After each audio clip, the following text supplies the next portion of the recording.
Welcome to the All England Club, home to the greatest and most prestigious tennis tournaments in the world. Dating back to 1877, Wimbledon's history is unrivaled, as are its traditions. Many former winners are iconic names and legends of the sport. And just this very week, its latest champions were crowned right here on the famous grass of Centre Court. Now, across the next 2 days, we are set to crown more winners, this time in the world of esports. This is the Wimbledon eChamps, and it all kicks off with Tennis Clash.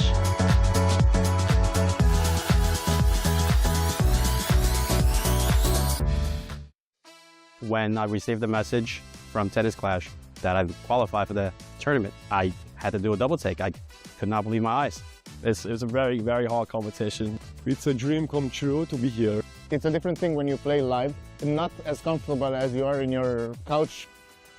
You just have to have the determination to win. To win this competition will mean for me a great achievement because I will have to face great players and great matches, so that will be really satisfying for me. Building on the success of last year's inaugural event and with the continued support of Wimbledon's official partner, American Express, this year's edition sees mobile game Tennis Clash take to the stage, alongside Topspin 2K25. And all the action will unfold from right here, in the All England Club's broadcast centre, on the very stage in the media theatre where the players' press conferences are held during the championships. Welcome everybody to the second edition of the Wimbledon eChamps. So over the course of the next 2 days, we're going to be crowning a champion across each respective platform. My name is Freya Spears, joined by gaming giant Levin, who had the pleasure of being here last year. How does it feel to be back, Levin? It's so good to be back. You always want to come back, especially when the competition was as good as it was last year. I mean, the first time was so nice they had to do it twice. And it's even bigger and even better this year because we've not got one, but two titles that players are going to be competing across. Of course, Topspin, that's going to be going down tomorrow, and that's what the game was last year, right? Yeah. Topspin was so much fun. I mean, it was, you know, a classic sort of tennis gaming experience that I think a lot of people, including myself, sort of got really excited about very quickly. But this year, Tennis Clash Day 1, it's fun. It's different for me, but it's a lot of fun. How is it different? Obviously, I know that it's a mobile tennis title, one of the biggest across the globe. Millions upon millions of players, 300,000 trying to qualify for just 8 spots here at the Wimbledon eChamps. How much have you played of Tennis Clash? I played quite a bit. Now, I won't talk too much about my abilities because they're non-existent. But, you know, when you look at the main differences, I think it's so much more fast-paced, right? You know, some of those games we had on Topspin, you know, get these really long rallies. You got to play a patient game. Some of these Tennis Clash games, they're over just like that. So I think we'll see a difference in pace. So we're not going to be getting to see a show match with you, Levin, of Tennis Clash as well? I know you did so well in Topspin last year, right? You know, I back my Topspin skills.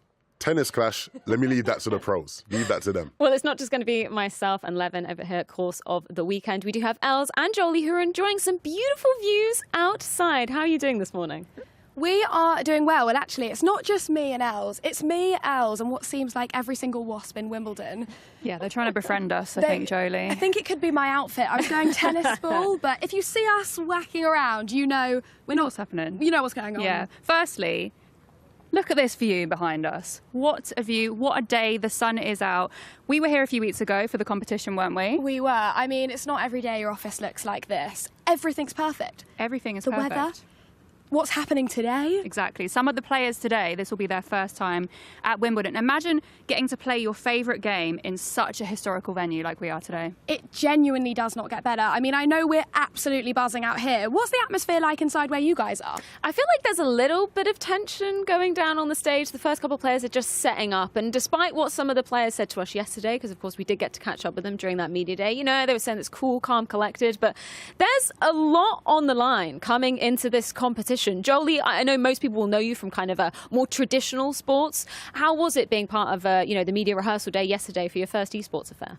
I'm going to be honest, I could not quite believe how friendly everyone was. I mean, I was literally saying to all of you, you would never get like a Spurs player, an Arsenal player, a Chelsea player, all sitting having a chat. But they were, and I loved it. Yeah, definitely not. But what's interesting about this competition today is 5 of our 8 players are actually on the same Clash team, Nylon Clash.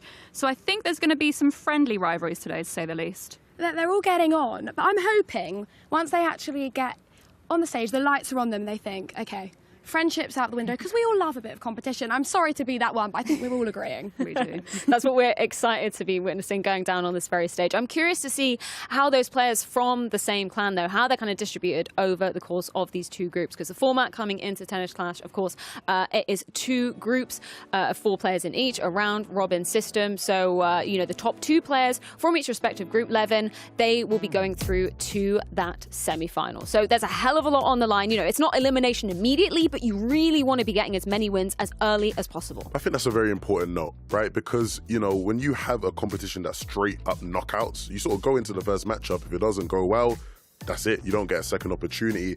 Here, the players will get a chance to get a feel for the tournament. I think there's so much for these guys to adjust to over the course of these next couple games that they're going to need those couple games, I think, to really start to figure things out. And obviously you can see from the numbers 1 through 4, that's exactly how the players were seeded coming into each respective group. But Els, you had a bit of an opinion on this. You know, seeding isn't necessarily everything when you come into a tournament.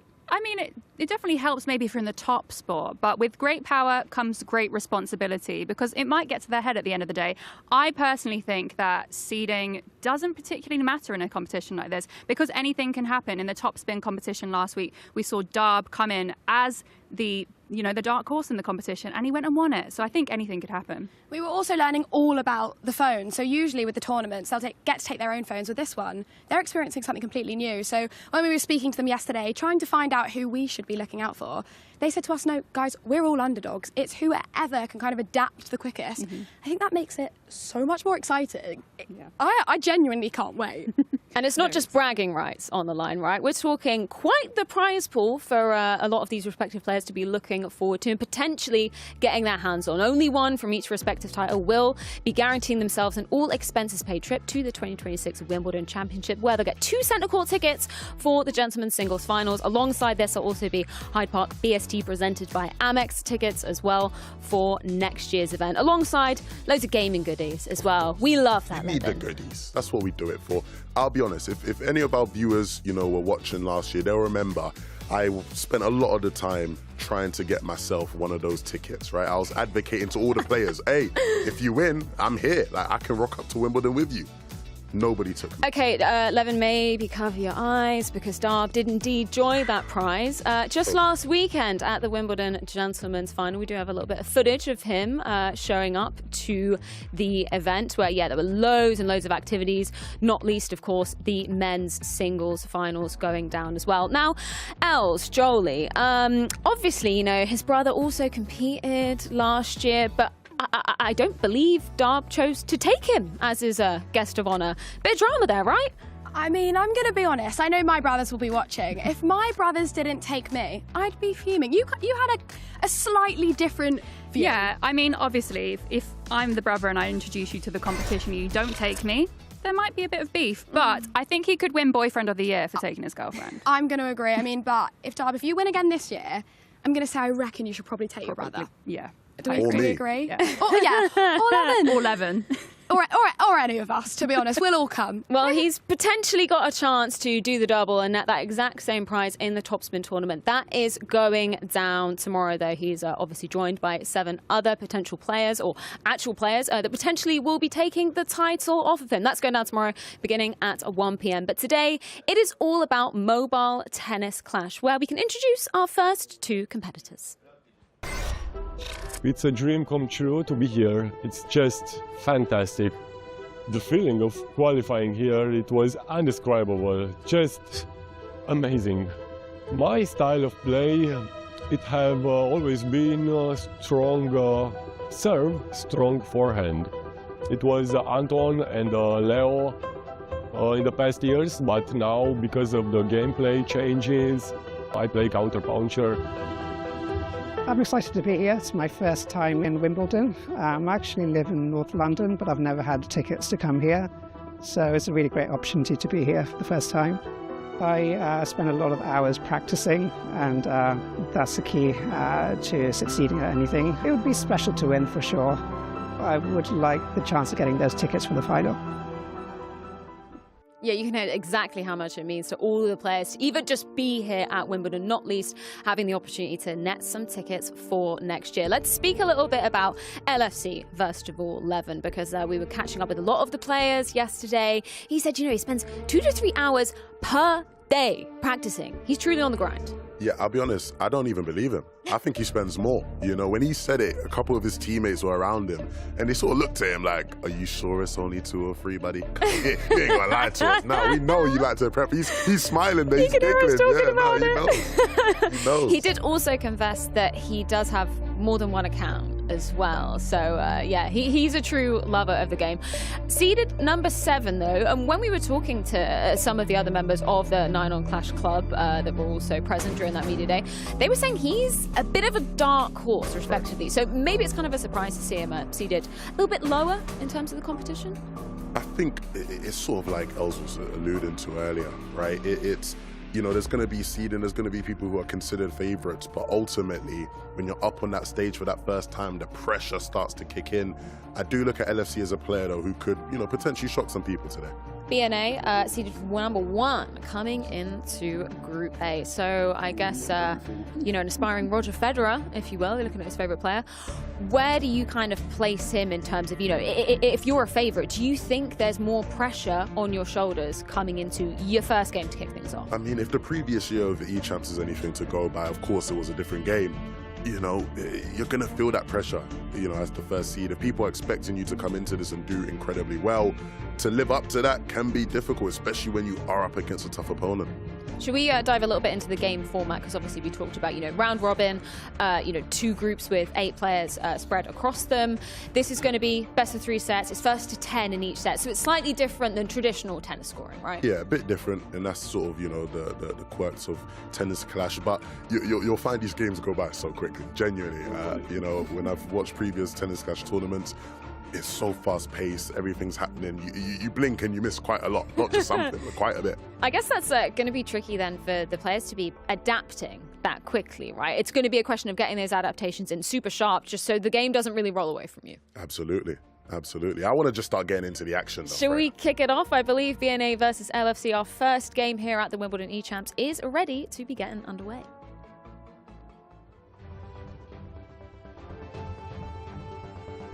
Let's do it. Let's jump in. Considering we have the top seeded player right here in front of us, Levin, are you saying that he's the favourite? Are you putting all your proverbial money in the hands of him? Not quite yet. I like to see before I believe. Okay. I ain't got much faith. But I think when you look at how things are kicking off already, it's already not the most ideal start, right? LFC picks up that first point, but there's so much more to come. Seeing just how quickly things already are moving. Just like that, we're level. Some lightning fast reactions coming from BNA there. I think one of the great things about Tennis Clash as well is you'll see obviously both players playing on mobile phones. You start to notice some of the differences in just how they play. You see LFC has his phone in his hands, trying to get comfortable. BNA has that phone placed against the desk. I think he's got like an actual finger strap on or something. He's got something there to deal with the sweat, make sure there's not as much friction, so he can keep swiping as fast as possible. Nice rally, but sealed out by LFC. We got to hear a couple of the players talking about how they deal with the kind of, grip side of things. Something I'm not used to. I come from, traditional PC gaming, but you have a choice of, having some chalk to dip your hands in. Some people have those kind of hand wraps. Obviously, we see BNA going with a little finger slip too. I think it's important, right, to help yourself get comfortable. We talk so much about how every player is going to be adapting. So trying to get into your comfort zone as quickly as possible is key. And BNA with a nice lead so far, 8-4. Not too many more points now. And that's going to be match point. Second serve.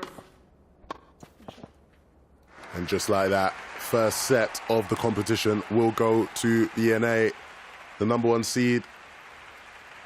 Not even a rocky start, I'd say. Sort of quickly got into his groove. That looked so comfortable for Yeah. him. Obviously, LFC does have a chance to be coming back into this. It is a best-of-3 game first set going towards BNA.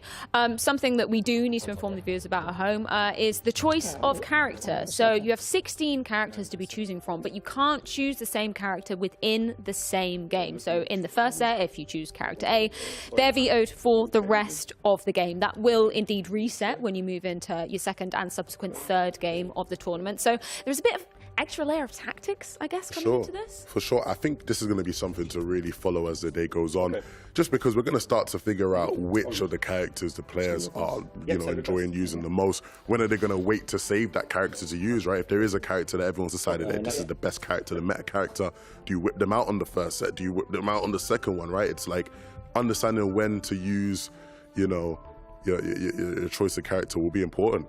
What would you do if you were in that position? Would you go out all guns are blazing? Would you look threatening with your best character, or would you maybe go for a bit of a curveball?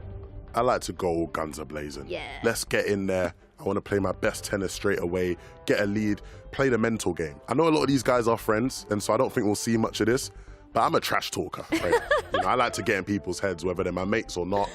And so you see a bit, they're so close to each other. I might just look over to the other side and say, hey, nice shot. It's funny because Tennis Clash, obviously, in game they have like the little communications you can press, right? And so you can play, press little buttons on the side and say like, nice shot, well done, good game.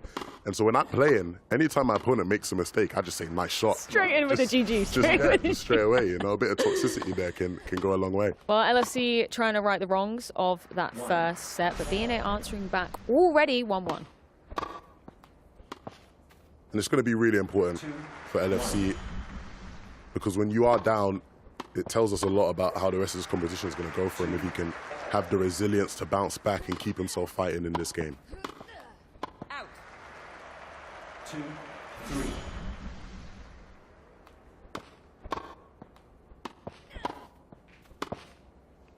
Really strong tennis being played here. BNA, very good with those forehands. Hard to beat. Sometimes they'll just over flicking a bit and then going out is very difficult.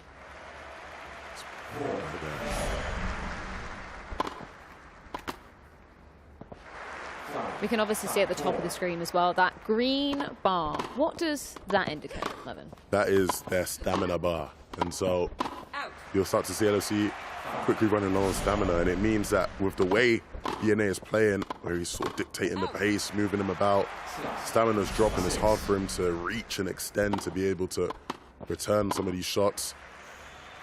So stamina will be an important thing to follow for all of these players, how they're managing their stamina in these games. 6, 7. A much closer affair this time around. LFC staying in it. 7. He's definitely warmed up coming onto the stage. A couple unforced errors from BNA as well that he'll have to weather a bit. 7. Fault. Oh. Just out. Second serve. Wow, that was a huge winner there from BNA. And now another match point. Can he close it out? LFC looking to make it tough for him. LFC's not going down without a fight. Ooh. And that's going to be our first deuce. Now this goes back to more traditional tennis rules, right? You got to win by those 2 clear points. Absolutely.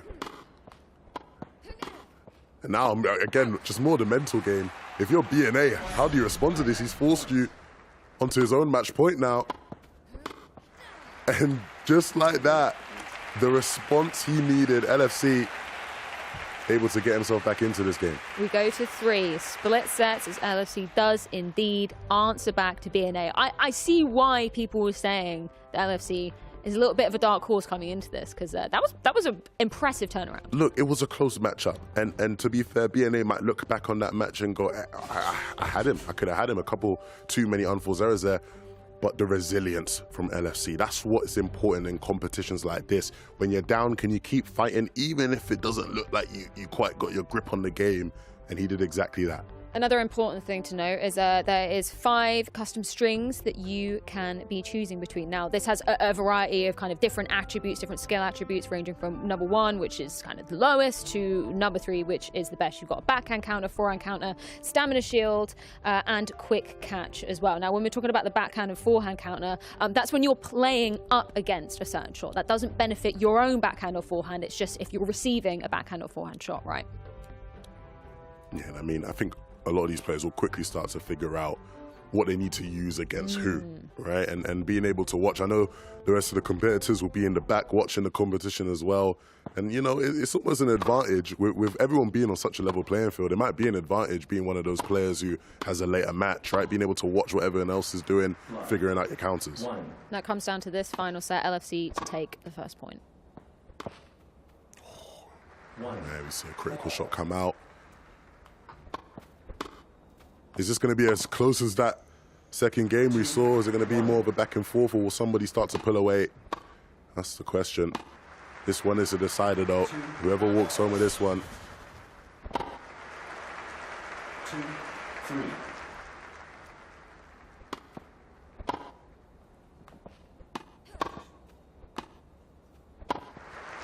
You can see an adjustment here in just the play styles.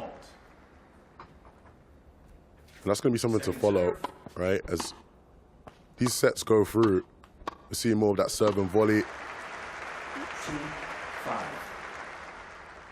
The smiles coming through from LFCs. I think he's found something that's working for him a bit here. BNA able to get himself back in, but the serve and volley, you see, as soon as he serves, rushing down the court, trying to speed up the pace of things. BNA starting to adjust a bit better, though, to it. And this is one of the key problems, potentially, with playing serve and volley, right, is that you often start really well, right? You know, you have that hot start, your opponent's struggling to deal with it, but then once you start having some stamina problems and when they start to figure you out a bit, it can be problematic. And I think we're seeing that adjustment here from BNA. He takes the lead, and he's looking a lot more comfortable, and he wants to start things off. LFC able to get another point here. 8, 6. Just 2 points away from taking his first game now is BNA, but get that second serve. Let's see here whether he'll be able to close things out. BNA, great volley there from LFC. He's not giving it up. We know how resilient he is. And a brilliant volley again. 8-8 on the score. Who is going to close this one out? LFC pulling away with it now. Match point. Can he pull off the reverse sweep? This would be incredible. Just 1 point away now. The serve and volley working, but BNA able to wrong foot in there. And so we will be back at deuce. Ooh. Excellent lob there from BNA. We've not seen too many of those land. So now he has the advantage. Second serve. Great example of that serve and volley play style coming into fruition for LFC. Quiet, please. Second serve. And he's not letting it up. It keeps working, so he's going to keep doing it. Ooh. All tied up again. This is so tense. It's too close. You can see the concentration on their faces. Big critical shot there, and that's going to help BNA. Those criticals sort of come at random times. It's come at a perfect time for him. But unfortunately, he hits the net straight on the next point, and so it's deuce again. Big volley there from LFC. Third advantage that LFC's had in this matchup. Can he close it out? Another critical. This is insane. And hey, an advantage here for BNA. Another match point. Can he do it now? Been here before. He hits the net again. Oh. It's excruciating to watch. Another advantage now for LFC, the match point. Will BNA be able to do it once more? Hold on, stay in this game. It doesn't look like it. LFC will walk away with the first game of the Wimbledon eChamps here on our Tennis Clash Day.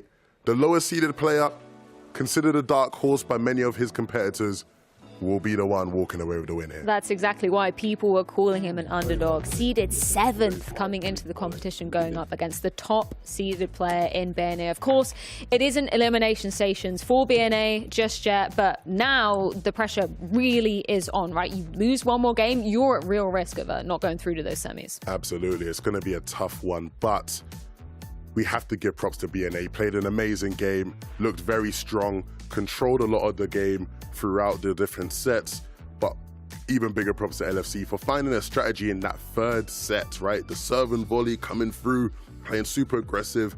You really gave BNA some problems there. That was crazy. So many tied up situations. Els, I could kind of hear you gasping behind us as well. That was tense. If this is how we're starting off the competition, I want more of this. I want more of exactly that. I know. I was just saying outside, wasn't I, about the seeding and how underdogs really shine through in these types of competitions. I mean, LFC, it's his first competition as well professionally doing this. Didn't let the nerves get to him today. Again, I was nervous towards the end of that because I didn't know who was going to win. It was incredible. Honestly, I feel bad for him because they can hear us here waffling about resilience and all that. And he's like, guys, let me be resilient. Like, stop talking. I'm trying to be resilient. But look, he really came through. And that's not easy, right? When you're in your first competition like that, you're down, right? You're starting off on a loss against the guy everyone on paper is saying is better than you. To come back, I mean, it shows real character. Were there any technical takeaways for your money from that first game? Because I think this is what's so exciting about the first round of games is that we get a little taste of people's preferred play styles, people's preferred approaches. Anything that was kind of notable for you? Well, I mean, I think there'll be people at the back watching and seeing how effective the serve and volley was for LFC and going, maybe that wasn't how I was planning on playing, right? I think everyone has their different play styles, but maybe that's something I can think about when things start to go rough for me. Well, look, we do have our first winner here at the eChamps in the form of LFC, and we do have a few words courtesy of Jolie. Congratulations, the first winner. I mean, you've started your tournament, how successfully Liverpool finished theirs. We know the name. How did that feel? I felt good. I think it could have gone either way. That last set was very close. We had many deuces, so it could have gone either way. A really nice comeback. You obviously went the first set down. Feeling confident for the rest of the tournament? Yeah, why not? And look, over to you. BNA, it's a round robin, so you're not out yet. Are you feeling a little bit better? The first rounds of pressure have gone off? It is a lot of pressure because I lost the first match, but to be honest, I'm still confident and let's see what's going to happen. And now are you going to go out the back and continue practicing? No, I did enough. Now I just need to stay chill, focus, and I hope for the best. Let's see now. Wow, a seriously high start. So back to Freya so we can get going again. Thank you so much, Jolie. Yeah, I really appreciate how candid BNA was there as well. The fact that he's saying, it is a disappointment for him not to be starting off with a win, and it is such a mental game. He just put the words to that. Yeah, 100%. I was thinking about the pressure that these players must be under. I mean, to come to somewhere like Wimbledon, which is such a historical venue, we have the biggest tennis players in the world come in this very room. To kind of keep that mental energy must be so hard for them. It probably is a bit of a shock almost, right? I like the honesty from BNA, like you highlighted, Freya. I think there you can see, he feels like he's done the preparation, right? Because these guys are playing week in, week out. It's about handling the moment, handling the occasion like the very best pros do, in real tennis. And look, I think with that mentality, knowing that he just has to stay resilient and get back in it, he can still go far in this competition. I like the question that Jolie posed. What do you do between this current game and the next game? Is it a case of maybe going back and getting, accustomed to the setup that they're playing on here, as we kind of highlighted earlier? Everybody's playing on the same device. It's not a device that many of them will have played on before, so there is an adaptation element to this, right? Yeah, I think so. I'm trying to think in my head what I would do if I was in that position. I'd probably leave it as well and just say, you know what, I've done the preparation that I needed to get here. Today is just all about that mental battle. I'd just go home. I'd be rattled. Mentality midget, I'd be so rattled if I lost the first. Maybe that's why you're not up there on stage. No, it is why. Got to get that mental in check.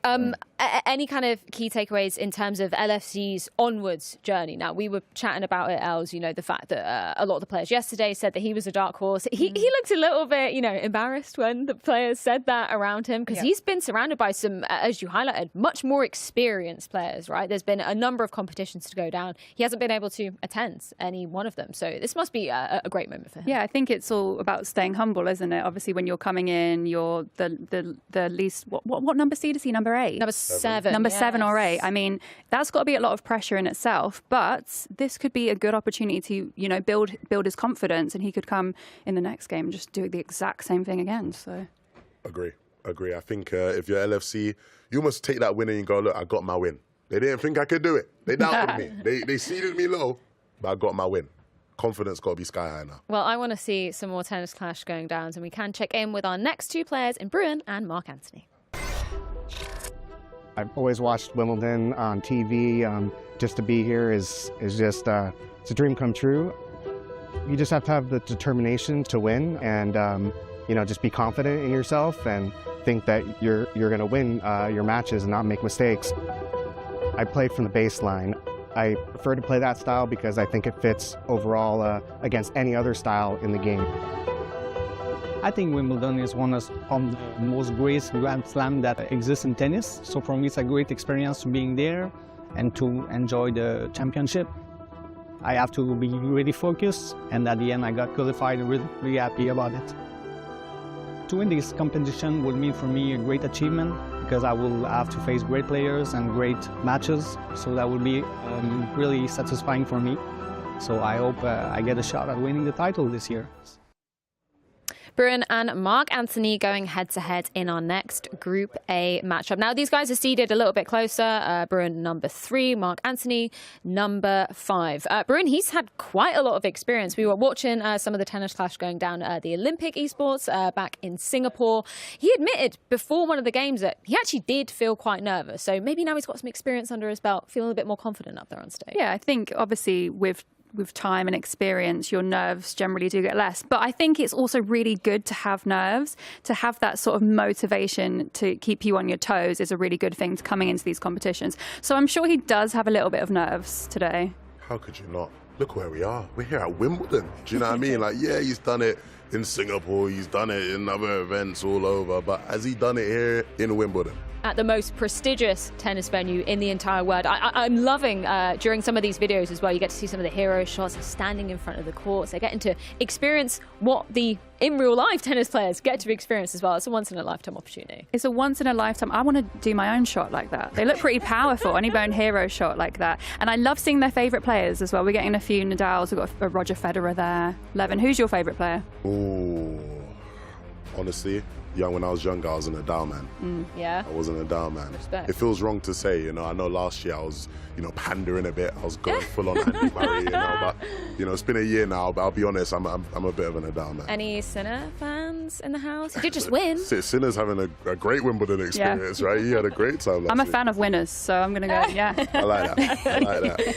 Who are you banking on to be taking the first win here? Obviously, we don't really have any tape to go on of either of these two, but if history's anything to go by, seeding doesn't matter in this tournament so far. Yeah, I'm torn because Bruin has extensive experience and he's done a great job in the past, but Mark Anthony, we spoke to him yesterday, he's got some suave about him, about confidence that I think will help. Well, I'm going to love you and leave you guys. It's time to kick off Bruin versus Mark Anthony, second game here at the Wimbledon eChamps.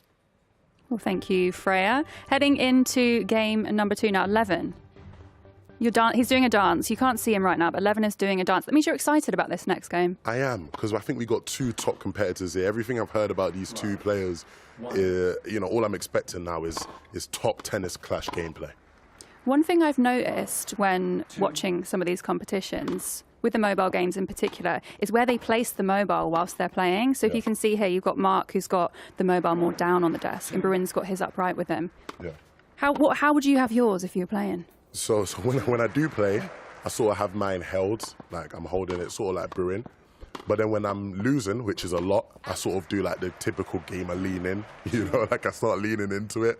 Doesn't help at all, but it makes me feel more immersed in the gameplay. Yeah, more focused. Well, Bruin's coming strong, quite even though, 3-2 currently. Yeah, strong rally there. 3-all. Yeah, 3-all. Mark Anthony getting himself back into this one. And I think, again, it will be interesting to follow the adjustments between these different sets, seeing how these players sort of change up their strategies all throughout. I think the first few minutes of any game is all about, you know, getting into the rhythm of it, calming the nerves, if there are any. I'm assuming on both sides there will be right now. The stakes are so high. Absolutely, right? Do you feel like you'd be the type of person who sort of goes in and wants to instantly impose your strategy and just maybe be quite aggressive and do what you want to do? Or, you know, like you mentioned there, are you more sort of trying to feel things out, see what they're doing, and then respond to that? I'm more of an analyst, so I think I'd go in and maybe have my foot on the back burner for the first few minutes, analyse the other player, and then, you know, go in for the win. Mark Anthony's got Bruin on the back burner there, moving him all over the court right now, and once again, able to pick up a very strong point there. Strong tennis being played here by Mark Anthony. If he can pick up another point, he'll be on match point there. Good rally, this one. Match point. Let's see how this goes. This could be the first set to Mark Anthony if he gets this one. Again, strong tennis being played there from Bruin. He's not giving it up on these rallies. And Mark Anthony is going to keep coming at him. Oh, That's tough. That's tough. But some respect being shown there. Some respect being shown there. You like to see that. Mark Anthony will pick up the first set in this game. what a first set, by the way. It was quite even towards the beginning. Then Mark just took it in his stride towards the end. All the way, he had that momentum. And he never sort of let up, right? Bruin was constantly being moved all over the court, it felt like. Mark Anthony very much in control. Now, as Jodie was saying earlier, in the competition today, they are playing on different devices, which they would normally be using. So we can see them here sort of getting to grips with it. We saw them yesterday. They had some time to practice. But, Levin, how would you feel if you were coming into a competition so important as this one and you're having to completely change your setup? Well, naturally, I would just use it as an excuse if I lost, right? You know, that's first things first. But as a competitor, you want to try and sort of get as much time with the device as you can. I think they were doing a bit of practice yesterday, right? So I'd be curious if there was anybody who was like, can I stay a bit more? I want to get a couple more games in, get more of a feel for it. And Mark Anthony was one of the people who did talk about the fact that, look, it can take a long time to get used to a device. I think it was actually him who said, like, it might take years to get used to a new device, months even. So he's doing a good job so far. They are. But I agree with you. I'm all for using excuses if I don't win. Of course. I'm a sore loser. Very sore. I'm the sorest of losers. Imagine as well, when you're used to playing at home, you know, just by yourself, online on a mobile game, and then you come to Wimbledon, you're in the media centre, where famous tennis stars have also sat, and you're just right next to your opponent. I couldn't look them in the eye. They're having a chat now. I don't know what they're chatting about. I didn't know. You never told me. Oh, sorry, I thought we... No, you never said for sure, so I wasn't sure. I'll change. Okay. I'll change. Bit of a disagreement going on there. There are misunderstandings maybe taking place between these competitors. I think it might be to do with maybe character selection or a string. Maybe. Look, We'll let them settle it up. these are the things that happen in competition. They're both trying to... I like there's a bit of respect there, right? You know? You've got to clarify in these types of course. things, because you can't later on think, oh yeah, that Hold on happened a this minute. afternoon. Yeah, you know, you got to leave it all out there. Do You know what I gotta. mean? You got to leave it all out there.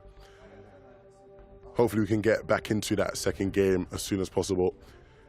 Once they figured out what it is they have to figure out. I think the key thing here, right, is that when you are playing against these people, because these guys have played against each other before, right? When you've played against someone, you know, so many times, but then you actually now have to play them, you know, in a even higher level of stakes.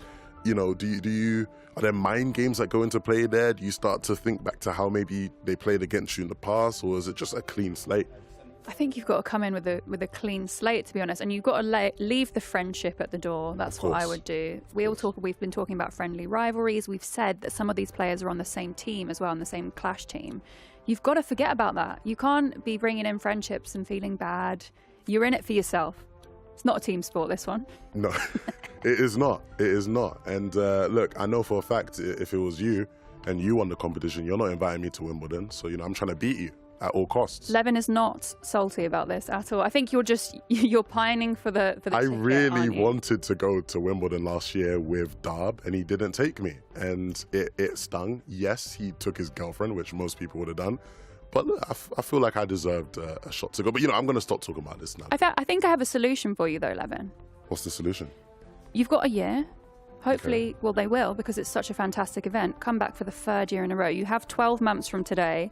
Pick one, tennis clash or topspin, and get very good at it. It's not going to be tennis clash. I'll tell you that much. I'm really not good at tennis clash. But maybe you're right. Maybe I got a lock in my topspin game. Of course, if you want to check out topspin once again at the eChamps, it will be on tomorrow.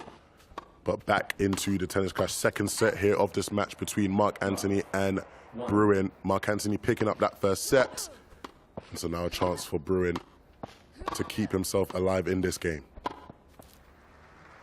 He's picking up those first 2 points as well. Coming in strong on this second set. Yeah, he's been really struggling with that Mark Anthony forehand deep into the corners. The angles are tough for him to deal with. And so we'll see if there's any adjustment here in that second set with Bruin. Second serve.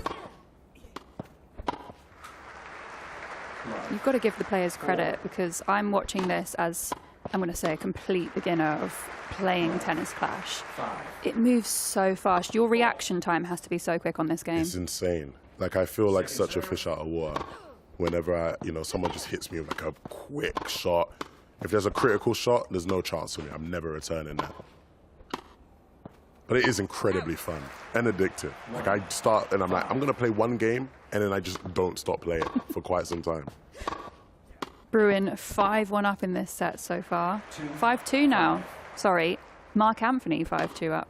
Bruin making a comeback, though. Will it be a comeback, or will it just be a little flurry? Mark Anthony picking up his 6th point now, and it just feels like he is truly in control of this matchup. Bruin a tough competitor, someone with plenty of experience. But unless he can start to pull something out now, great response. And those were the type of points that Mark Anthony has been picking up so easily already in this game. So if Bruin can continue to deal with those well, maybe there is a comeback here, else. Or maybe not. 7. Well, it is a round robin, so whoever loses this match does still have another chance to go on and potentially get to those semi-finals. And I think they'll appreciate that opportunity, just to get a feel for things. Big Great point critical there. shot. That's lovely, that. Fault. Second serve. Could this lead into match point? It's looking like Good. it. Okay, match and game point this one if Mark gets this point. Ooh, just out on the official review. Match point. But still, like you said, a match and game point here for Mark Anthony. Second serve. A good response here from Bruin, but he's got to do a bit more to keep himself alive. There we What go. a shot. Mark Anthony takes the win for the first round of this round robin tournament. Mark Anthony, incredibly strong start. 2 sets to none, and Bruin giving him his respect, giving him his flowers as he should. A great second matchup of the day. And we'll see whether or not Mark Anthony can continue this type of form for the rest of the competition. We'd certainly love to see it. Well, great sportsmanship there from Bruin. We heard him say you were the better player at the end of the day. And sometimes it comes down to that. It could also just be those, the first game nerves. It could be, indeed. That's, of course, what we saw going down in Group A. That wraps up our first round of matchups there. I can't quite believe it, Jolie, that we get to see LFC, the lowest seeded player coming into Group A, actually taking his first win there. That was such a tense one. I feel like for the Mark Anthony versus Bruin game, though, that was very clearly in Mark Anthony's favour, right? I mean, I'm all about the underdog story. Yeah. I love an underdog story, so it made it super exciting. That game, I mean, as Az was just saying, it's so nice to see the sportsmanship. They were saying you're the better player. Again, you were saying earlier, I'm more from traditional sports. You might get that occasionally, but you're not really getting that. Not the same wholesome energy as you get here at the Wimbledon eChamps. LFC, obviously, you come from a sporting background, a sporting current ground as well. You have a little bit of bias towards him because he has that football club in his name. You a Liverpool FC girl? Oh no. Oh, okay. I'm not. I mean, If it was Chelsea FC, maybe. I am. I'm outing now for the chat to be like, Chelsea fan. No bias here, of course. Any takeaways from getting to witness the first round of games going down in Tennis Clash? For me, it's just the pace that these players have to come out with. It's so fast and requires like lightning reactions, right? I'm finding the whole thing so fascinating. I'm loving it. I mean, this is my first time immersing completely into the gaming world, and it's so interesting. I mean, just yesterday, meeting the players, talking to them, and them telling us that this isn't obviously their full-time jobs. A lot of them, most of them, actually started in COVID because they were bored. I mean, my hobby in COVID, I don't know about you, was arts and crafts. It didn't get me very far. Well, we are going to be able to check in with our two competitors from that second game of the day, courtesy of Arez. Well, I'm going to come over to you first, Mark, because how does it feel to get that first win under your belt? I'm really happy to manage to pull out 2 wins against Bruin, which is an excellent player, so I'm very proud of myself. Well, we're here today at Wimbledon. It's such an iconic venue. Did that affect your nerves at all today? No, because I previously played in Paris, so that was also a great place to play, so no, I wasn't stressed about that. So, yeah. No nerves. I love that. The confidence is showing through. And finally, are there any other competitors today that you're looking out for that you might have to face? Yeah, all of them. It won't be easy, so you have to face each match and with confidence and hope that you can make it. Love that. And Bruin, commiserations, but not completely because it's a round-robin tournament. You've still got 1 game to go. At half-time, we saw a conversation between you two. What was the confusion that was happening there? There was just a miscommunication. We had a kind of an agreement on certain characters to choose. It's my mistake, so but we corrected it. But Mark was the better player, so he definitely deserves the win. So. I love that. Great sportsmanship as well. We saw it at the end when you told him he was the better player. But we're going to be seeing you some more today. So back to you guys to get on to the next game. Thank you very much for getting that insight, Els. Yes, Mark Anthony does indeed take the win, but for Bruin, I think he kind of stole my heart in that one. It's true sportsmanship coming through with that consideration, right? I really loved that. I mean, this is what it's all about as well. You know, a lot of them are friends. We were talking about it earlier when we were outside. They come from, you know, the same squad, so they've come here together. They're friends online, they're friends in person. Again, it's just a really nice story, and I think it's a side that a lot of people that aren't immersed in the gaming world miss. Yeah, and they talk about, you know, having weekly tournaments. Obviously, those are online. This is online. Completely different story when, you know, you get to that pressure.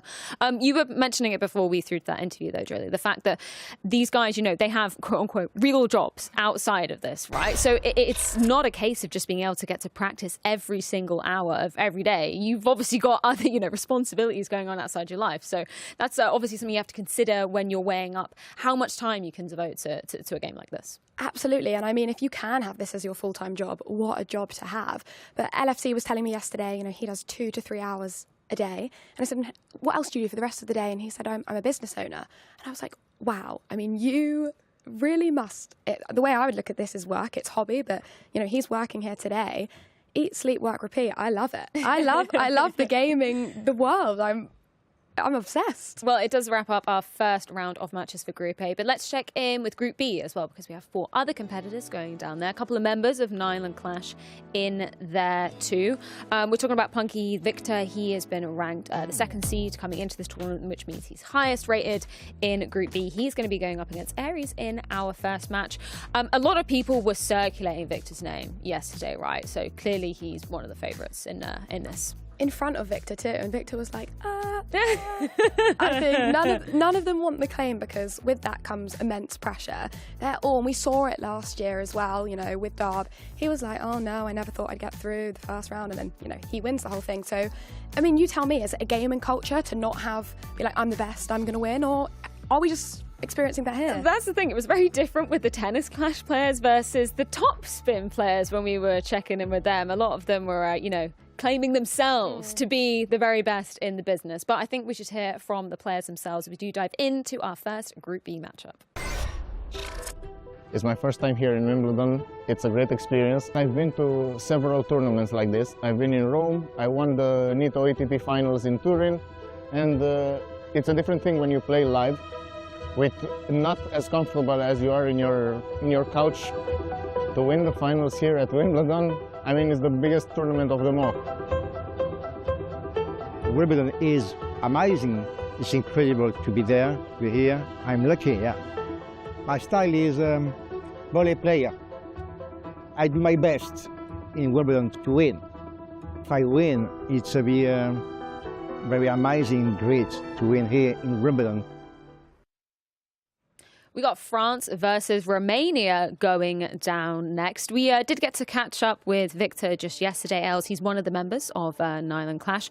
He was talking about the fact that, as Jolie mentioned earlier, you know, he picked it up during COVID just as a hobby, but got so addicted to it that he's amongst one of the top players in the world now. I know. I loved your reference to arts and crafts because I don't think I even had a proper hobby in lockdown. No, it is such a fascinating thing to find something just when you're bored in COVID and then to be here a few years later at an elite level of the sport playing professionally. I mean, it's serious, isn't it? And, you know, Victor, he's an Apple engineer. So he's got it all going on with the tech. But as he was saying earlier, the new phones, a lot of adapting.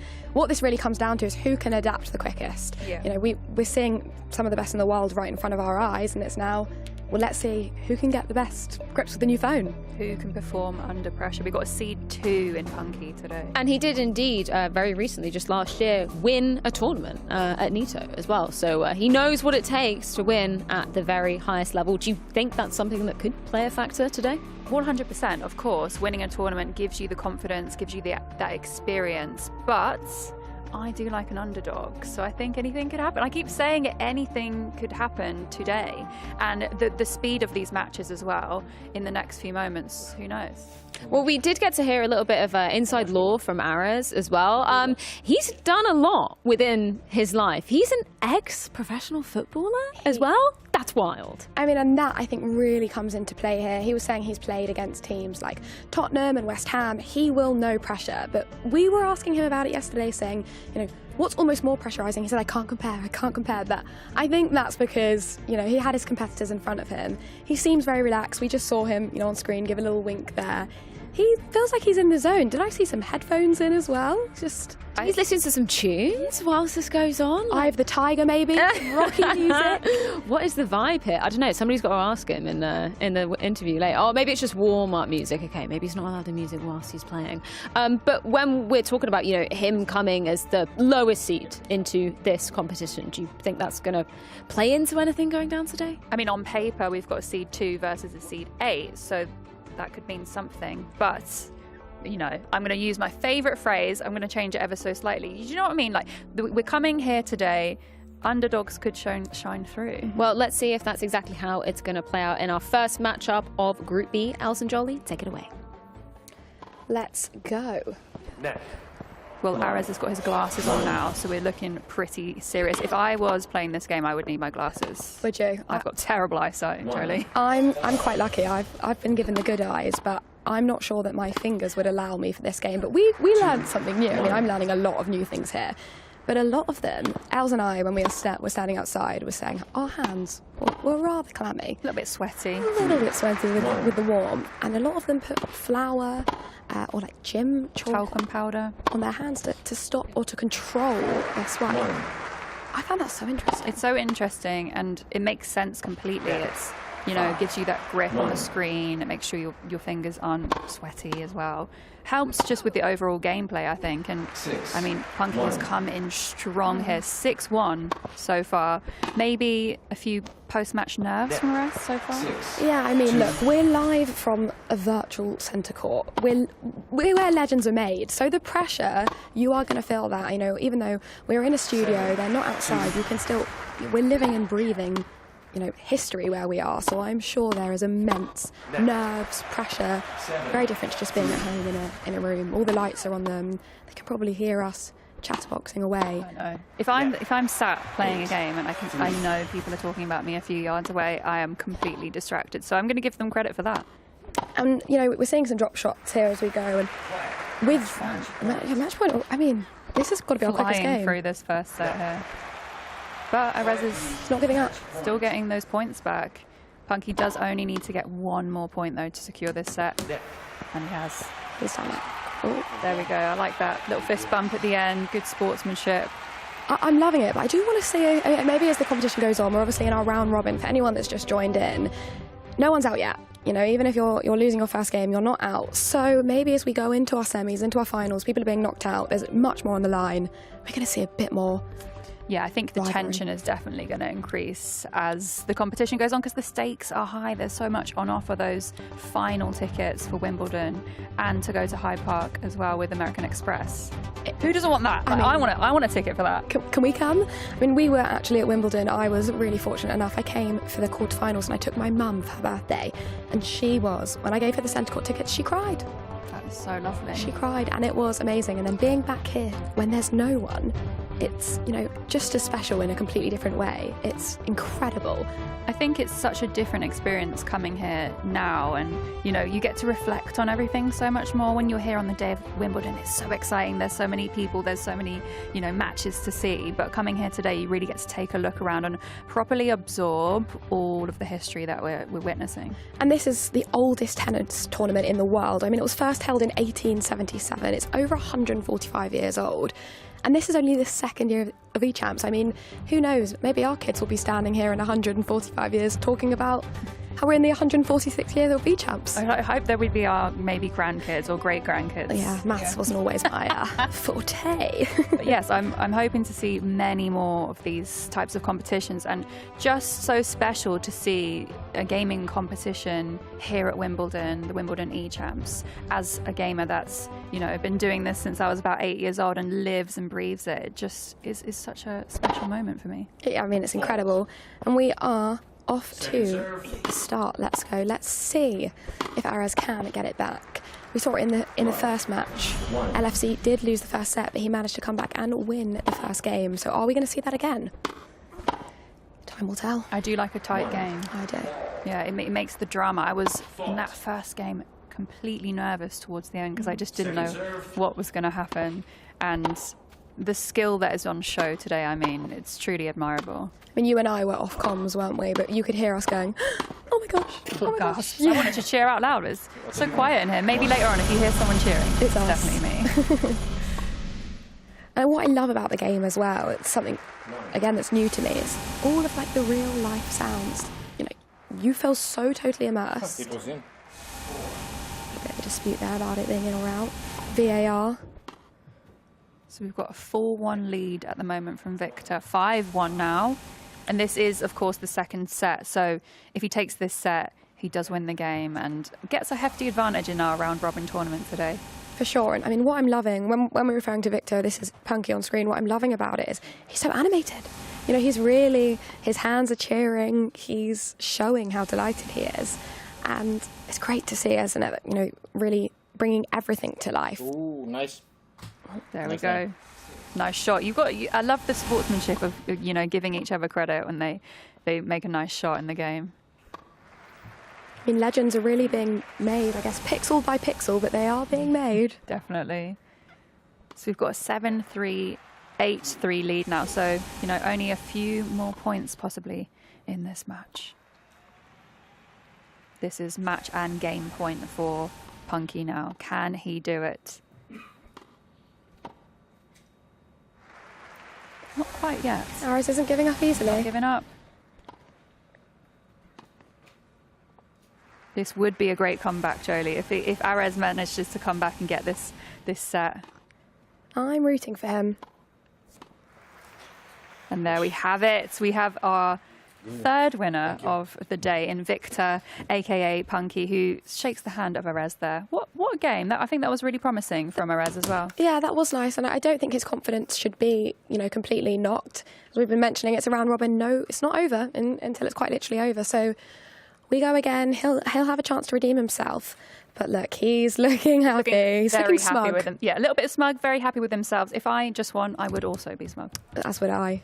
And we have got the lovely Freya back joined with us. That was quick. I thought the second game was quick. This was even quicker. Punky taking the first win of Group B. That does set him up quite nicely. If he wins just one more game, he is guaranteed to be going through to those semi-finals. Okay, so maybe there's some more order when we're looking at Group B. You know, Punky was the highest seeded coming in. He's, you know, giving a reason as to why he was seeded so highly coming into this. Yeah, 100%. You could see the composure as well when he was playing. He looked very confident. The passion coming through as well. But of course, that skill level just was unquestionable there. And they don't look nervous, do they? They come in, they're smiling, they're happy, they sit down, and even when they're playing, they lose a point, they admire that, who they're playing against. It's all very tame. Do we think it's going to switch up as the day goes on? You guys will have more experience than me on that one. I'm hoping for some more smack talk. I come from a game called Counter-Strike, and there's a lot of smack talk that goes down there. So I'm hoping for a little bit of rivalry. I kind of think maybe when we get some of those players that are in that same kind of club together, we might get a little bit more smack talk. But either way, we are going to check in with Levin to hear from both our competitors from that first game of Group B. Thank you very much, Freya. I got the winner of our first game next to me here. Punky, talk to me. How did that first game go for you? What went so well? I was very nervous, considering what the other matches, what was the outcome on the other matches. I was very nervous going into it. Arez played very well, congratulations, but yeah, I got lucky at some points. That's it. Looking forward for the next two matches of the group. Do you feel like the strategy you came into this one with was effective? Do you feel like you'll keep playing a very serve and volley style? Yeah, I had to play that way against him because he's a serve volley player, and it would be hard to beat him with a baseliner approach. So I had to play the same style actually. Good adaptations. Good adaptations. Keep it up. You. Arez, it's a pleasure to be with you. Not the start you wanted, of course. Not the start you wanted. What do you think didn't quite go your way this time around? It's hard to play against Victor. He's a good player on the volley player too. So I do my best, but I lose. But it's a friend, so no problem. It's a game. Good sportsmanship. What does it mean to you to be here at Wimbledon competing in this tournament? It's amazing. It's very nice. It's incredible. The organization is amazing. Well, you still got many more games to play, mate, so I'll let you get some practice in and get a bit of rest. Thank you very much. We'll get back to Freya. Thank you. Thank you so much for that insight, Levin. Yeah, we got to hear a bit more technical terms from Punky coming out there, just how you adapt to a play style that Arez was putting forward. Good sportsmanship, though, coming out from Arez. We love to hear that. You're going up against your friends. There is a bit of a rivalry, but it was a great game of tennis clash for us. Yeah, a lot of friendliness here. I want some fallouts coming up. No, I think it will happen when we get more into the semi-finals, and people, as we keep saying, that's not their last game because they are going to play more. It's a round robin. When it comes to people actually coming out of the competition, I think it might get a bit more tense in this room. I mean, they were like that off camera, so he was so laid back. He was so chill about it. But I'm very excited about this next game because I was doing a lot of chatting with Fozzie, and we were talking all about it. He's British, so this is home soil for him. And do you think that adds extra nerves? I think it would, right? Again, not to harp on the same tune, but the game I come from, Counter-Strike, it's always an honour to get to play in front of your home crowd in a stadium within, not least the country you were born in, sometimes the city which you were brought up in as well. So I would say that topped with the fact that it's Wimbledon. Everybody knows this. I'm sure he said to everybody at home the fact that he's going, he currently lives in Austin, right, over in the US. But the fact that he's flown all the way back here to get to compete in one of the greatest tennis venues in the world.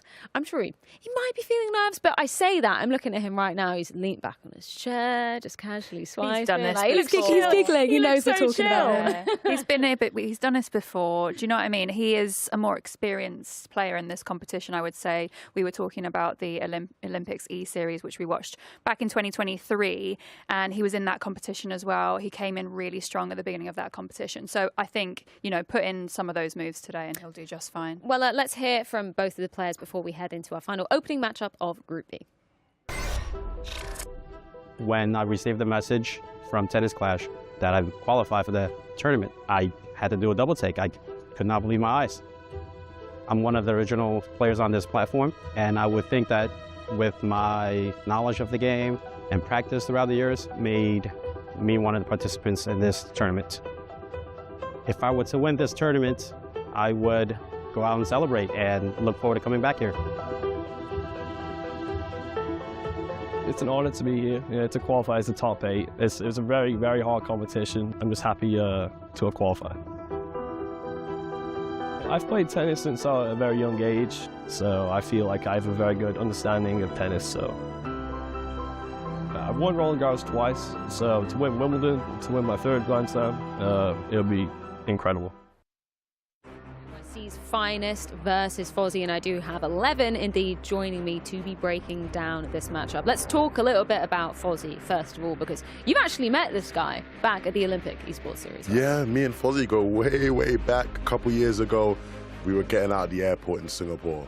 And I was like, oh, so what are you here for? He's like, tennis clash. I'm like, tell me all about that. Just to find out he was like one of the best, if not the best tennis clash players in the world at that time. And he's still revered in that ilk. He, like he said in that video, is a 2-time Grand Slam winner, and he's looking to make it 3 times here. This is why it surprises me to see him seeded number 6 coming into this very tournament. Maybe there's been a couple of, other players able to put a little bit more grind to the game in recent years. But when we talk about NYC's finest, he's seeded number 4, currently resides in the USA, from the USA as well. Doesn't really seem to have too much esports history, though. So I'm wondering whether the wealth of experience on the side of Fozzy is going to be toppling the man you see on your screen right now. Well, sometimes I wonder about these things, and I say, how much does that really matter, right? Because ultimately, when you look at the history of this competition, there isn't any, right? This is the first time we're seeing tennis clash played at the Wimbledon eChamps, and so it's a new stage for everyone. This is, NYC's finest time to make history. We're also seeing 2 of the younger players on this this particular game title going head-to-head. Fozzy, 29, as we saw, NYC's finest. He's 35, which is something I think is so interesting when you kind of look at mobile gaming as a genre. It's typically for, I don't want to say the older ilk of players, but it's more accessible. It's more easy to play when you're kind of on the go between responsibilities, if you will. But I do believe we are ready to be kicking off the game. This is our last opening matchup of Group B, NYC's finest versus Fozzy. I'm guessing with your past experience with Fozzy, maybe you're going to be siding with him. Look, I try to stay unbiased, but I am a Fozzy man. Look, I've seen him perform at the highest level in many different competitions over the years, and he's someone who, look, his name in game is literally the best, right? Which I think is him trying to tell you exactly what he's all about. And so we'll see if he can deliver here. NYC's finest will do his best, though, to put a stop to any of Fozzy's antics, as we're seeing already here. 1, 2. Relatively even start. Yeah, just to give you a bit of background insight into that, I think Fozzy put the best as his name, just as a little bit of banter. Decided to change it last minute yesterday, but let's see if he can be the best in the game. Strong start from him. Very, very strong start. First player we've seen, I believe, having headphones on during the game as well. Really wants to be at one with this. Yeah, it's actually because he didn't want to hear us waffling about it. I'm not surprised. And again, we talk about comfortability, right, in that first matchup, and it applies now. He's trying his best to get comfortable here. 4.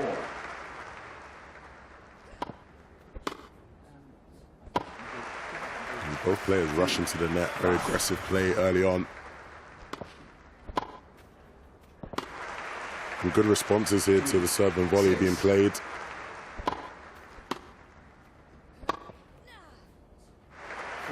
And NYC's finest able to get a point back in it. Ooh, bit of a mistake there from Fozzy. Couldn't quite get the drop shot to land. Advantage slipping away slowly. 5. But he does answer back now.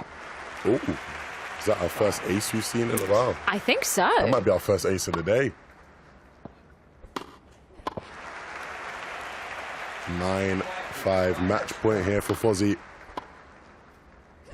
We'll see if he can close it out. NYC's finest will do his best to try and get some more points on the board. But Fozzy will close out this first set. Cool, calm, collected, leans back. Takes a sip of water, on to the next.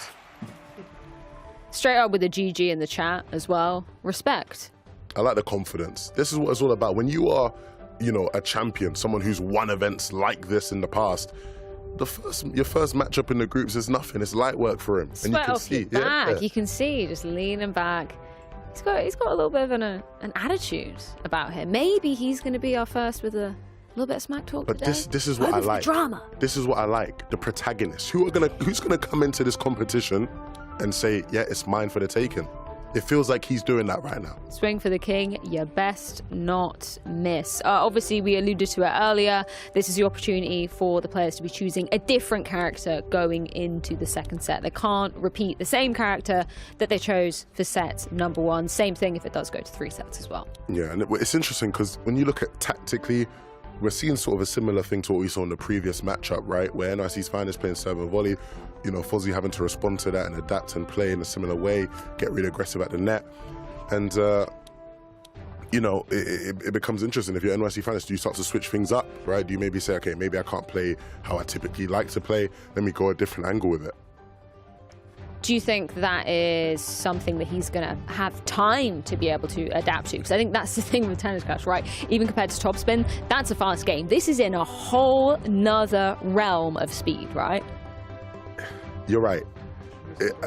You know, I'd be curious to ask, and maybe one of our lovely friends, either Els or Jolie, can ask the players after this game, but I'd be curious to know how much adaptation can even happen in-game from these players, from their perspective. Like, you might just go into it and you're like, I got to commit to what I'm trying to do, right? Like, the games go so quickly that, you know, how much you can adapt while things have already kicked off might be limited. Fozzy going a bit too quick himself here as well. Bit of a misclick, which means a false start going into a second set. Don't get too confident now, Fozzy. Don't do it. Could bite you. Nah, he's fine. He's actually just playing an even more advanced mental game, you know? How many players have we seen? Fozzy was the one that enlightened me, at the very least, to the idea of, you know, having chalk by your side. It's kind of similar to, you know, when you see climbers doing it for grip, because I imagine when you're holding a phone, it's this much pressure. You're holding it pretty tight. Things might get a little bit slippy, get a little bit clammy. Yeah. I don't want to gross people out, but it's just the realities of the game, right? We can see him with this kind of, are we calling it a finger sleeve? A fingertip Let's call it a finger sleeve. Finger sleeve. Let's call it a finger sleeve. Yeah, we've seen a couple of players with that, Fozzy being one of them, and it is time to almost be getting our next set underway. Almost. We don't want any false starts in this game. Not at all. Making sure everything's in perfect order before we get started. I'd love, if Els is around, I believe she's doing the next interview, I would love to know why Fozzy chose to keep his headset on during this game. Is it music? Does he just like listening to the in-game commentary? Is it simply, as Levin said, just to block us out? Who knows? Maybe we'll find out. But we will be finding out who will be taking the second set. Fozzy with the 2-1 lead.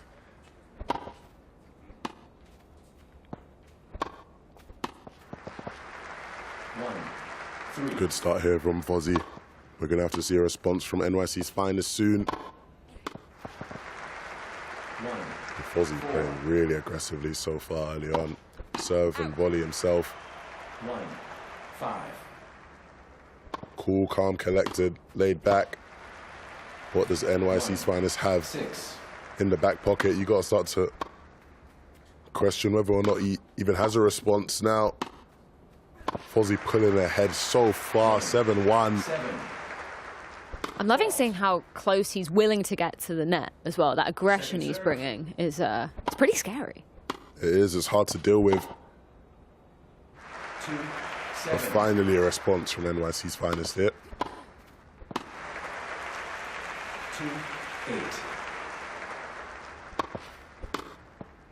Can see already just how hard it is to deal with when Fozzy is playing at the net like that. And now on match points, will he close things out? He will. Fozzy will take the first game in the group stage for him. NYC's finest not quite able to respond in that second set.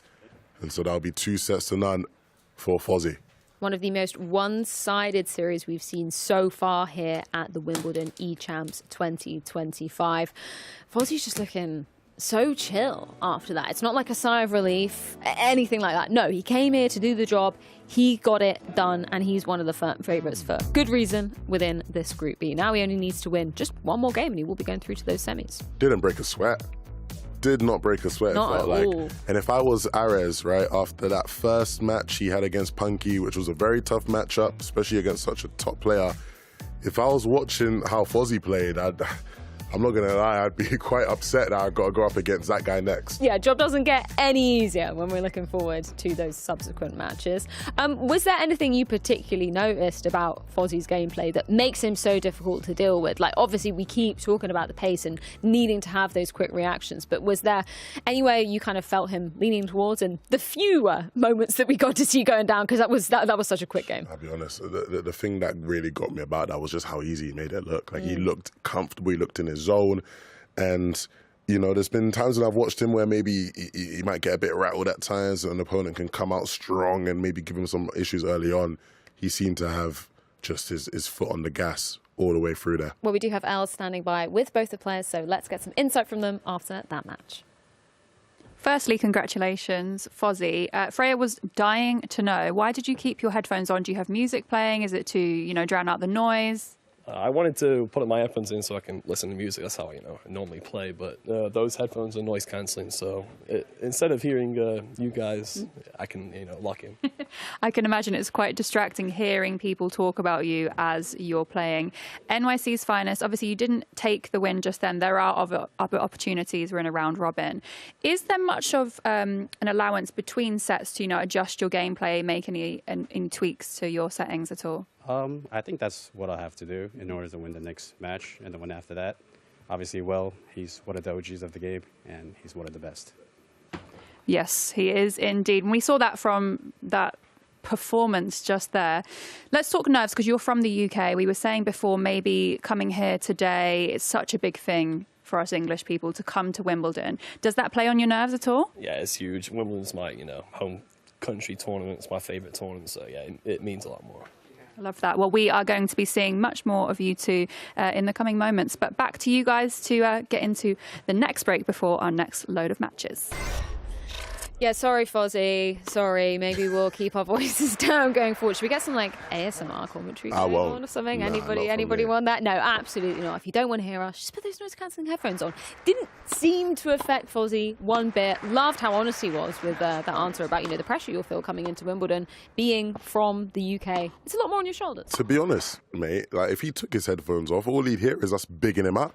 So, mate, do you know what I mean? Like, he seems like the kind of guy that maybe would like that, to hear himself be bigged up non-stop. So maybe he'll take them off in one of his next matchups.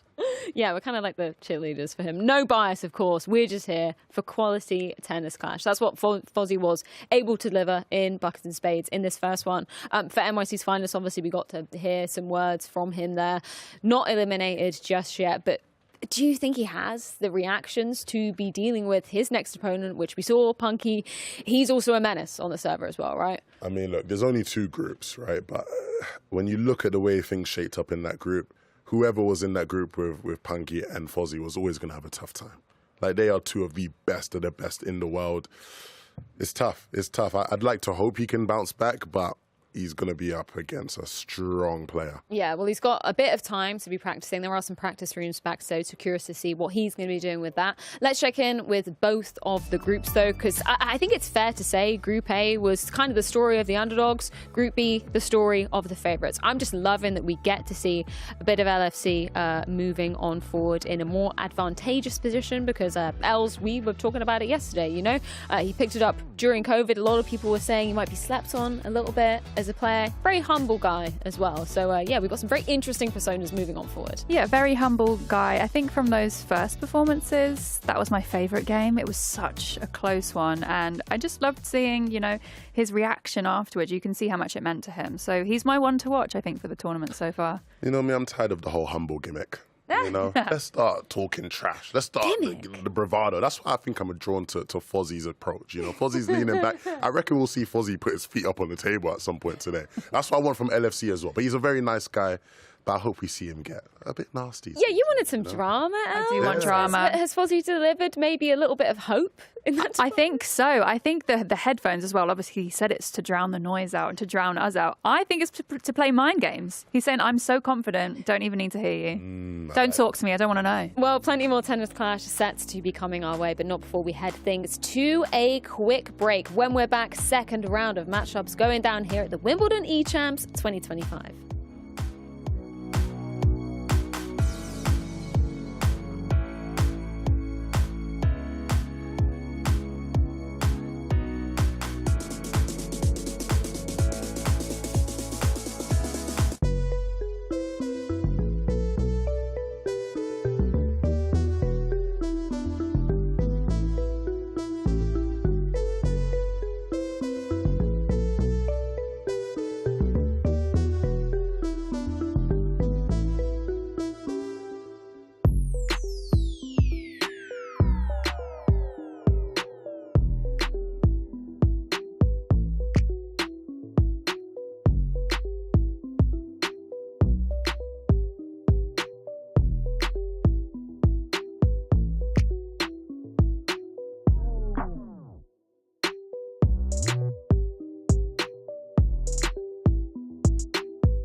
Tennis Clash is a very fast-paced, exhilarating game, but contrast that to what happened here on Court 18 at Wimbledon in 2010.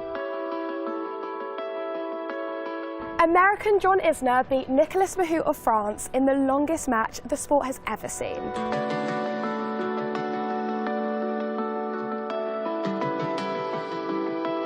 The fifth set alone lasted 8 hours and 11 minutes, with Isner prevailing 70 games to 68. Now don't worry guys, that will never be repeated due to a rule change in recent years. Which means the final set now goes to a 10-point tiebreak when the score reaches 6-all. Phew.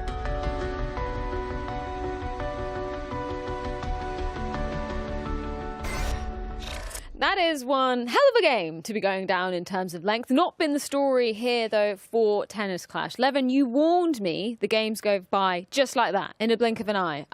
You could not have been more right. We've seen one of the first games going down was an absolute nail-biter, but every other game's been a very one-sided affair so far. Quick games. Look, lucky it's not like that Court 18 game. I would have been rattled if I lost that. If I lost that and there was cameras on me trying to take pictures like, ooh, history.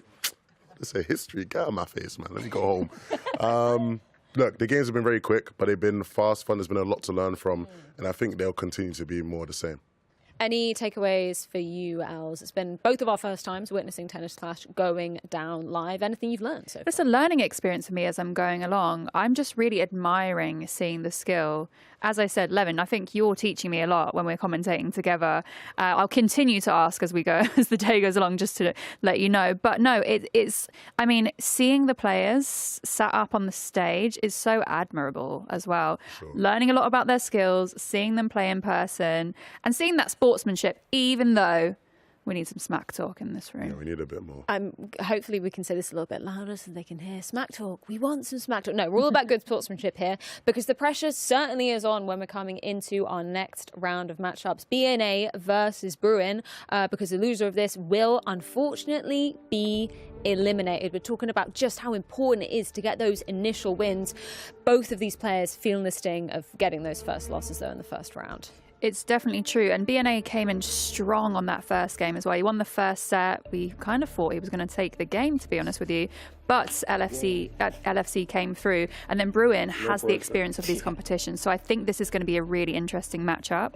Yeah, I think you're spot on. I think when you look at the two competitors, both players who, I think them being in an elimination game at this point is harsh, it's tough. The pressure's going to be there. BNA, though, I think had the stronger first game, for sure, right? In terms of it felt like he was in control in moments. It felt like he maybe probably just got a bit unlucky in other games, right? And look, I think if he can come back in with a reset, clear mind, understanding that the pressure is higher now, but he has the ability, you know, hopefully he can deliver here. Well, let's get this game underway. Truly do or die for both BNA and Bruin. Loser, sadly, eliminated here. No shot going through to those semi-finals. And as we're touching upon, you know, for BNA, seeded #1 coming into this tournament, this is where we look at that kind of wealth of experience. He's been at some of the highest level Tennis Clash matches and already getting that first point on the board.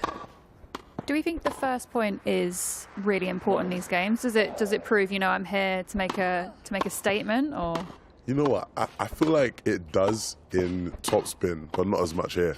I feel like it goes by so quick. Like by the time you even have that thought of yes, first point, they've gotten the next point. You know, it's so quick. By the time we finish our sentences in this, the whole scoreline changes. It's hard to keep up with. Literally. But I do think there's something about getting consistent points back and forth. Right, like if you start to rack up maybe 1, 2, 3 points in a row, that's when I think you really start to feel the advantage. Fault. Second serve. Quite an even playing field, but BNA scratching ahead there, 4-2 now. You don't want to see head scratching at this stage.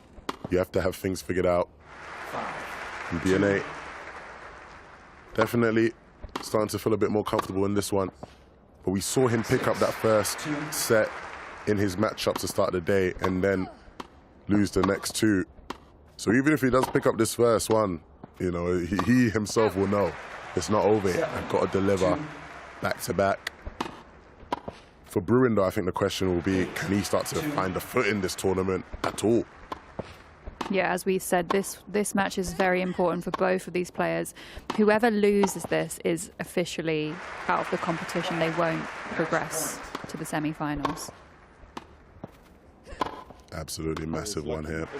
Oh, what a close finish. BNA confirmed by the official review will pick up that match point and will pick up the first set, just like he did in the first match of the day.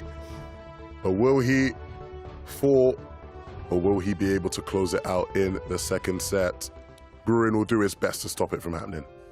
One thing I was going to ask you, Levin, if you look at BNA's on his finger, I think he's got something that helps him grip the screen, I assume. Yeah. Is that something common we see in Tennis Clash? Yeah, I think we've seen a lot of them use it. A lot of them either use the little grip there. Some of them will use actually like token powder or sort of like gym chalk that you often see used. It's all about getting, removing as much friction as possible. When your fingers are getting all sweaty, it becomes harder to play optimally, right? Because in Tennis Clash, the way it works is the quicker you swipe, the faster you hit it, the harder you hit it, right? And so any sort of extra friction from any sweat or anything is going to mean you're hitting slower, less optimally. You need good reaction time in this sport. Sure. I would be terrible because I've got long nails. I don't think they would do anything. They wouldn't help me at all, Evan. You might have to get rid. Maybe just leave, the rest of the nails done and just take the one. Just the one index. Then they'll know. They'll know you're that a serious I'm a professional athlete. Tennis Clash player, yeah. What do you think's going through their minds right now? I think Bruin's got a tough set ahead of him. You can see I'm trying to analyse. I'm not a body language analyst, but I am sensing a few nerves, I think, from Bruin here. You can see a heavy breathe out there. But we saw in BNA's last game, he did lose that second set. So Bruin could be in with an advantage here. Most important second set of the whole tournament I think we're going to be watching here. Will be a big test for BNA, an even bigger one for Bruin, who's fighting to keep his Wimbledon eChamps dreams alive. BNA picking up that first point will put even more pressure on him now. 2-love. 2 points ahead in the second set. If he wins this set, he will continue on in our round robin today. It's tough. Bruin, he's doing his best to stay competitive in these rallies, but just getting bested at times. Fault. Does well there to pick up a point. Second serve. Out. Unfortunately, will hand one straight back to BNA. And he's nodding his head now, BNA. He's feeling it. He's getting into a flow, getting into a rhythm, and it's the perfect time to do so. It is the perfect time to do so. There's a lot on the line for both of these players, but Bruin really does need to get this set back up here. Thank you, sir. 6-2. Closer and closer to that match and game point. 7-2 now on the score. Bruin's really going to have to try and find a response here soon. If you're BNA at this point, are you feeling confident or more nerves? I think I'd be feeling confident. I think the nodding of his head is him signalizing that he's found his rhythm a bit here. He won't let a couple lost points phase him. Just keep it moving. Potentially just 2 more points to go until that win. Huge 2 points. Oh, and a perfectly timed critical shot there. That could not have come at a better time. And just like that. A few seconds, that's what we keep saying. We can't even finish our sentence and a big event happens. BNA taking the win there. A big win for BNA, proving a lot. Massive win for BNA. He will continue in this tournament, and commiserations to his competitor, Bruin.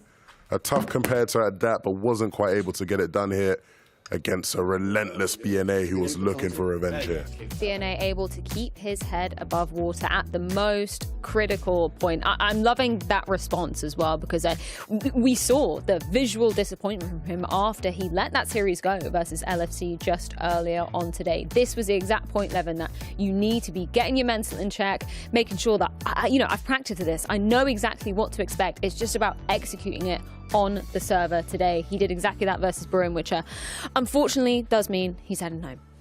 It's tough. It's tough. I've seen previous, Tennis Clash tournaments where Bruin's been someone who people have really struggled to deal with, right? And I think it just goes to show how massive this occasion is. Here at Wimbledon, it's a whole different challenge, a whole different stage. Getting accustomed to it is not easy. Yeah, I think that, you know, these days are such high pressure. You could just be having a bad day. That could literally be what it is, and you're just not on form, and that might be what happened to Bruin today. Yeah, blink and you miss it, unfortunately, for Bruin. It's disappointing as well because he's kind of been a staple name, as you've been saying, Levin. You know, we've seen him competing at some of the other tennis clash tournaments, going down some of the biggest in the whole world. It's a shame you couldn't kind of replicate that same form today. You know, absolutely. But I think he should be proud of himself, right? First things first, even making it here at all. 300,000 people tried to make it just here. Unfortunately, Bruin will be going home, but we do have some words courtesy of Jolie from both players. BNA, congratulations. Obviously lost your first, but won your second. You must be feeling a lot more confident now with that in the bag. I had nothing to lose. It was my final chance to go in the last match with chance possibilities to reach the final. And I said, okay, go for it, all for it. And that was it. And now as you play your next one, are you feeling more confident? It's extremely tough. We know Mark Anthony, he's very strong, very experimented. He was to many tournaments like this, and it will be a strong fight, to be honest. But you know your competitor well, and I feel that sets you up nicely. Exactly. And looking to my right, obviously, it's a shame that you don't proceed through, but you do have another match to play. You can leave here playing Wimbledon with a win. Let's look at the positives. How does that feel? Feels great still. I'm just glad to be here. I mean, as they mentioned, it took a lot to qualify for this event, so just to be here is amazing. So BNA was the better opponent, so he definitely deserves a win.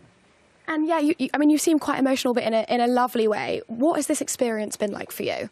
Oh, it's amazing. I mean, to come to London, to come to Wimbledon, I've never been here before, so this venue is amazing. So yeah, just awesome experience. Well, you should be so proud of yourself. And there is still one more game to play.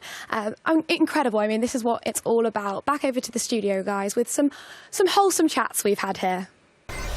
Thank you so much for that insight, as always, Jolie. Yeah, Bruin obviously flown all the way from the USA to be competing here. And as Jolie said, let's look at the glass half full, right? He still has one more game to be playing because we do need to seed the third and fourth place in each respective group. So he does have an opportunity to net at least one win here at the Wimbledon eChamps. Yeah, and that would mean so much, right? Being able to fly across the world to such a prestigious event, get to see Wimbledon, and then be able to say, hey, I won a tennis match at Wimbledon. Tennis clash match, but it's tennis at Wimbledon, and I won. Yeah, do you know what? That might be a fun match as well. No pressure. You're just here to have fun and play a game that you love. And maybe we get some smack talk. We keep saying it. We keep saying it. We're so toxic. We're such gamers, yeah. Yeah, obviously, as we progress on forward for BNA, now is the opportunity to be pulling off that reverse sweep if he can so do it. And I'm confident, I'm more confident rather now, seeing him put some very decisive victories over Bruin, because the LFC matchup, it was a very high-level game of tennis clash, our closest that we've seen so far. So we know the BNA can be putting out the goods on the server. I'm very excited to see that deciding matchup go down later today. Yeah, I think in that first matchup, there were a lot of unforced errors from BNA, and I think he was really feeling the occasion. That game will do wonders for his confidence now. I think he'll be a lot more comfortable in his competition now. We will have Mark Anthony taking on LFC in our next matchup of Group A, and the winner of this will be guaranteed a place in the semi-finals. Obviously, it depends on how they fare in the subsequent matchup to see whether they'll be seeded higher or lower going into those semi-finals, as we do have the first and second place from both respective groups going through to that very stage. But if I'm LFC, I'm feeling good after that first game, right? Like, you were down in the dumps. You had to pull off the reverse sweep against one of the favourites in the entire competition. And I feel like he's looking a bit more confident, a bit more comfy up there on the stage as well. His first time experiencing it. Love to see that. I never thought as a Man City fan I'd be saying, come on, LFC. But, I mean, here we are today. Out of context, that would be crazy. No, Dan, come on, you can do it. I think this is a really good matchup for me. We met them both yesterday, Levin. They both seem like lovely guys on the same clash team as well. So friends become enemies, possibly. Yeah, I'm excited about this one. I actually think I have a different perspective from you, Freya. Go on. For LFC. I think if I'm LFC, I'm feeling even more pressure about this matchup. Because if he loses and he has to face again against BNA, I wouldn't want to play that version of BNA. The BNA he got in the first game, cool, I can handle that. But this new BNA, that might be a scary rematch. Let's see if he can withstand that pressure, guys. I'm going to leave you to be taking us away with Mark Anthony versus LFC. Right, well, let's get into this game. Nerves or no nerves, Levin, right now? I think Mark Anthony, no nerves. I think if you're LFC, maybe a slight bit of nerves. Mark Anthony, cool, calm, collected. He's got a bit of a suave about himself, you know, very sure of himself. And after his first match, how could he not be, right? He did a great job against Bruin, but now he has to do it against LFC. Coming in strong, making an impact here. 2-0 up. As always, of course, it's first to 10 points here to take this set. 3 points for Mark. Just another thing you've noticing now, right? We obviously talk about the positioning of how people are holding their phones and stuff. What fingers people use to actually swipe and like hit in the game is an interesting one as well. Yeah, because we had BNA in the previous match, index finger. It looks like Mark uses his middle finger for that one. And it looks like LFC's using his thumb a lot, so everyone's different. I'm an index finger guy, personally. I think, yeah, I'd be an index finger. Or a thumb. You reckon thumb? I might put a little finger in there, pinky. Why I not? feel like my thumb wouldn't be as rapid. I feel like my index is just ready to go. Okay, so LFC has 2 points on the board now. Maybe finding his feet in the first set here. Ooh. Tough forehand to return that. Do you think that there's training that goes into this game outside of actually playing? So obviously we've spoken about having good reaction time. Is there anything they can do maybe to, you know, prepare for a game like this, get their reaction time up?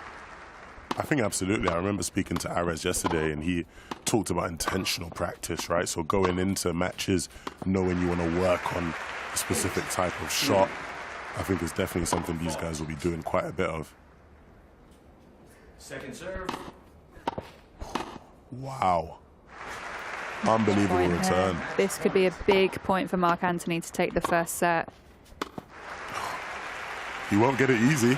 LFC with a big winner there. But just like that, Mark Anthony will take the first set, and LFC letting him know, well played. They've seen a bit of the chalk come out, making sure his fingers don't get too sweaty now. He's got to close things out in that second set. He does, but as we saw in LFC's first game, this is where he comes into play. Second set, under pressure. I think he's got it in him. We might be asking a lot from him though. Can he do it twice, right? To climb that mountain, to climb that hill in that first matchup was not an easy feat whatsoever, right? He was able to do it. It was incredibly impressive, but you can't allow a player like Mark Anthony to get too confident because he will punish you. We can see them both now, just preparing, getting ready. From speaking to NYC's finest after his last game, I asked in the halfway point between sets, can you actually change the attributes? It seems like it's more after the game, so he's going to go back, probably backstage now, maybe thinking about some adjustments that he can make. I mean, we can see them doing stuff on their phone, but I don't think at this point it's all about, you know, changing too many things. It's probably just getting that mental space intact. For sure. I think like a lot of the different characters and strings you can pick definitely come into play. But I think from a lot of the matchups we've seen, a lot of it is just who's playing the better tennis, right? Who's more on point in terms of the consistency of their strokes. And that's typically who we've been seeing take these big leads. We're underway on the second set. LFC in with that first point, making a statement. That's nice. That is definitely nice. But eventually the backhand of Mark Anthony will pick him up a point. And he loves that backhand right now. It's doing wonders for him. Ooh. You can see the passion in Mark Anthony there. It was very subtle, but he did do a little celebration after that point. It is a satisfying game to play. When you win a tough point in Tennis Clash, it feels good. Don't know about you, Levin, but I get very bad rage when I play some. I'm a sore loser. I said this earlier on in the competition, but I would get very angry, I feel. That's actually the reason why we're not doing a show match this time around. They knew they'd have the budget for multiple phones for you, because you would have just been losing to me. And we can't be having all that. Head loss. But these two professionals are keeping their heads fully intact. We have 5-4 now. It's quite even. Hey, look, you said it, LFC. He loves the second set. Second serve. He loves to come out and play his best tennis now. Mark Anthony will look to try and pull away now if he can. And it gets even more difficult for LFC. But he's doing a good job to stay in it. 6-5. And the nice shot coming out from Mark Anthony. Fault. Second serve. Oh, big critical shot. 7-5. Fault. It's very tense in the room. Second You can hear a pin drop in this room right now, except Buzz, obviously, talking about the players as they're sat about 10 metres away from us. It's an intense matchup, Els. Nobody wants to lose, but right now it looks like it's going to be Mark Anthony's to win. Can he close things out here on this final shot? The drop shot. Oh, what a response from LFC to stay in it. It's a lot of pressure at this point, though. Game point again for Mark, and he takes it. You see what it means to him. The celebration there at the end. Wow. Handshake, calm and composed. He's done what he came to do. Mark Anthony, the best player of this group. He started off incredibly strong in his first matchup, was able to finish things out here incredibly strong again, and he will be our first semi-finalist. Guaranteed to be going straight through to the semi-finals, of course. We'll have another game going down later on today to see exactly which side of the bracket he will indeed be seeded into. But yeah, it's a little bit of chatter after the game, and not down and out for LFC just yet. He will indeed have the opportunity for that rematch, and it could, if things get so down to the wire, it could come down rather to the set differential. So it really does matter how quickly you close out some of those sets, Levin, in terms of your future in the tournament. Yeah, you know, my mentality with these things is just win every game, you know? I'm just thinking about the winning. Just be a winner. I think if you're, you're starting to try and count the different sets you've got, you might be in trouble at that point. But you're right, it will be important. And it would be heartbreaking if that's what it came down to. I hope it doesn't come down to that. Yeah, hopefully not for the side of LFC. But Jolie, I want to get your thoughts on Mark Anthony going through. He was one of the more vocal members of that club that we got to talk to just yesterday on the media day, and he really puts his money where his mouth is on the server as well. That was an incredibly impressive performance from him. Yeah, that was really, really great. And I'm glad to see that LFC is still in it. He's not out yet. And I think it's that little bit of hope. I mean, I wonder what is going through their minds right now, right? They go back, they're all backstage together. Hopefully we can be able to have a little look then. But they're all there talking. What do we think they're talking about? Are you desperate to know? Yeah. Are they talking to each other? Are they talking to their potential, well, not opponents, but non-opponents about what maybe they should be prepared for? I don't know. I'd love to get some insight on that. I'm very curious as well, just because you come from that sporting background, right? Like, we're talking to some of these players about the fact that they have to play on the same mobile device, which maybe they don't usually play with. So some of them are a little bit more hesitant to go back and get that practice. It's more about, okay, you prepared for the tournament. You just need to execute what you've prepared for. You know these players incredibly well. They play each other week by week, right? When you're looking at more like traditional sporting events, because there's that added physical aspect to it, right? Like, what do we typically see players doing in those breaks? I'm sure it differs game by game, right? Yeah, I mean, if we take football, for example, even, during the summer break, they're still training. It might not be directly with the club or for the club that they're playing for. But, I mean, if we talk about Chelsea, Premier League finished, headed out into the Club World Cup, and now there's a little break. I think we're just under a month till the Premier League season starts again. But they'll still be training every day. They'll be making sure they keep their fitness up, because at the end of the day, the buck stops with them. If their fitness isn't there, they're not being started. So they're constantly, whether they're on holiday, they'll be going for runs. I know players that every morning they're getting up no matter where they are, whether they're partying in Ibiza or they're on a chill, holiday with their family. They're making sure they're going for a 5K run in the morning. Well, I'm sure Mark might be having a little bit of a party, because he is guaranteed to be going through to the semis. So let's check in with both of the players from that last match. Yes, well, I am stood next to our official first semi-finalist of the competition, Mark. How are you feeling after that game? It was a really impressive win there. I feel satisfied with my gameplay. I think Dan played well. So Dan is the mentor for me in this game. So it was special playing him today. That's very interesting. So he was your mentor leading into this competition and this game? Yeah, a few years ago when I began to play the game, he told me the tricks and the way of progressing in the game correctly. So yeah, we chat a lot at that time and he helped me. I love that. So for your next game, you've obviously already qualified for the semi-finals. You've got BNA up next. Are we taking it easy, or are you going to still play as passionately as you did in those past 2 games? Thank you. No, I'm going to play my best for sure. I won't let anything on the table for sure. Amazing. And LFC, you are still in the competition. The hope is still alive. You've got 1 more game to go, but not an easy opponent in Bruin. How are you feeling heading into that last game? Yeah, looking forward to it. But congratulations to Mark. He played really well today. And like you said, we go back years, so it was a pleasure to be here with him. How does it feel then, being the mentor and having your student beat you in a competition? It feels good. Like, he's done really well. He's a lot better than me now, so congratulations to him. Amazing. Well, we'll see you both very shortly in your final matchups for the round robin. Back to you guys.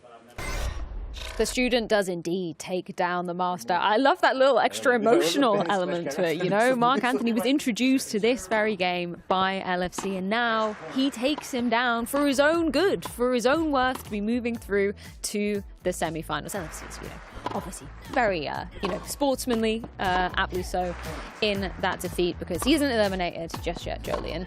I don't want us to be biased, but I think we all have a soft spot for LFC, right? I think he's kind of he's the crowd favourite.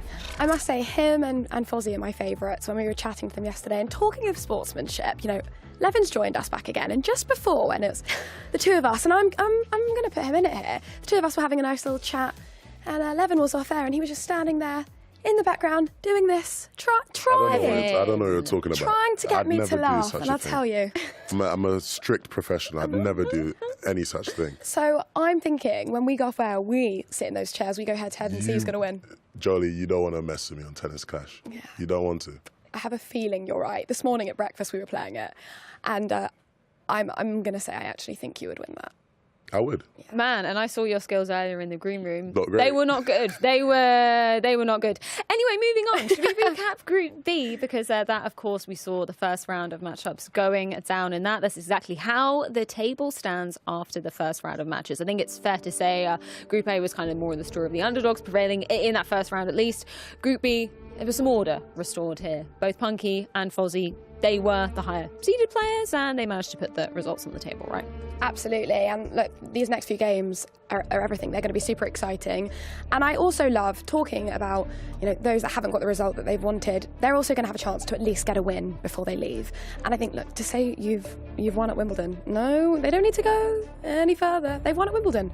Even if they don't win the tournament, I think that's nice to know. It's an achievement in itself, right? Absolutely. We've talked about it time and time again, but hundreds of thousands of people attempted just to make it to the top 8, and these are the very best of Tennis Clash. We have got Punky versus NYC's finest. Of course, Punky prevailing in his first round of matchups. Anything particularly stood out for you, Levin, in terms of Punky's playstyle? Absolutely. I think when you look at how he was able to adapt, right? He was going up against Arez. He came into that matchup and he was like, I know Arez is a serve and volley player. I'm going to have to, change my strategy to deal with that appropriately.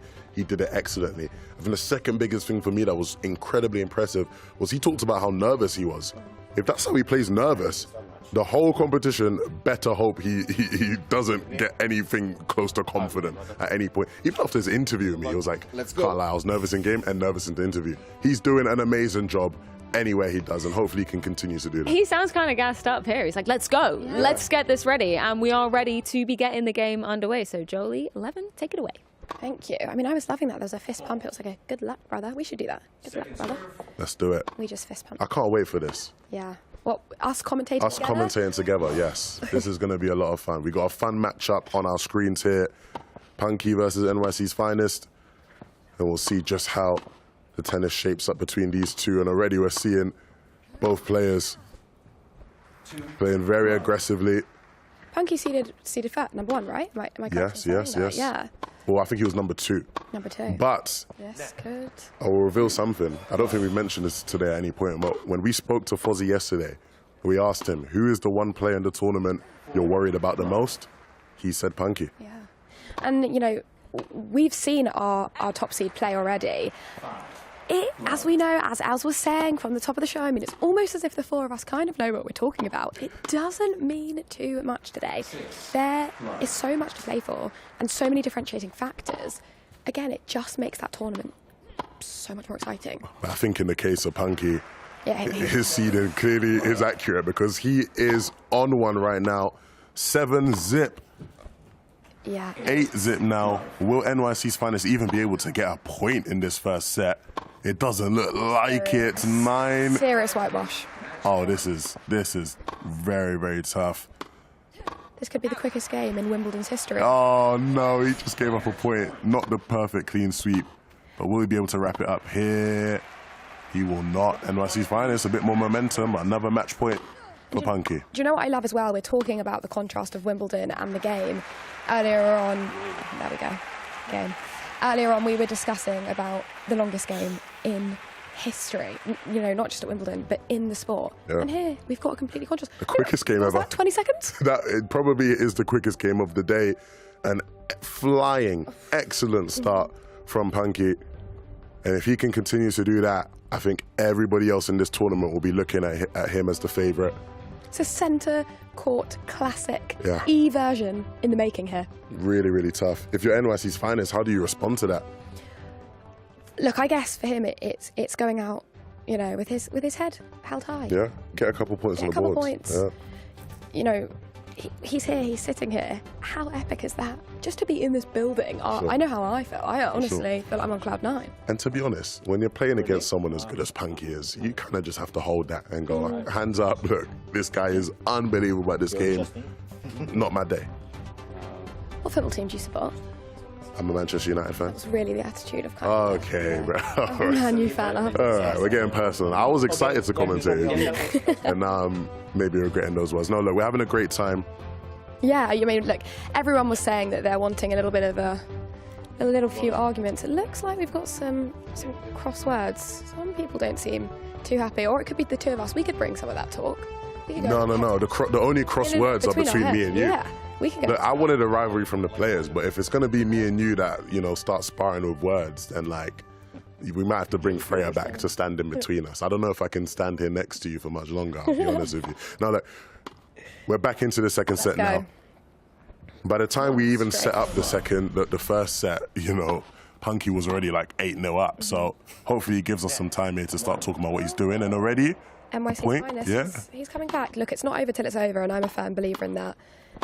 Big point here for him.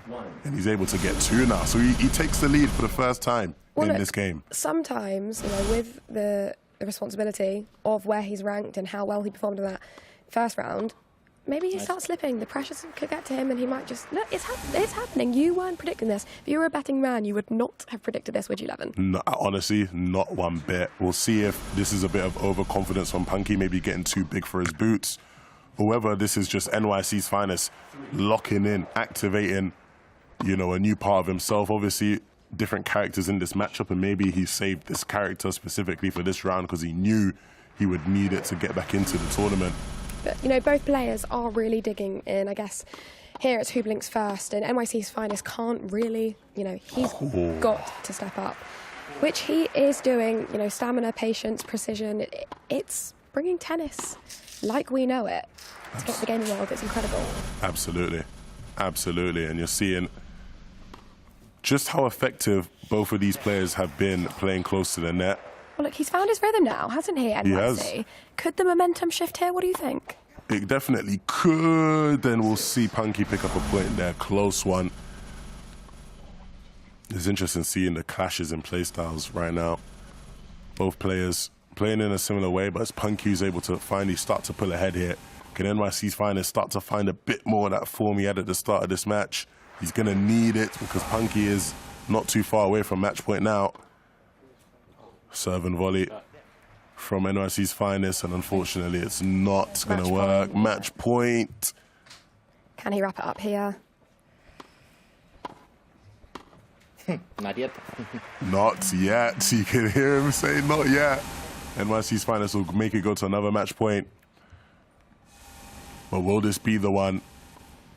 Can he make a game out of this? Big winner from the man himself, Big Punky. sigh of relief there, wasn't there? Massive sigh of relief. That second set was not as dominant as the first one, but he will move through now. A big win, another dominating win from Punky. Even when NYC's finest tests him, he does stand tall. Resilience there shown from Punky. Now, we may have jumped the gun a little bit in terms of those 2 wins, because yes, technically, most of the time, if you get 2 wins, you will be moving through to the semi-finals. But there are certain situations where set differential will matter. So we will have to see how the subsequent games unfold before we say for definite that players will be going through to that playoffs bracket. But either way, solid showing from Punky. Absolutely. Absolutely. I mean, Punky, after that first set, I thought we might as well just wrap this whole thing up, you know. But the second set wasn't the best of starts. I think NYC's finest definitely came out with a bit more of a fighting punch.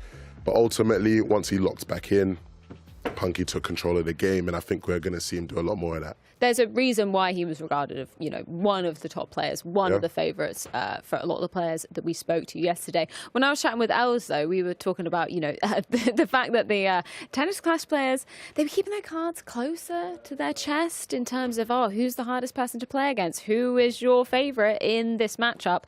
Compared to the top spin players, they were smack talking each other left, right and centre. Everybody was confident in their own ability. So I'm excited to see that kind of play out tomorrow. You know what I think it is? I think there's a difference in culture for one, and just like general respects. Like the top spin players are a bit younger, overall than some of our Tennis Clash players. I think our Tennis Clash players are like, man to man, a bit of respect. You're good, I'm good. Like we'll keep it respectful, keep it playful. Our top spin players tomorrow, it's like, I don't like that guy. Straight up, I don't like him. I'm going to beat him, and I like that a bit more, But the Tennis Clash players, they're putting on a show so far. Well, we do like both of the players that we saw just gracing the stage a few minutes ago. So let's get a few more words from them, courtesy of Jolie. Congratulations, 2 for 2 wins. How must that feel? Amazing. It wasn't easy. Like New York City's finest is one of the best volley players in the game, and I had to up my game for him. Yeah. So did you feel like you had a big strategy change coming up against him? Actually, the whole group was full of volley players. Like as you've seen, Fozzy also played against him volley versus volley, and I had to play the same. Like in the first game with Arez, I did the same thing.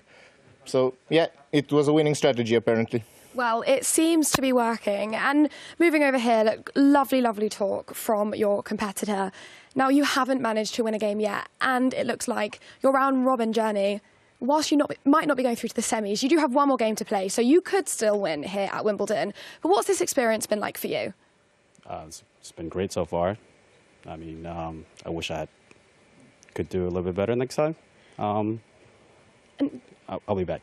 You'll be back. I mean, I love that, the confidence. And how do you feel like you could prepare slightly differently for next tournament? I feel like this experience has definitely been helpful in case I ever come back here.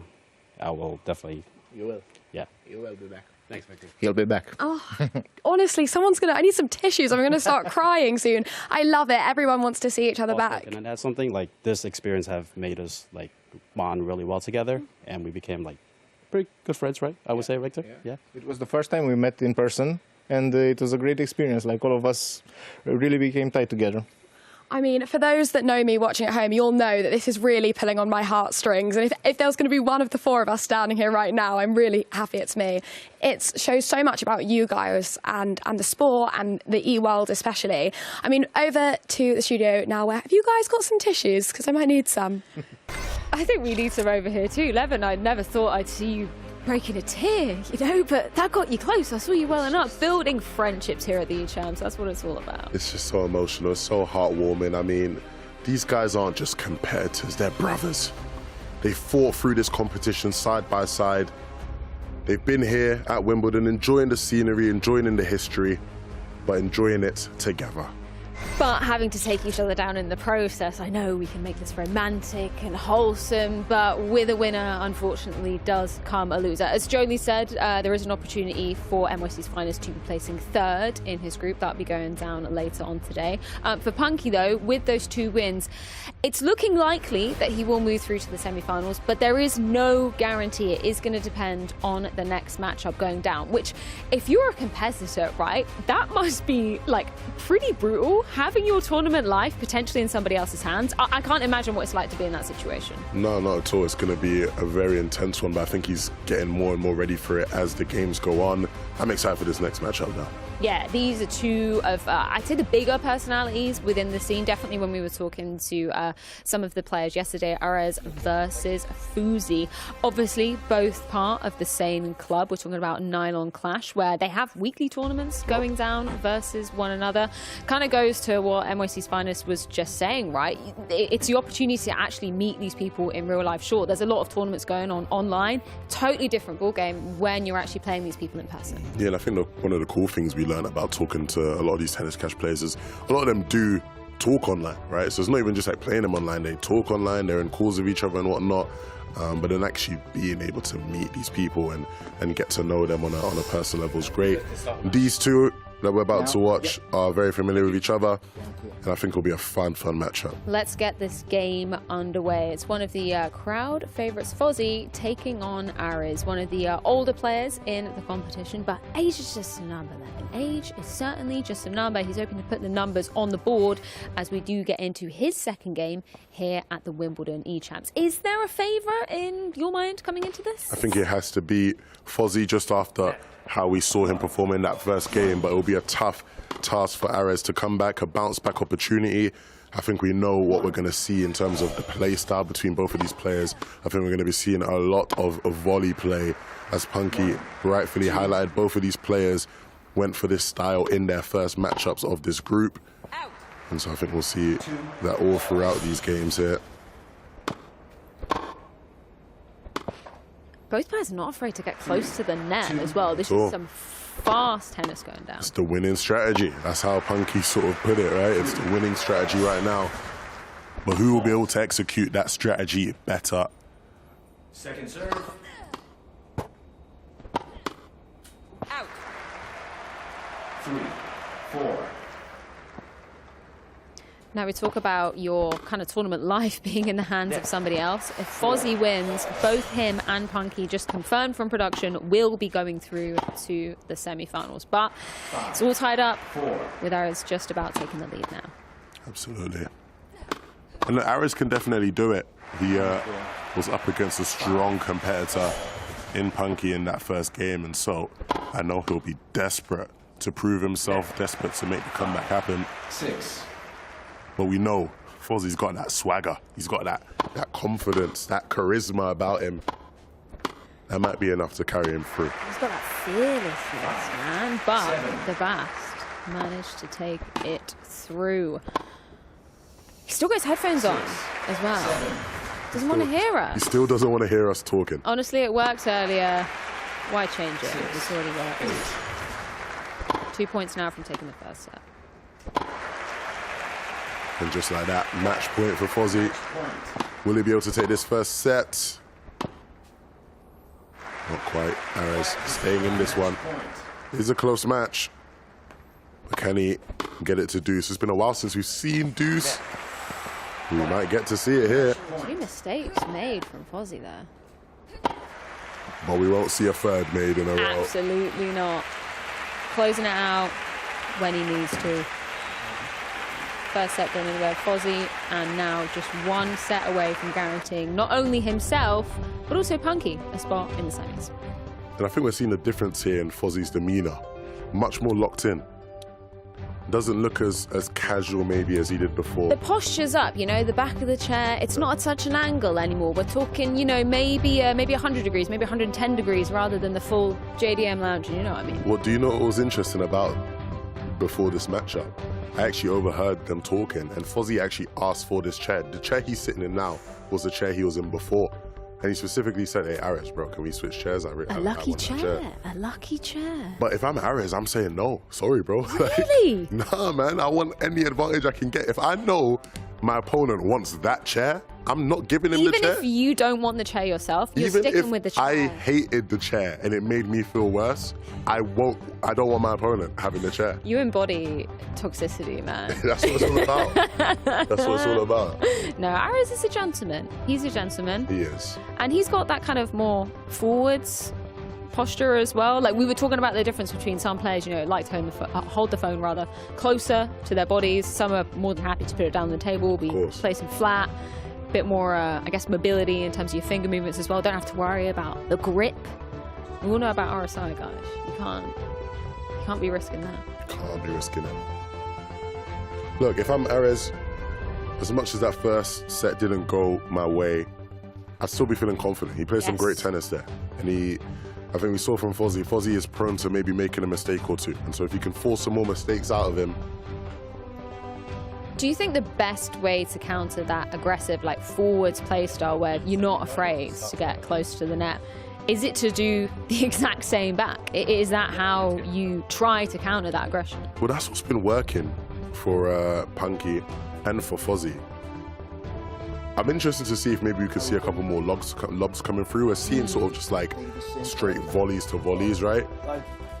Not much lobs or anything to try counter it and move your opponent back up the court.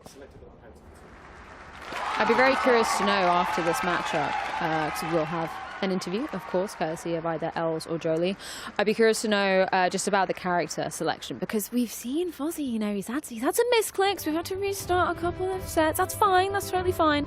But I'd be interested to know the strategy kind of behind that, because as we said earlier on in the day, you can't play the same character twice within the same game. So when we move on to that second set, you can't play the same character as you did in set number one. There's also the strings to be considering as well. There's 5 different types of string presets that you can be working with, but obviously it's all about how you execute that within the game, which is getting underway right now. Good game coming out from Fozzy there. Will it be a good game for him is the question. Decision, volley, and a point on the board. Oh. Brilliant passing shot there. Arez tried to get much closer to the net. Didn't quite work for him. A big volley though. That will pick him up a point.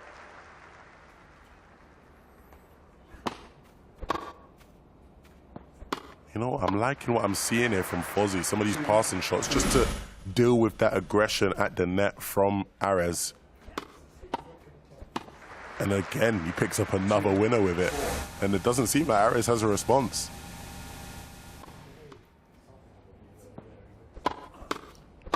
Oh, I say it doesn't seem like he has a response, and then he responds quite well. Immediately. Damn, that was savage. Love to see it. Love seeing these players try and build some momentum. Net. 4. Don't love the mistakes. A couple of those from Fozzy so far where he's hit the net in this matchup. 5.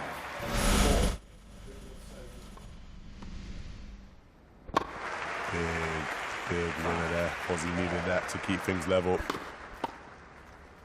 Oh, and a miss on the drop shot there. That will benefit our boy Fozzy.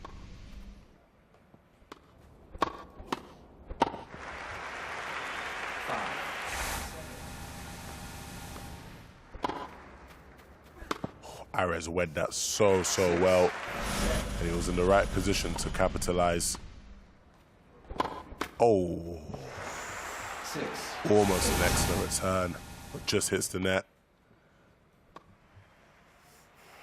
He can't stop that one. Match point now for Fozzy. A chance for him to secure himself a spot in the semi-final.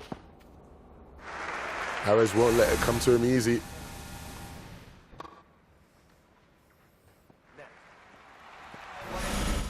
Could be all tied up. Chance now to do it. Will Fozzy make it happen? No. He will not. We go to deuce. Once again, it's a bit more traditional tennis rules. You've got to win by 2 clear points, where Fozzy, now he's able to get a point on the ball, but can he get a second consecutively? Back at match point. Arez, though, continuing to fight, not letting up, not giving up on his hopes of making it through to the semis. And he'll pick up the advantage. You can see Fozzy is not happy about that one either, that reaction. This is huge right now.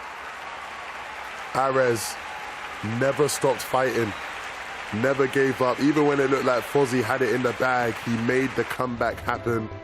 And that will be a set drop from Fozzy.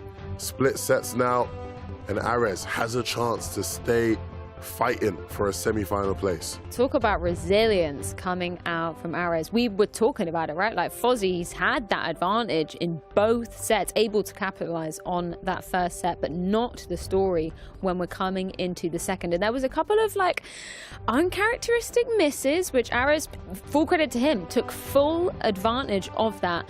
Do you think that, I mean, this has been one of the tighter games that we've seen, right? I'm really happy that we get a third set to decide whether it's not only Fozzy, rather, that will be going through to the semis if he wins this. It will also be Punky. So Arez could have the opportunity to deny both of them a spot there. I mean, it's going to be tough. But if Arez can keep playing how he's playing towards the end of that second set, I mean, it's definitely possible. Talk about the mental fortitude to keep fighting, keep pushing. He obviously lost against Punky earlier. He was losing against Fozzy, and he said, nah. Enough of this losing stuff. That's not what I'm about. Starts picking up some big points, some tough rallies, and ultimately he is forced a third set. One that he'll be looking at as incredibly winnable. 100%. He just came back, rather, from a deficit situation, and he did so very convincingly, using some of that like skill and experience from his old sportsman days, right? We were talking about him. He used to play football professionally for, I think he said, 8 years as a midfielder. He knows what it is to be under pressure, and he's not letting it affect him. He knows how to compete. And look, I can say this now because Fozzy put the headphones on and he can't hear us, but is he maybe getting a bit rattled? Is that something to look out for? Look, he can't hear me right now, so I feel safe saying it, but maybe he's lost his head a little bit. Maybe. I mean, it wasn't typical, it wasn't atypical of his playstyle to see a couple of those moments, you know, getting a little bit flustered. We saw immediately, as soon as they finished that set, he was wiping the back of his phone, you know, maybe he's got a bit of that chalk out. But either way, we are into this third set. And this is going to be a huge third set. This really will determine a lot of how the rest of this tournament goes between these two players. Lots of volleys back and forth, but it'll be Arez who wins it that time. And again, he's really found the comfort in playing this volley style. And I mean, Fozzy just doesn't have a response for it here early on. I love that we get to see the cams as well of both the reactions, because you can see from Fozzy much more emotive when things don't go his way, whereas for Arez, much more locked in. Absolutely. Arez, he's a smooth operator, that guy. First conversation I had with him, I'm like, yeah, this guy's smooth dude. And he's going to need to keep that up. Fozzy gets a point back in it, so we're level.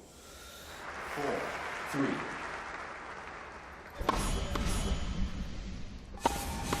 Ooh. Tough one to win.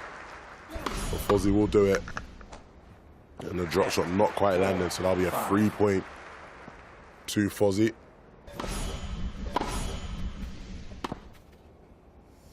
And again, when he goes back to just playing for those volleys,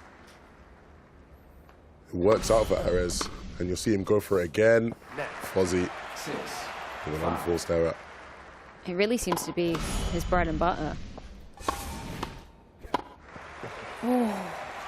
That's a way to deal with it if you're Fozzy.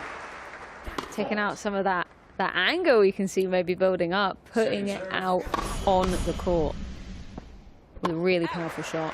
But maybe slightly too much power in that one. Net. 8-6. This is going to be a big couple of points. 8-7.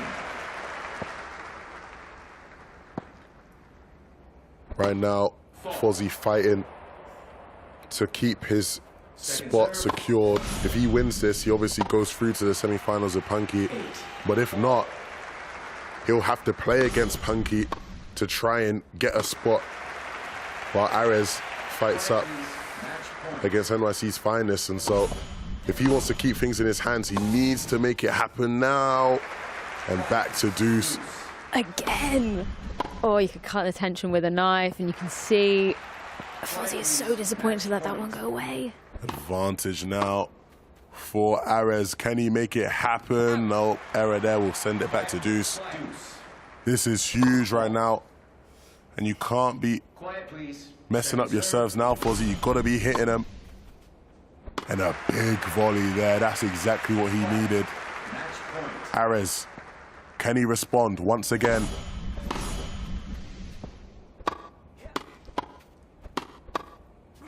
Big volley, and that will do it for Fozzy. A tough matchup. You can see just how much it means to him. A massive, massive win. Congratulations very good. from his opponent. And that will secure him a spot in the semi-finals alongside Punky from Group B. Big sigh of relief from Fozzy to be closing that one out, considering he closed out, the first set in a much more clean fashion. But credit where credit is due. Arez, although he won't be going through to the semi-finals, he really made Fozzy work for that one else. That was one of the most exciting matchups that we've seen so far. Yeah, I've been watching off the side of screen, and what a match from Arez. I mean, that's got to boost his confidence. I know, obviously, he can't progress in the competition now, but that's got, against Fozzy as well, what a game. That was so impressive on so many different fronts, to where if I'm Arez, I'm like, I wish I was in Group A. He could have snuck out of Group A. He just had two really top competitors in this group, but he made Fozzy really start to sweat there. We were bigging up Fozzy for being cool, calm, collected. He was feeling the pressure at the end there. Feeling the pressure. You could tell from the body language. He was fully reclined at one point. But I loved it. I really loved seeing the passion and the difference between his body language at the end of that game compared to the first game. Completely different, but he still got the win, so.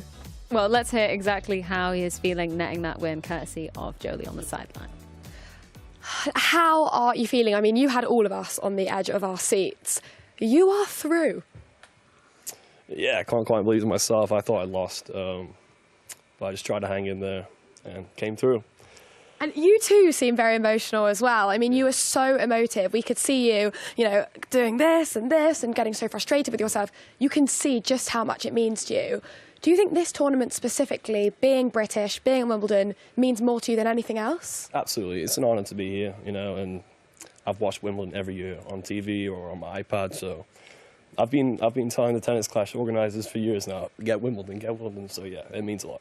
Please don't cry, because you will set me off. You will. So I'm gonna move over now. What a tournament! Unfortunately, you don't. Ooh, my mic's about to go out of my hand. You don't progress through. But how are you feeling? You must be very proud of yourself. You gave him a very good fight. We are in the same team, Will and me. So it's a pleasure to play against him. It's a top player, so he played against me volley, and it's hard to beat him. But Richard, I win. He win. Sorry. And will you be back? That's what we want to know. Are you going to be back? Have you got more to give, more to fight for here at Wimbledon? Yeah, because you have a great organization. Very nice. It's great to be here. And as you mentioned, obviously your teammates, and I know you're just off the back of a loss, but do you feel very proud? Yeah, of course. Very. Amazing. Well, Amazing, yeah. Thank you both very much. We're going to see lots more of you, and we're going to head back to Freya and the gang in the studio. Thank you so much, as always, Jolie. Yes, Arez really made Fozzy fight for this one. I'm loving just some of the raw emotions that we're getting to see out of the players. Fozzy, not afraid to show them on the cams and also tell them to Jolie straight up, right? We know that he's one of the few people that were born in the UK, obviously returning back. Now he lives in Austin, Texas. And the fact that you get to compete somewhere as prestigious as Wimbledon and you get to go through to the playoffs. I feel like this matchup was playoffs worthy, right? I feel like this was one of the semi-finals finals that kind of got stolen away from us. Shout out to Arez. I'm hoping it's true that he's going to be back and going to be fighting more. Absolutely. Look, he's still got another game to play, and so I'm sure he'll be looking to try finally get that win. He deserves it. He's fought very hard so far. Yeah, if that match is anything to go by, he deserves that win for sure. I could see visible sweat rolling down Fozzie's forehead there, and I love it. The passion. Give me more of it. That's what you need. It's exactly what we want to be seeing. I also want to be seeing exactly how the groups are laying out after this second round of matches. As we were talking about, for Punky, the fate was kind of out of his hands. It did depend on whether Fozzie was going to win in this matchup versus Arez. That, fortunately for him, did happen. So it is confirmed. Punky and Fozzie, first two players through to the semi-finals. I think it makes sense when we were kind of looking at the seeding and experience in that Group B. Yeah, that is a strong top two there coming from Group B. I feel sorry for Group A, to be honest, who've got to go against them next. It's going to be tough, but I'm curious now. Even obviously we're going to watch some Group A, but even between Punky and Fozzie, they obviously now have to play for seeding out of the group, right? Because you want to be ideally the highest seed, especially going up.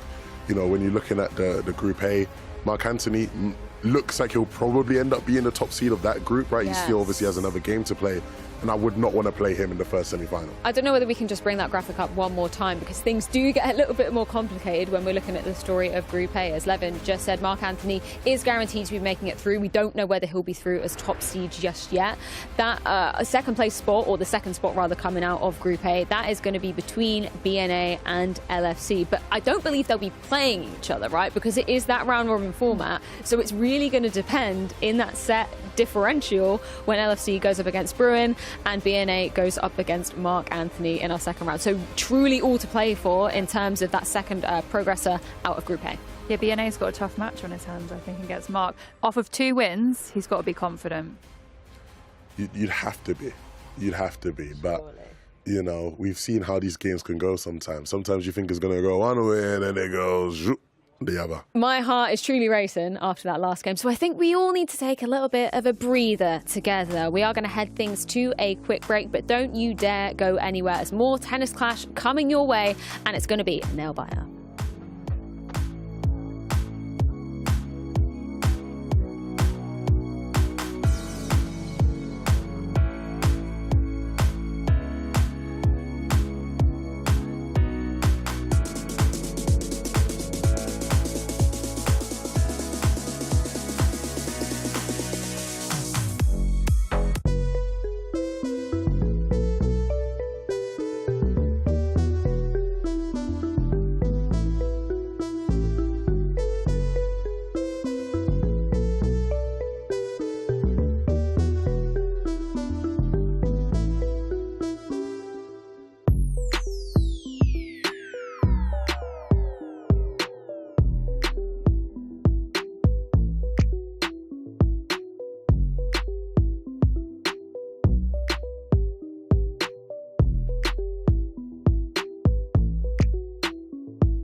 We are back with the Wimbledon eChamps, brought to you by Amex, supporting tennis since 1994 with its sponsorship of the US Open and an ongoing partner of the championships since 2019. We've heard just how much it means to the players to get to play in one of the most prestigious venues in all of tennis. And I do believe we have Jolie backstage, ready to get a bit more inside scoop. Okay, I am being very nosy. It's in my nature. And I was thinking, I'm seeing a lot of on stage of them getting on. So let's see what it's like backstage and if they are getting on. And look, they're all quite quiet here. But when I came in here before, and let me come in between the two of you. When I came in here before, there was a lot of chatting going on. And it does seem like, off of the cameras, you're all really good mates too.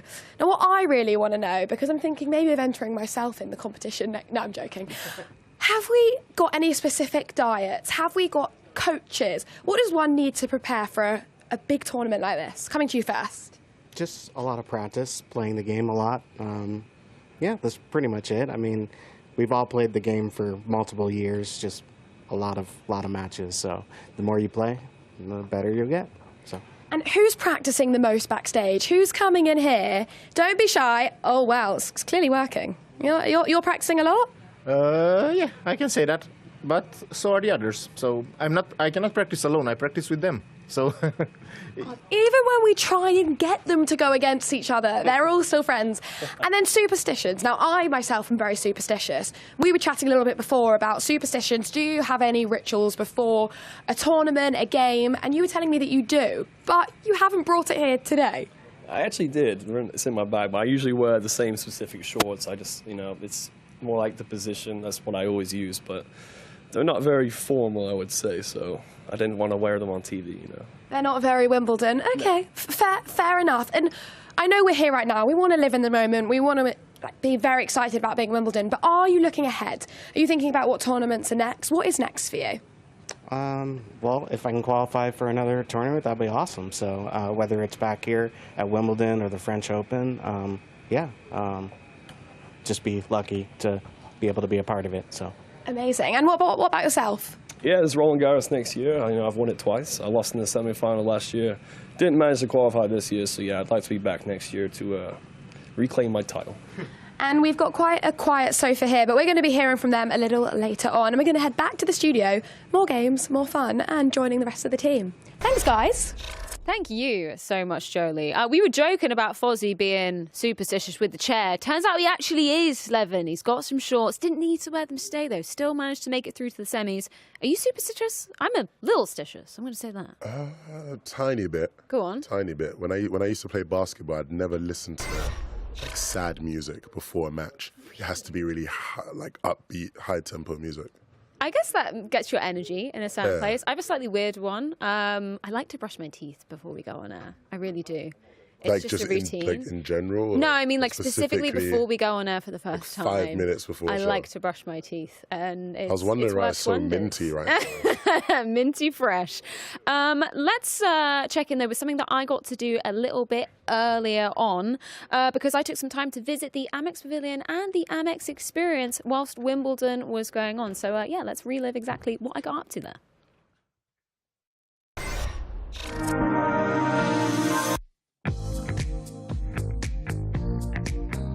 3, 2, 1, now.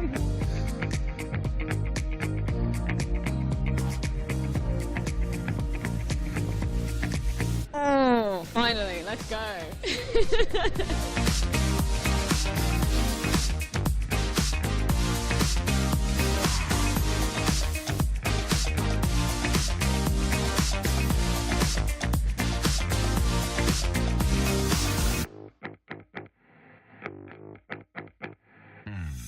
Is it possible to get a orange juice? Yeah, of course.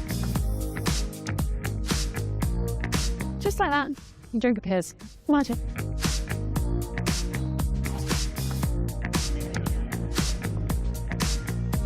I think of like a chocolate egg. Yeah, that sounds like the best one. Name a flower you can see at Wimbledon. A peace lily? Very peace lily. So quick. A charm. You've got an exclusive Amex tennis shop. So cute. Little memento from today. Lovely. So I've got my Amex radio, and the only thing left to do is go and watch some tennis. There were so many cool fan experiences courtesy of Amex that I got to get my hands on, not least actually getting to play some Tennis Clash in the Amex experience. Now, they showed my highlights. I was going to say, It was more lowlights. So the guy there, I think he should be competing up on stage because he was sick. And then he kind of lulled me into a false sense of security where he, gave me a few points. I was like, yeah, I'm getting into this, man. This is easy.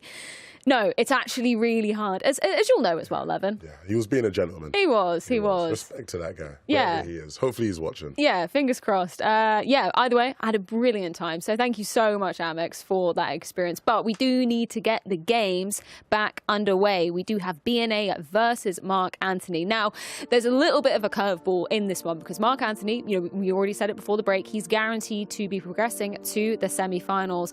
But for BNA, it's going to be between him and LFC to see exactly who will be going through in terms of that set differential. So your fate is somewhat in your hands, but somewhat out of your hands as well, depending on how the next game goes down. Yeah, I mean, if he just gets the dub, right, he'll be laughing. But look, both of these guys have been sat here for a bit. I actually just went and had a chat with them, just to see what the vibes were like. Vibes were immaculate. Really? Both of them very cheerful, playful, having a bit of a laugh with each other, which I thought was odd. But I think it just goes once again to show these guys are all just mates. They're all such nice guys.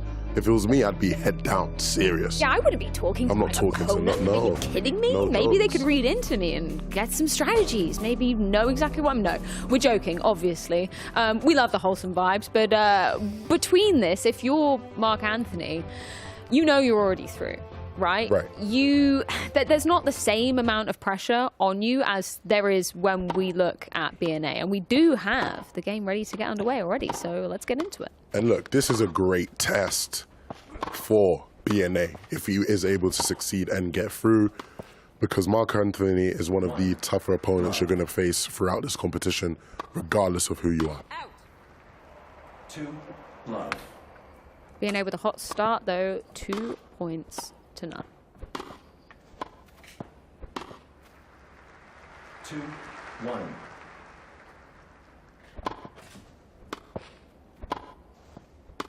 We've been talking a lot about some of the players, trying to get closer to the net. These guys seem to not be too afraid to be playing far back, though. They're going for those longer shots. Absolutely. We're seeing the differences in the play styles of the groups, right? Group B was all about serve and volley, playing close to the net, being super aggressive there. In Group A, a lot of it's just been a lot of baseline play, strong forehands. And we're seeing that once again from Mark Anthony. Second serve.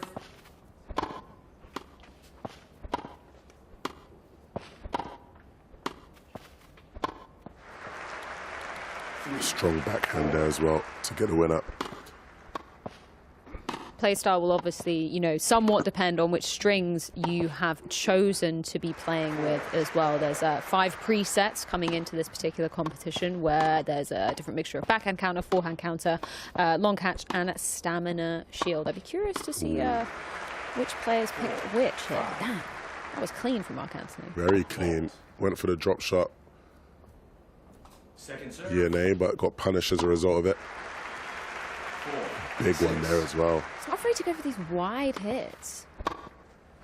He's really good with the angles. Yeah. Really consistent. That's one of the key factors to success in this game, your consistency of your strokes.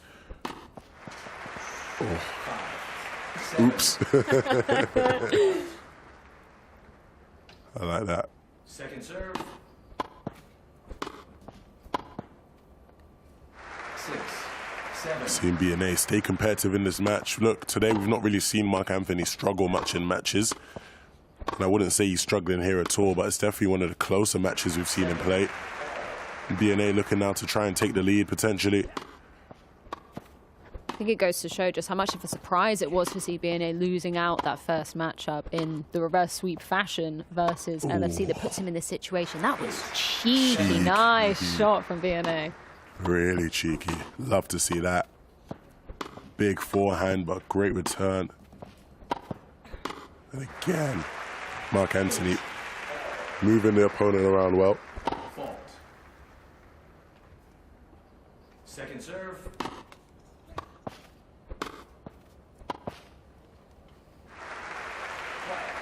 Match point. Fault. Second serve.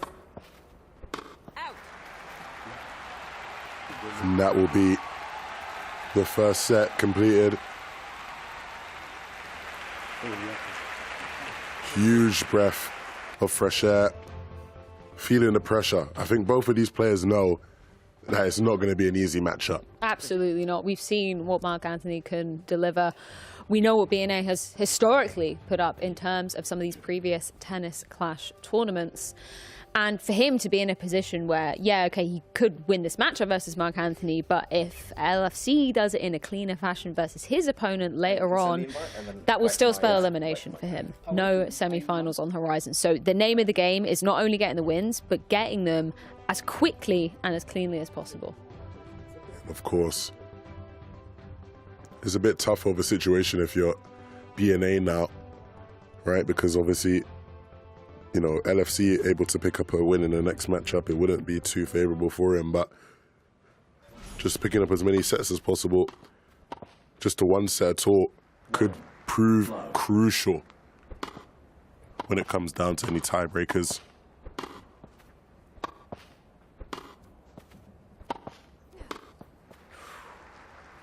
A strong start. Great angle there from Mark Anthony. That's what he does. The angle king, Sun Coolin. 1, 2. 1, 3. Very strong defensively. 1. Mark Anthony maybe starting to find a bit of rhythm now in this one. Big forehand, but unfortunately is just out. Those are the types of angles we like to see him hitting often.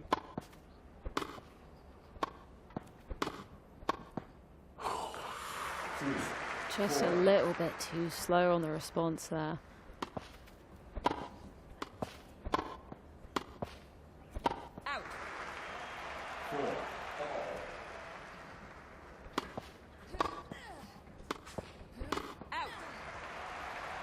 BNA now stringing some together, takes the advantage 5-4. I guess for BNA, it's a lot about learning the angles that Mark Anthony likes to go for, right? We've really rarely seen that forward play, that aggressive play style that we saw in the other group, right? These players like to be a little bit further back, have their options in terms of movement. Now the score's level. Oh, what an angle. BNA finding some tough angles of his own. You can see Mark Anthony's really making him move, dictating the play, forcing his opponent all over the court. That's where stamina really comes into play. Curious as to whether that was, you know, taken into account when the players were choosing their strings. Either way, 8-8. BNA is a lot lower on that stamina, and it's because he is just constantly being moved around by Mark Anthony. But it might not matter. It might not matter at all. And that, to me, is the shock of the tournament so far. Mark Anthony was looking so strong. Didn't look like anyone was going to beat him in this one.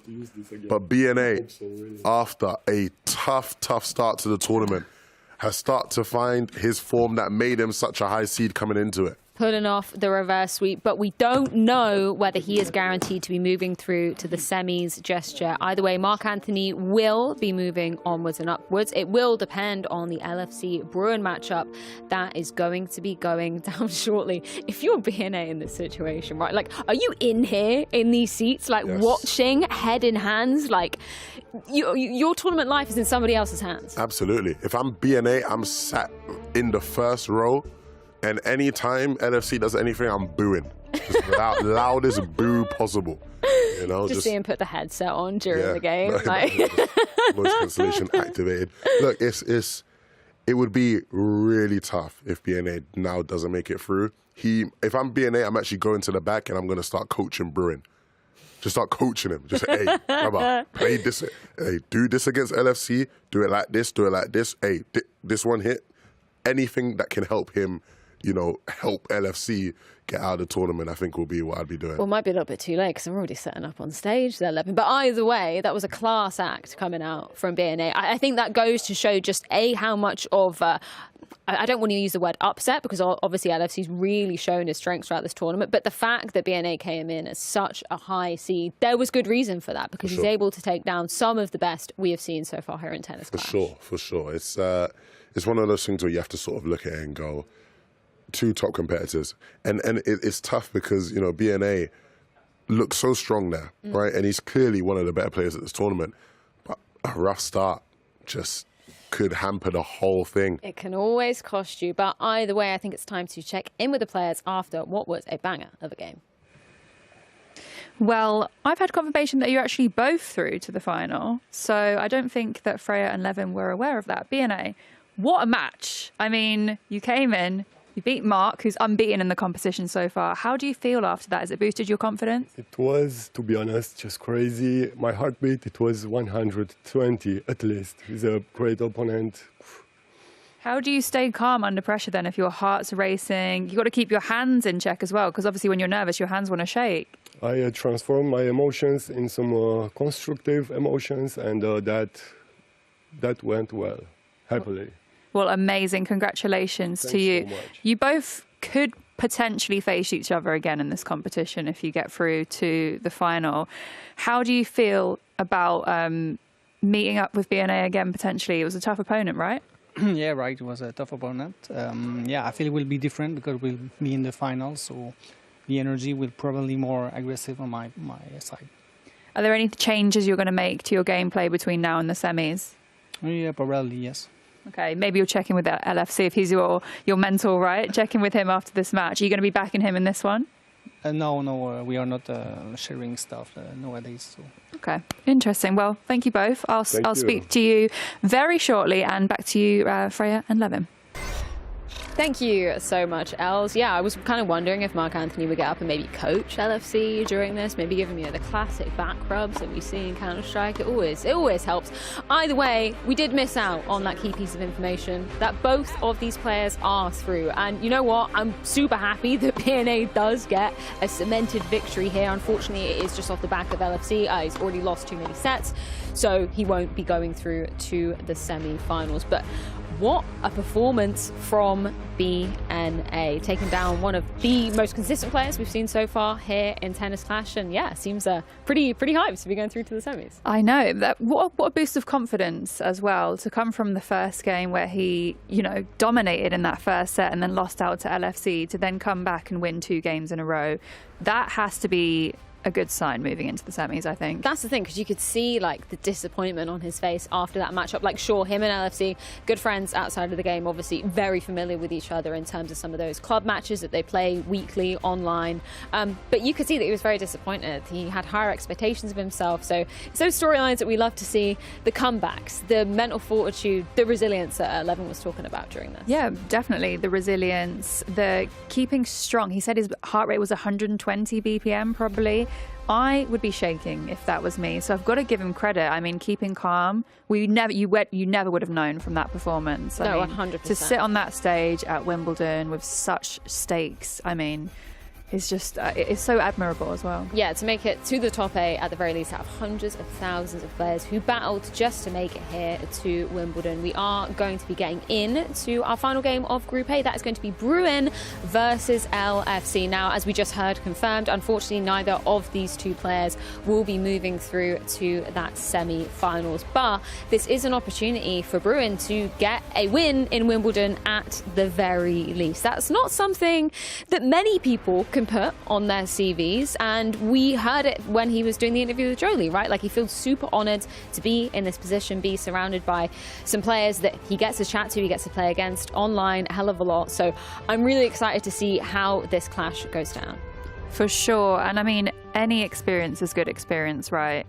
Even though they're not progressing to those semi-finals, they're still sat on such a high stage and getting the practice in against one another. I mean, I haven't played Tennis Clash much, I'm going to be honest. I'm not the best player, but I can only imagine that it's so special to sort of have these opportunities to play with each other in person as well, because I assume it's mainly, you know, remote, playing with your friends. Yeah, exactly. It's very different when you're in the same room with one another, getting to face off head to head, which is what is happening right now between LFC and Bruin. Once again, no spot in the semi-finals on the line, but potentially an opportunity for one of these two to be taking the third place of Group A. And it's already fast, Els. Very fast game, this. I was saying to Levin earlier, we can barely finish a sentence before the game completely changes. There's a few more points on the board now. 2-1 to Bruin. What do you prefer in terms of play style? Now we have a little bit more tape to go off of, because in that last game it was very much a story of, you know, playing towards the back of the court. Nobody was getting too aggressive, trying to go for those early volleys close to the net, which is kind of the opposite side of the equation when you look at Group B. What do you enjoy more as a spectator? I quite like the drama coming at the back end of the game, to be honest. I mean, start off slow, ease into it, and then give me the drama so that afterwards I'm left wanting more. 100%. I love the angles that Mark Anthony was able to kind of deploy in that last game as well. BNA trying to replicate some of those to actually a decent amount of success. But man, this is fast. There's a lot of power coming out of LFC here. A lot of power. Quite an even game so far. The scoreline's relatively, it's 4-4 here, relatively even. I wonder how they're feeling at this point. Are they calmer because there's less pressure on the line, do you think? I'd wonder that, because when you're surrounded by, you know, a lot of your friends, members of community, and if you go home without a win, is that gonna harm your ego? Is that gonna harm your stakes within the community? It might do, but then at the same time, I like an excuse. I'll just be like, do you know what? I was having a bad day, and then it could lead you to being the underdog in the next tournament, which I think is quite a good position to be in. Less pressure, all to play for, and when you win, it's just that much more satisfying. 100%. We saw that going down with Darb just last year. People sleeping on him, actually favouring his brother coming into the competition, and he managed to take the title in 2024. That's going to be going down in our Topspin tournament tomorrow. But this is so tight. Neck and neck all the way. Okay, this is first set point here. Can LFC take it? No. So we're going to go to a juice situation. 2 points they have to win by to get the set. There's some real force there from LFC. I'm loving these fast shots. And unfortunately, a miss from Bruin does mean that LFC gets the first set. Bruin's still yet to even win a set here at the Wimbledon eChamps. And you can see, right, we're talking about this situation of, yeah, neither of them are going to be making it through to the semi-finals, but still means a lot. You still see the shake of the head from Bruin. Aptly, he was, you know, hoping for more from himself, considering his history within Tennis Clash esports as well. Yeah, you can see the frustration on his face there. Just maybe making a few adjustments mentally as well, I think, just to overcome any sort of frustration leading into the second set, because at the end of the day, at this point, it should be fun at the same time. We're having fun. We're playing a game we enjoy at Wimbledon, and it should be fun as well as obviously frustrating in some situations. Yeah, 100%. I think that's something that people like massively underestimate when you come into the world of esports, right? The mental aspect of some of these games. Like, sure, it's obviously not as physical if you're playing, as opposed to playing a real game of tennis, quote unquote. But the mental aspect, I would argue, is still exactly the same. The pressure you're experiencing, the adaptations that you have to pull on the fly. That's why I loved Jolie's insight when she got to go backstage, right? She's asking about the preparations of a lot of players within other esports. They'll come in, they'll have coaches, they'll have performance managers, they'll have dietitians. So a lot goes into preparing for a tournament. Definitely. I'm always a big advocate for a good night's sleep beforehand and a decent meal. I think it can do wonders. So we'll see what happens in this second set. But LFC has come in strong, 2-0 so far.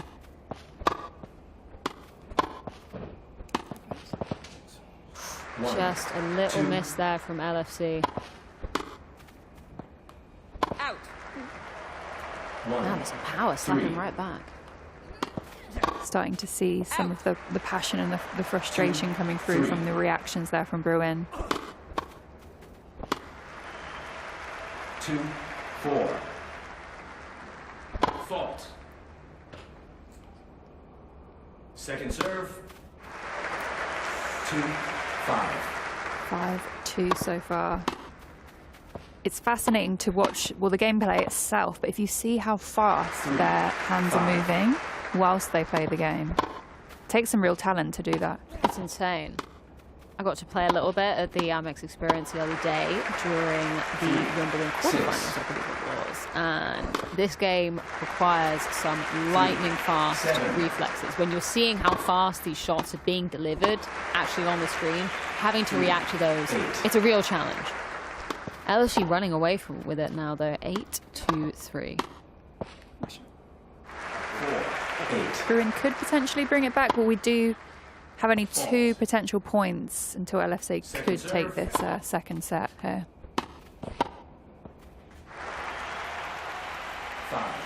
5-8. Let. First serve. Out. Interesting. This could be a comeback here for Bruin. He's got quite a few points in the last few minutes.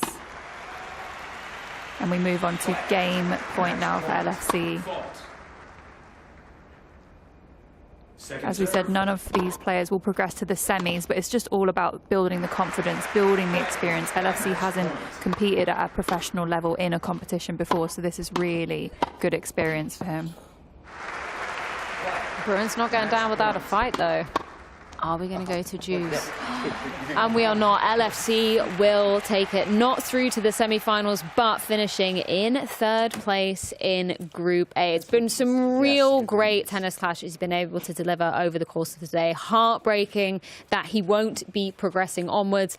And for Bruin, it's going to be extra heartbreaking that he didn't manage to win a set here at the Tennis Clash Wimbledon eChamps. But either way, solid tennis going down. Very impressed with both sides of the equation. Very impressed there. I mean, it takes a lot as well to not only be here, but knowing you're not going to progress in the competition, to still stand on that stage and give it your all is really admirable, just as a sports person. 100%. We can see over on the right hand of the screen, that is exactly how Group A is going to be finishing. So BNA does take that advantage. He finishes first coming out of Group A, which will mean he faces the second place coming out of Group B. Mark Anthony, again, going to be doing the reverse. He's going to be facing the first place coming out of Group B. Either way, it's always heartbreaking when you have to bid farewell to competitors when they've shown so much on the stage, but I'm sure they're going to be leaving with their heads held high. Right. Definitely, and I've been backstage a few times now. The atmosphere is so friendly back there, so I'm sure they're going to stick around and cheer on their opponents. As we know, LFC was Mark's mentor, so I'm sure he's going to stick around and probably give him some advice backstage. Well, let's get to hear from the man himself. We do indeed have both our players down on the sideline for a few words. Thank you very much, Freya. I'm here with our 2 players. A tough game. You guys are both competing incredibly hard, so I want to start off by saying congratulations to the both of you for your efforts. I want to start off with you, my friend LFC. Look, you got another win on the day, but obviously, you know, not going through to the semi-finals. How does that feel? It's not too bad. I mean, I was happy to be here. Enjoyed the match with Mark, with Brian. Well done. It was a close match today, so yeah, we enjoyed it. I don't want to rub any more salt into the wounds because I know it's a painful time. But the difference in you making it through was just one set. One set, was it? Just one set. That first set you lost at the start of the day against, you know, BNA was the difference maker. Nice. Any thoughts there? Any regrets?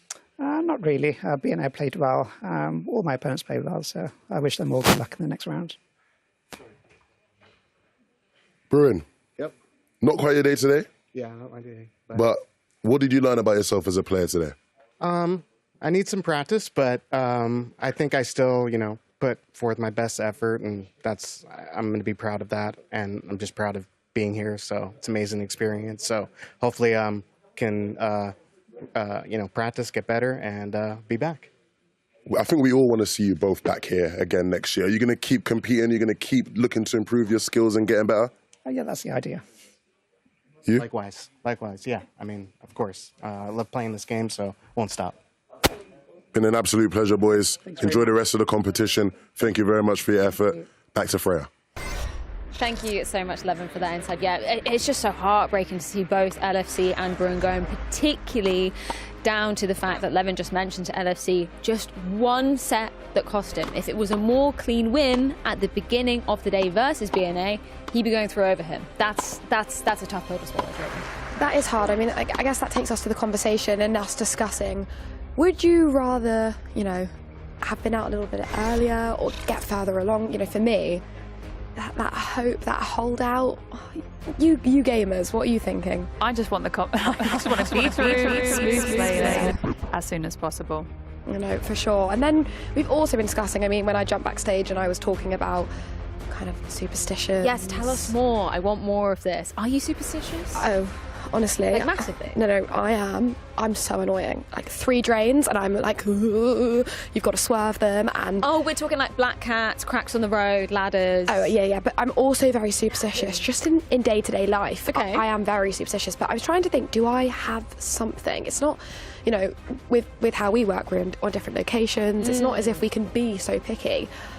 But I am very superstitious, so I really got it when Fozzie was like, I'm in shorts. You got any superstitions? I don't, but I interviewed Lando Norris after he won the Miami Grand Prix, and he said he has a lucky pair of underwear, so... He must have worn them at Silverstone. He must have worn them at Silverstone. But no, I don't particularly, as I said earlier during that commentary, I just think a good night's sleep can cure the world. So I'll come in and get a good night's sleep, I'll co-sign and I feel like I can do a good job. 100%. I don't know what the lucky underwear is just like. I had the same thing in Counter-Strike, but the guy didn't take them off on the win streak. Didn't even take them off to wash them. How long are we talking? We're talking like cut, like longer than is okay. Anyway, so you don't have any? Well, now I actually think about it, my jewellery, I wear the same pretty much the whole time, and it's got, you know, I've got one for my grandma, one for my. I won't bore us all, but that's, I think, is superstitious when it comes to that. But on a day-to-day basis, I know people are going to say I'm nuts. I really think it makes a difference. Yeah, no, if it's helping your mental, that's what's important, Jodie. I don't think you're crazy. As I said to Levin, I brush my teeth before every single time we go on air. So, yeah, minty fresh breath, obviously. Let's recap exactly how we found ourselves in this situation talking about superstitions. Thanks for that one, Jodie. We love having you up here. Yeah, obviously we have our first of all our 4 competitors moving on through. That is going to be Punky and Fozzie from that Group B side. But we do still have more games to be going down to see exactly which player will be moving through as the first seed. And then obviously who's going to be going home last place, which nobody wants to be doing. Jolie, I'm interested to have any takeaways from you as to these 2 gentlemen up on our screen, because they were kind of the firm favourites coming through from this Group B side of the equation. And I think Fozzie's kind of, you know, I don't want to use the word aura, but he has a lot of aura. He has a lot of charisma. He kind of exudes personality, right? Yeah, I mean, I must say that the 2 of them have been nothing but super, super friendly. Fozzie, especially, I really can sense his emotion. I don't know about you, Els, but especially every time I've spoken to him on and off camera, he looks like he's going to cry. I mean, he's got his headphones on, so he can't hear me. Got the headphones on. Well, we're talking about rituals and superstitions, right? When I asked him after he won his 2nd game, he says that he always has the headphones on to play music. So I want to know what song he's playing right now. Yeah, what tunes are going on? So you can hear us. I think some classical. Oh, Fozzie. Get the nerves. What are you listening to? He's blocking us out. He's got the noise-cancelling headphones on for that reason. Yo, Jolie, just go over and ask him. Our game is ready. Fortunately, unfortunately, we can't get in and make things chaotic. Yeah, we're kind of calling this one, maybe, potentially, a dry run for the grand finals here at the Wimbledon eChamps. So I will let you 2 lovely ladies take this one away. Thank you. Right. We have Fozzie and Victor here. A really decent matchup, Jolie. I think this is going to be a really highly skilled game. I think it's going to be fast-paced. I'm going to predict. Now, I don't like to do this, but I'm going to do it. I'm going to predict that Punky is going to take this one. Yeah, I mean, we did have an upset with Fozzie in the last game. You could see that the frustration, particularly in that 2nd set of Fozzie's last game, under pressure. He didn't crack, but we saw his calm composure. Yes, it kind of went. But I like that. Look, we're seeing a little bit of that right now from Punky, and you know what I like is just when do you get this in any sport? I mean, you know, I'm more from the traditional sport. You do a lot of that as well. This close up and personal. I mean, you wouldn't see a football match or an F1 race or anything of the sort finish, and then we get to chat to them ahead of their next match, ahead of their next race. So personal, with no cameras, just seeing how they feel. So it's such an interesting take, especially for me, just to see what they're like, and having these cameras so close to them. People that aren't used to the cameras, I think that's really, you know, maybe not something we've touched upon much here. These guys aren't media trained. They're not, you know, lights, camera, action, you know, in hair and makeup like you and I this morning. Yeah, it is. It's a lot to take in, especially when you're ultimately just wanting to focus on the game and do the best, you know, that you can on the day, and then having to jump on a camera afterwards is probably quite daunting as well. So there's a lot of hats that you have to put on. And I think it says a lot about them as individuals, because they've been nothing but gracious and kind and, you know, super chatty. And it is scary, isn't it? I mean, when you've got all of these cameras, and you guys can't really see such, you know, the magnitude of everything we can see, you know, just in front of my eyes right now. There's 3 lights, amazing operators, we've got cameramen, we've got lots of people running around, and for them, they're just used to probably being in their rooms, back at home, wherever that may be, all across the world. It's so different. So I think there's that element of pressure as well.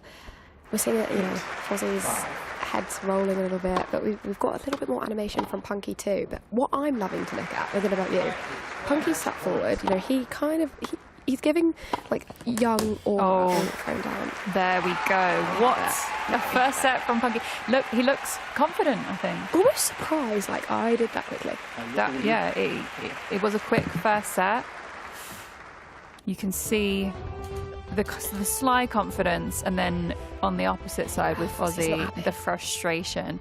But they are already both through to the semi-final. The interesting thing with this matchup is the seeding for the semis. So the winner will go up against the second seed from Group A. So you obviously want to get that top spot. He's loving it. He's showing to the camera. Showing the camera. Come on, what have we got here? The confidence. Who he's gone for. So he's showing us the character and I guess the string and the attributes for this matchup. I like that. Yeah, the confidence. Do you know what? People, you know, will often say to me, oh, you know, what's your advice for presenting? And I'm like, honestly, guys, fake it till you make it. Confidence is key. If you're confident, if you know, Fozzie's just letting him know that he's still looking. Yeah, adjustments are being made, I think. But confidence is key, isn't it? And it can be a real mental game on the opponent. If you're all there, you're like, yeah, I'm fine, I'm ready. We often see that, you know, in real life, you know, games.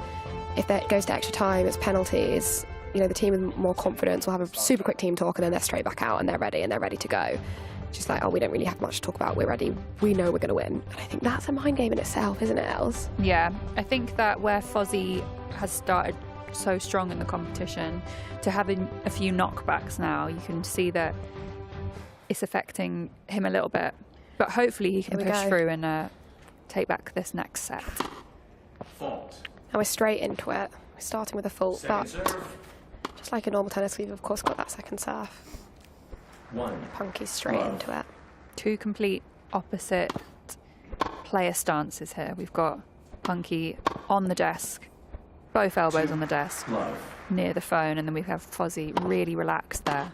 And you guys might be seeing that Fozzie is playing as the best. He's got 2 usernames, so we're seeing Punky versus the best, and the best is of course Fozzie in this.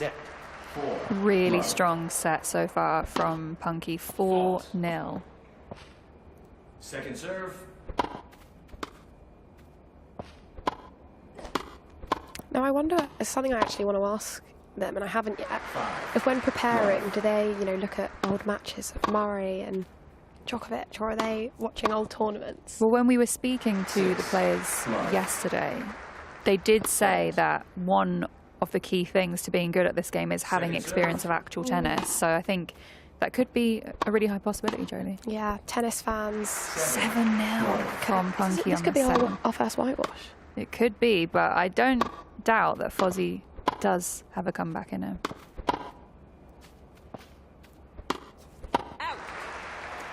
There we go. You called it Els. Don't call you Els the Witch for nothing.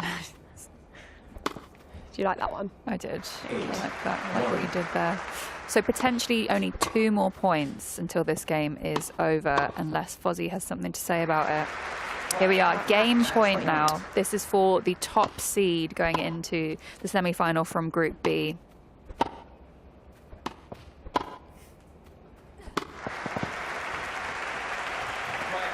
A cheeky point there from Fozzie.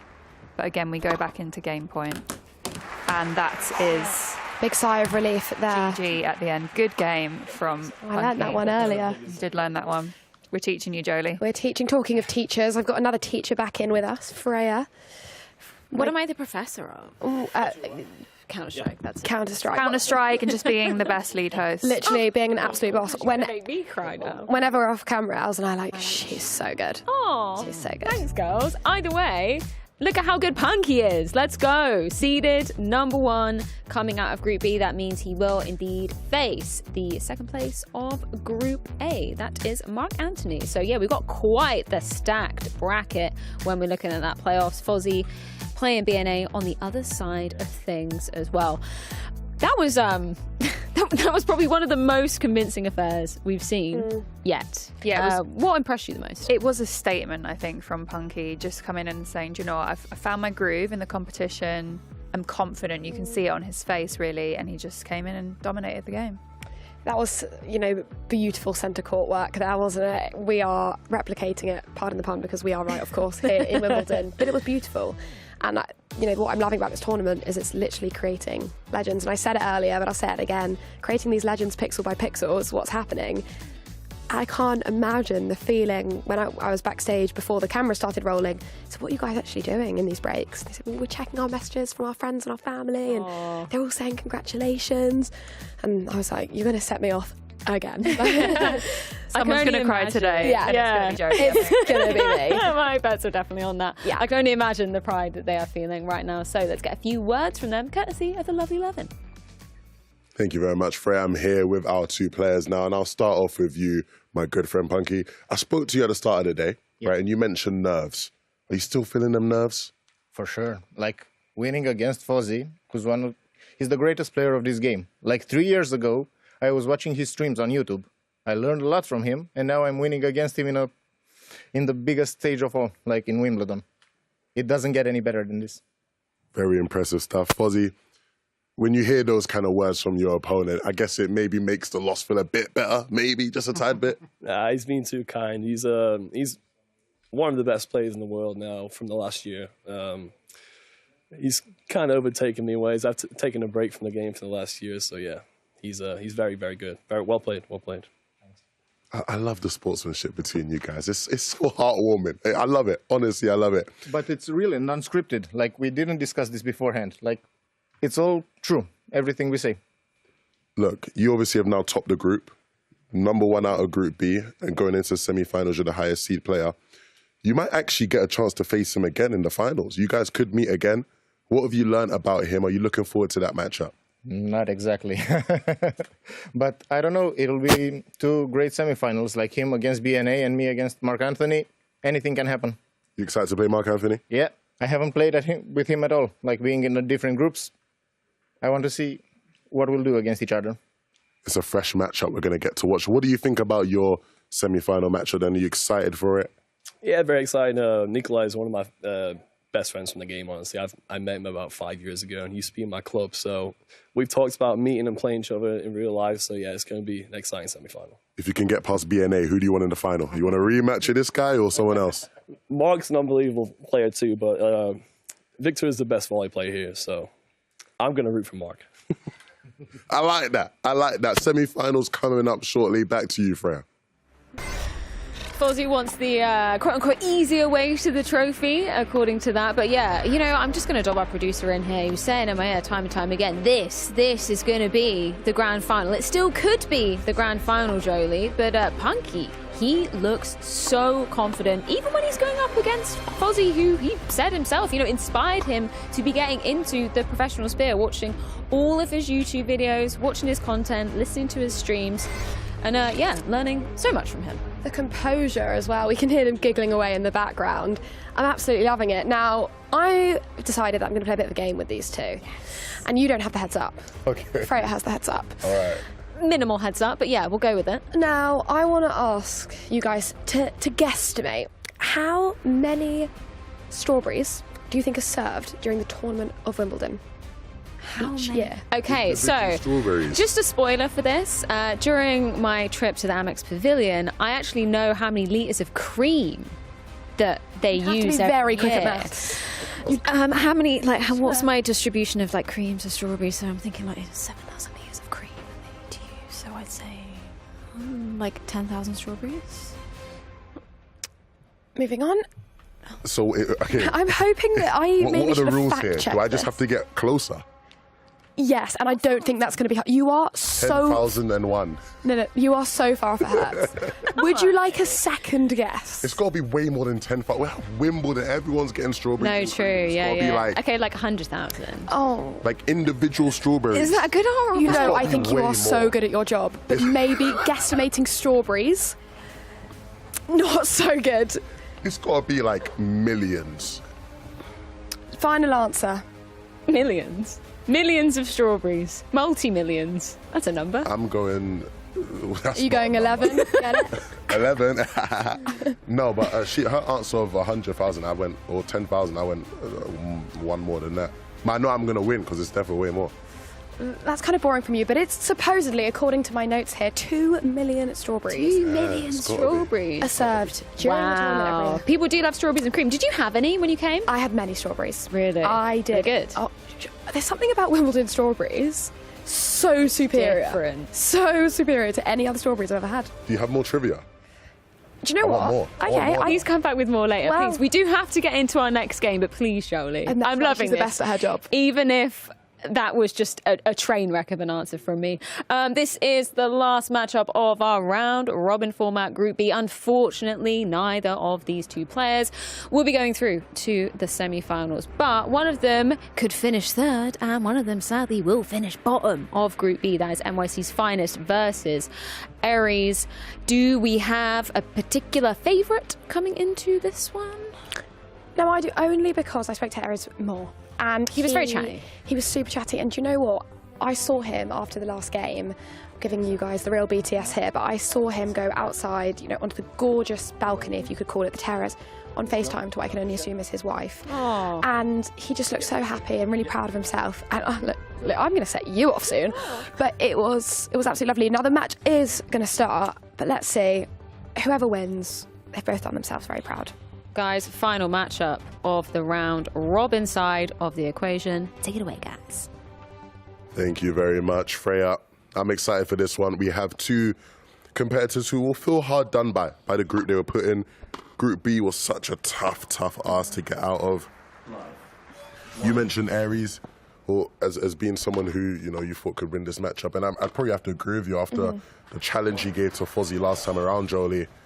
I mean, a lot of people, I think, watching this will be expecting him to potentially get the dub here and finish in third place. But NYC's finest will also be looking to try to prove people wrong, right? Again, he had to play against two of the best players in the world in the history of the game, in Punky and in Fozzie.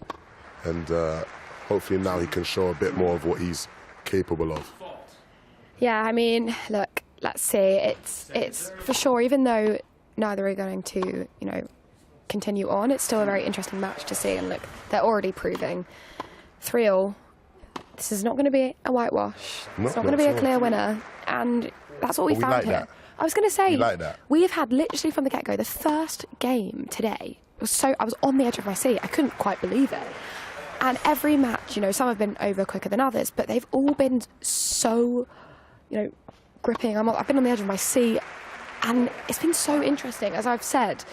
And when we were discussing this yesterday, I'm so new to the gaming world. It is so much fun. I mean, you're obviously an icon. Mr. Gamer. You're an icon, a legend in this. But for me, seeing just how interesting it can be, it's incredible. Charlie, you keep getting emotional with everybody right now. I feel like you're, let's save the tears for the end of the day when we're lifting the award, the winner's award. look at how this match is playing out. Still very, very close. Well, do you want some more trivia for you? Talking of Okay, yeah. talking of awards, now I'm filled with my Wimbledon knowledge. Yep.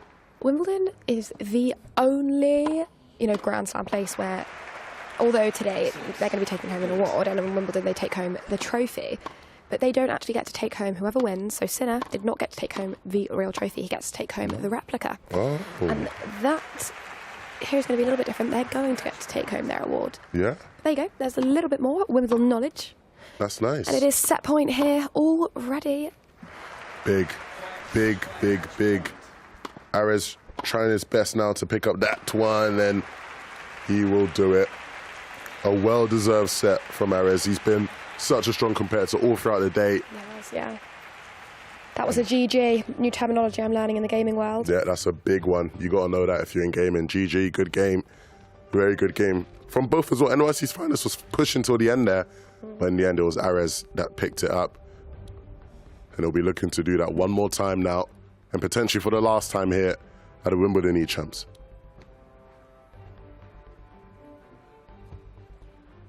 How would you be feeling going into your final matchup, Jolie? Would you be a bit sad? Do you know what? A bit emotional? I was just actually thinking about this. You can see I'm in deep thought. Just wondering about what it's like. When I would play games, and I've played this endlessly on my phone, I get so frustrated. And I'm someone I would say with quite good patience, but with these games, literally the slight movement and the game's ruined. Honestly, they have such good patience. I mean, I watched you play at breakfast this morning. I thought you were going to throw your phone out of the window. I almost did. I'm not sure you could. Well, that's a great point, because these guys are having, in a very professional environment, right? This end of the session has to end with them completing these matches. For me, my tennis clash sessions usually end with me just chucking my phone across the room. Yeah, swiping the phone off, and done. They can't do that.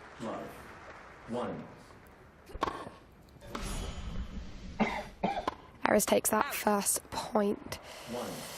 But NYC's, like always, like all of these players, to be honest, it's not giving it up. He's going to have to do it one more time. He's started to find his momentum towards the back end of this tournament. Got some different characters as well. Of course, you've been seeing players switching up every game, of course. Within matches, you're not allowed to use the same character twice, so finding and understanding which characters you want to use has been crucial. A lot of players copying each other as well, which makes sense, right? Following what the other best players are doing. It's very strategic, I should say, sorry. Nice little backhand there. Ooh, big critical shot there.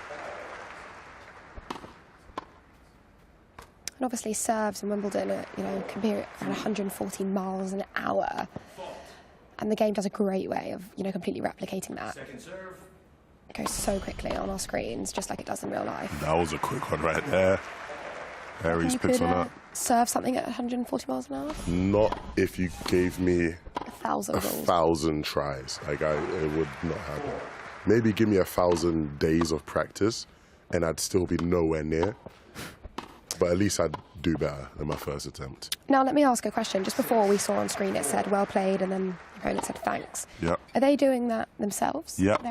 So you see like the little white chat button in the middle of the screen? Yes. So they can like select little, pre-made chats before. And I love that they're, even during the game, and I keep going on about it, but it's just so nice to see. What I also found really interesting learning about this game is, Great rally. Who's going to blink first? There we go. Excellent lob there from NYC finest. He might pick up one of his first sets of the tournament here. They're not only thinking about where they're moving their player, where they're, hitting the ball, but they're also watching their opponents, battering their bars, seeing how their energy is to see if they need to adapt their play.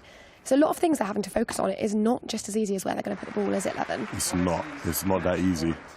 But NYC's finest has been placing the ball very well. Arez will respond, but he is on the match point. Second match point now for NYC's finest. A chance to pick up his first set of the tournament, and he will. Big win here on the stage for NYC's finest. And it might be coming a bit too late for him, but I'm sure he'll still be happy to get the dub here at Wimbledon on the stage. He can hold on to that forever. He's picked up a set, but can he pick up the final one and win the whole game? And I'm going to give you a spoiler. We're going to find out in a second. We are going to find out in a second. We absolutely will. Who you got then? I'm going for. Who's going to get the winner, the decider? I'm going for Arez. I said him from the beginning, and I'm going for him now. What about you? Arez won your heart over. He did. He did. He did with the phone call home. Now, obviously, Wimbledon has some more knowledge for you. Wimbledon has a very strict dress code, all white, and you know, even legends like Roger. I'm mixing my words up here. Have been warned about this, but today we've got a little bit of a different dress code. They're obviously in their gorgeous purple and green. We're bringing the digital world, the e-world to Wimbledon, aren't we? For sure. It's interesting because, you know, obviously last year the top spin players had their, you know, sort of uniforms. I'm interested to see what those ones look like compared to, you know, this year's. But I'm liking the colours. I'm liking the uniforms for these players. It looks smart. Hopefully we get one of those T-shirts before we go. Yeah. I wouldn't mind. I would not mind. Final game here. Last chance to play here at Wimbledon for both these players. And you got to relish it. I think if it was me, I'd take this moment to just soak it in. You're going for the risk shots? You want to go out with a bang? I'm going out with as big of a bang as I can. You're attempting all those aces. Everything. I'm leaving it all out on the court in my final chance to play. What an honour, what a special moment. These players have highlighted it so much. Now, I just want to talk about what just happened there with Arez. He's got his, you know, his flour, his powder, his chalk, then he's just put his fingers in that. For any of my non-gamers out there watching, I'm with you. I'm learning with it about it as well. So what they've just done, I found this so interesting, so technical. They just pop a little bit of flour on their fingers to stop, to be able to control. Make sure the hands aren't too sweaty. Yeah. You might need some of that. Honestly, thanks a lot for that one. Now we are straight into it. And a quick start here from NYC's finest, picking up 2 points. A chance to win his first game here at Wimbledon, 3-0. His demeanour has been quite cool, calm and collected. Silent assassin, some would say.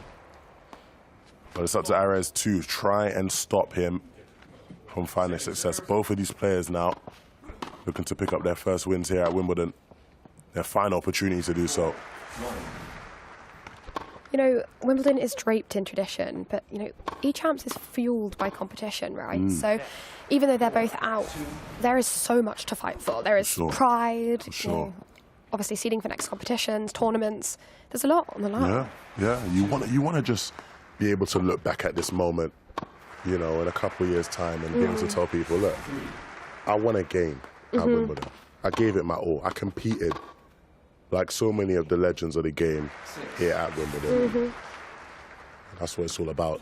These next couple points will decide that. 7-3. You know, what I really admire is both players are still really digging in and giving that stamina, that patience, that precision, that, you know, it's not just, oh, okay, you know, we're out. They're going for it. Yeah, they're playing well. Great tennis being played. I feel like NYC's really found his rhythm as well. He has. This is the best we've seen him play all tournament. Yeah. Really leaving it all out there. 7-6. Let's see if Arez can hold his nerve, his serve, and get there. We'll see if he can. Serve and volley. There we go. NYC's finest on match point now. A chance to close things out. And a big lob there, and that's going to be in. What a shot from NYC's finest to close things out and win his final match here at Wimbledon. Oh, and we see good game, good sportsmanship, it's gorgeous. A lovely affair. We did it. We did it, we just hear them say, and it's lovely.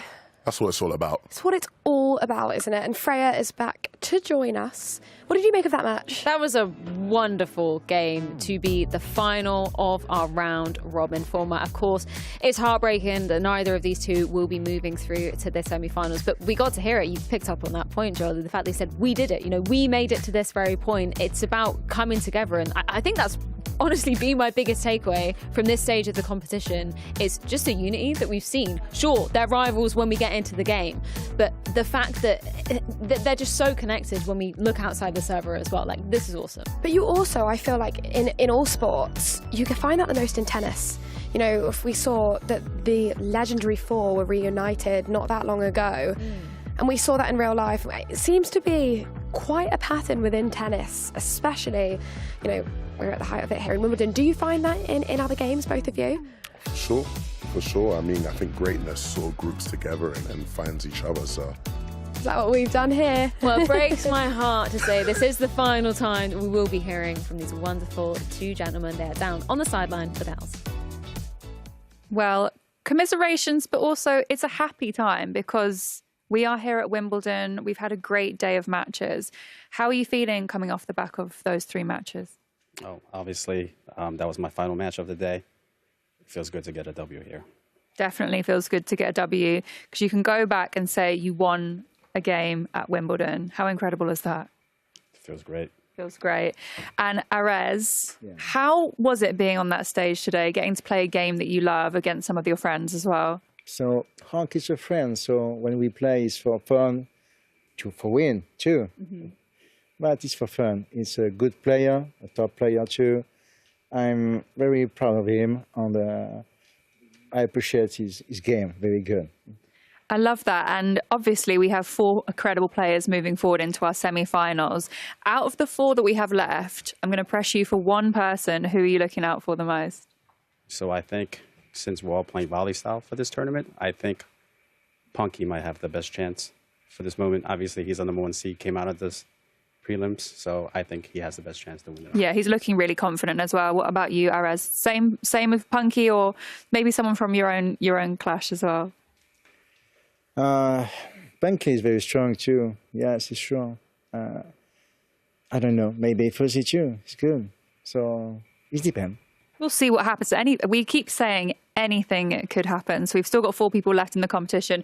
We're moving on to the semi-finals. Let's go back to you guys in the studio. Thank you so much, Els. Yeah, Fozzy and Punky seem to be amongst some of the favourites there, Levin. Does that surprise you? No surprises. When you look at how they played, they were phenomenal.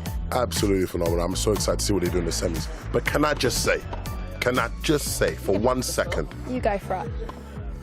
The fact that these 2 were the bottom 2 in this group, the fact that Arez was 4th in this group, lets you know how tough this competition is. Yeah. This is not a 4th place, bottom of the group player. Not at all. No. And we've been watching so many tournaments in the lead up to this, haven't we? And he's been so good. You've hit the nail on the head with that. I mean, it's a great point. It just shows, you know, Wimbledon by heart, Wimbledon by nature. We are here bringing it's the top. It's tough out here. Yes. Well, let's check in with the group standings to see exactly how things are wrapped up after the round-robin portion of the competition. This is your top 4 that we're going to be seeing going head-to-head in the semi-finals. That'd be Fozzy versus BNA because second place faces first, as will Punky be facing Mark Anthony. I'm going to put you guys on the spot here. We've already asked the players who the favourite is. Go on, Levin, you knew it was coming. Who's your favourite? We can be biased for a It has to be Punky. Punky, I think, he just hasn't put a foot wrong this whole competition. He's been unstoppable, and I think that will continue throughout the rest of the day. Yeah, I am going to have to join you on that one. I completely agree. He's got aura, composure. It's not phasing him one bit. There is no bit of nerves, and exactly as you just said, Levin, he does not look phased. He's ready. Well, we are going to be getting into those very shortly indeed, but not before we head things to a quick break. When we are back, semi-finals time, best of 3, then we're moving on to that coveted best of 5 grand final. We're going to be beginning with BNA versus Fozzy after this short break.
my trip to the All England Club is complete without a visit to the Wimbledon Lawn Tennis Museum. Opened in 1977, it takes you on a journey through the history and the traditions of the championships. It has a wealth of memorabilia. Visitors can find out what it takes to be a ball boy or a ball girl, discover the most exciting rivalries in the Open era, have your reflexes tested on the Batak wall, and get up close and personal to the iconic trophies. Its interactive galleries include original objects, clothing, and equipment donated by tennis's top stars. Flick through the pages of Arthur Ashe's diary, sit on the bench used by Roger Federer in the gentleman's dressing room, and witness the power of Martina Navratilova. The museum is also committed to celebrating wheelchair tennis and promoting diversity and inclusion. There really is so much to see and do here. I'll be back with you in the studio shortly. I've got some more things to look around. And just like TV magic, Els joins us right here, right now. I know, quick outfit change as well. Find more things? I did find loads more things. There was a great tunnel with loads of memorabilia in it. Nice. You had like quite the time having that all to yourself. I know, I felt really special because I'm assuming normally it's quite busy in there. Yeah. And some of the outfits that were donated were, I was like, I want them. I don't play tennis, but I just want to wear them. They look pretty cool. Tennis strips out, it really does. They leave the trophy here, right? If you win the Wimbledon trophy with the championship, you have to leave the trophy here, correct? You can't take it home with you. Taking it home. Damn. And that was one of Jolie's quirky facts during the last match. There we go. You get a replica. They get to See, I'm learning. I'm listening. I think she's probably backstage right now getting some more facts I think ready. that's where she ran off to. Yeah, she's going to ask us about what else is unique about Wimbledon. Strawberries and cream, we've had that. The trophy. Maybe how many blades of grass there are. She's probably busy out there counting them right now. Let's talk about our semi-final at hand, though. We have 4 of the best tennis class players ready to be taking to the stage. Let's hear from our first semi-finalists. It's a dream come true to be here. It's just fantastic. The feeling of qualifying here, it was indescribable, just amazing. My style of play, it have always been a strong serve, strong forehand. It was Anton and Leo in the past years, but now because of the gameplay changes, I play counter-puncher. It's an honor to be here, to qualify as the top 8. It's a very, very hard competition. There's a lot of great people in the world playing this game, so I'm just happy to have qualified. I've played tennis since a very young age. I also played chess, so there's a very tactical element to the game. So I feel like I have a very good understanding of tennis. So I've won Roland Garros twice, so to win Wimbledon, to win my 3rd Grand Slam, it'll be incredible. Looking to net the triple here is Fozzy. Side note, he's only 29 years of age, but he's already done a lot with his life, right? He's talking about, dabbled in chess a little bit. I do hear on good authority that he was also part of his collegiate table tennis team as well. I wonder if that comes into any kind of benefit here. Can do it all, can't he, Fozzy? I think it definitely comes as a benefit because you have experience on multiple stages. I mean, chess is a very heavily mentally strong sport and logical, and I think that will help him today. And then also, as you said, table tennis, he's got the practice of actually getting out there and doing it physically. So he's one of the players, you mentioned it earlier, that he said having kind of a tennis background, I think, kind of benefits you coming into this game. We heard from BNA as well, he's very confident in his serve and his forehand as well. Has that been something we've seen be an advantage for him so far? Absolutely. His forehand has been incredibly strong, especially in some of those latter games where we saw him start to build some more momentum. Just on a technical note, obviously we talked about the fact that you can't play the same character twice during one game. Now here, they're also going to have the opportunity to ban out characters. So it's kind of similar to League of Legends or Rainbow Six if you're familiar with those esports. If you ban out a certain character, also means you can't pick them at the same time as well. So there's an extra tactical layer to this. It gets fun here, right? Because obviously they've been experimenting with who they like, who they don't like. I would have hoped they've gone to look at who their opponent likes to use and which characters they are choosing and, picking based on that. Yeah, things are getting serious. I can even hear the music in the background. Things have switched up. It's got tense in this room. From the VTs as well, you can see just how much it means to these players, not only to be here playing against each other, but to just have qualified, to be here at Wimbledon is an important day, but as I said, very tense right now. Yeah, as Fozzy mentioned, he was impressed that he managed to make it to top 8. How about top 4 guaranteed? But I know he won't be stopping there, right? He wants to make it to that grand final. He potentially wants that rematch opportunity as well.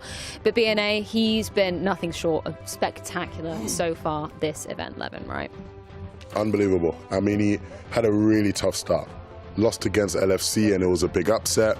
But in that game, when you look back on it, you know, a lot of the errors came from his side, right? There was a lot of unforced errors. He very much could have won that matchup. And ever since that moment, he's not looked anything like that again, right? He has been going strength to strength. His confidence has come through. And honestly speaking, you know, this will be a tough matchup for Fozzy. Yeah, he looks like understandably disappointed in himself after he let that series go versus LFC earlier on in the tournament. And we're always talking about it, right? Like, obviously, they're doing this for the people watching at home. They're doing this to get the opportunity to play versus each other and, you know, get some real-life friendships blossoming as well. But they're also, let's not lie, they're doing it for themselves as well. You want to have that pride of saying, I am the best in the world at Tennis Clash. Yeah, I said it earlier, and it might sound selfish. It's not a team sport, this. You are in it for yourself, Freya, and you can tell just by the look on these two players' faces, they are taking this very seriously. I'm here for it.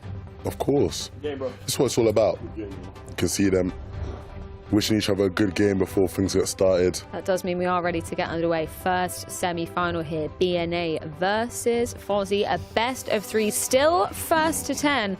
I'm very curious to see how things are going to be shaken up by the character select vetoes as well. Are we going to see anybody having a little bit more of a tough time getting things started? And this will be interesting to see what style of tennis we get to see over in Group B. We saw a lot of serve and volley play taking place, and not much of that was happening in Group A. So will BNA be able to adapt to how Fozzy is trying to play? He's going to have to if he wants to stay in this competition. Second serve. I mean, it would be interesting to speak to the players after this match. As you said, Freya, am I right in saying they can ban a player from? So they each ban selection? a player, and it means that neither one of them can select that player. So there's either a tactical element where you ban, you know, somebody that your opponent's really good at, but what if you're also really good at that same character? It's a very much, you know, got to weigh up your options there. But for Fozzy, he's starting off so hot, Levin. Very much so. Obviously coming off the back of losing against Punky, he's got something to prove here, else. Yeah, I just heard a big sigh coming from the stage as well. Just the exhale, I think. Shake those nerves off and get stuck into the game, and that is exactly what Fozzy is doing right now. Yeah, and it's a different approach, right? I think when we've seen over in Group B, Fozzy obviously playing serve and volley, a lot of the time his opponents in the group would look to come to the net and volley against him as well. Whereas BNA, obviously more of a counter-puncher. He's still trying to stay on the baseline and look to force an error out of Fozzy, but it's not quite working for him right now. His biggest hope is that Fozzy's going to start to run low on stamina and force a couple more errors that way, which seems to be happening right now. He's picking up a couple points, a bit more momentum.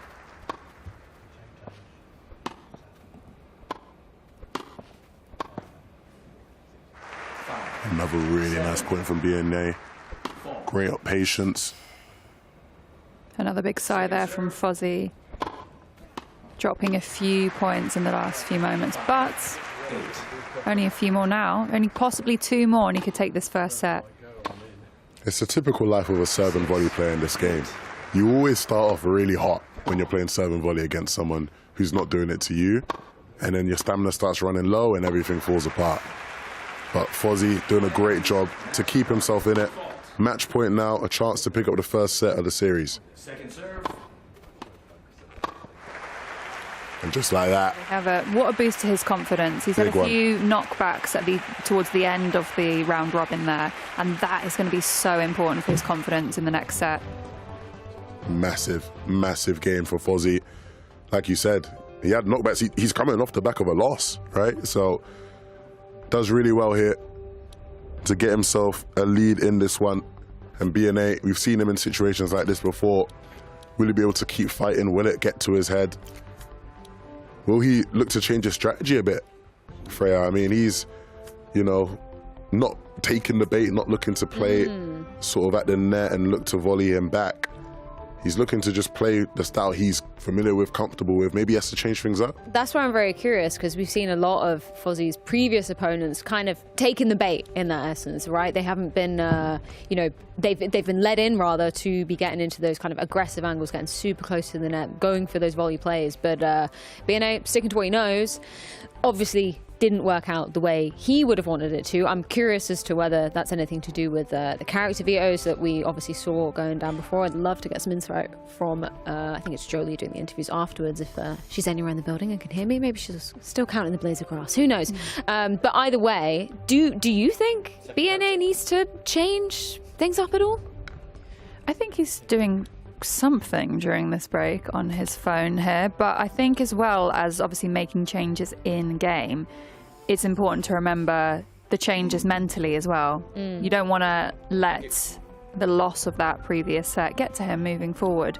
That's where I don't count BNA out, though. That's where I think we've seen superb resilience from him, right? Sure, the loss to LFC at the beginning of the day, he was very candid with that. He was very disappointed in himself, but the fact that he managed to take it to one of the best players that we've seen so far in the tournament to qualify for this very stage, that's where I'm not counting him out. I think he's got that mental fortitude.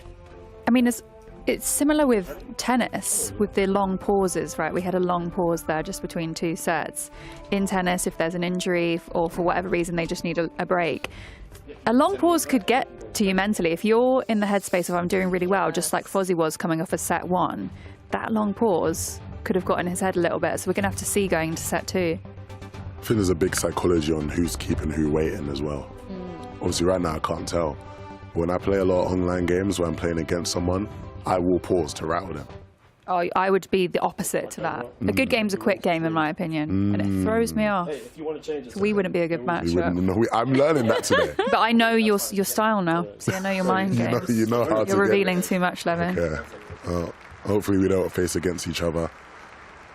But these two will. One more time. If Fozzie can get the dub, maybe two more times. If BNA can pick it up this time around. Did look like we were going back into the second set, but it seems we've come A little bit of a false start, I think. Maybe some issues with the character select, but it seems like BNO sounds happy. We're locking it in. You've got to be sure at this point in the competition. Yeah, 100%. And here we go. Second set for the semi-finals at the Wimbledon eChamps.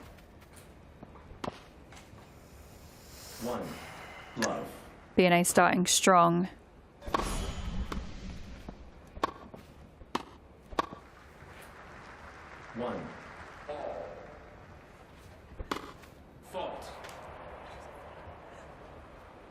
Second serve. We're seeing just an instant rush in the net from Fozzie. And a great volley to pick up a point. Ooh, a bit different there from BNA. Got aggressive at the net as well, but unfortunately was forced into an error there.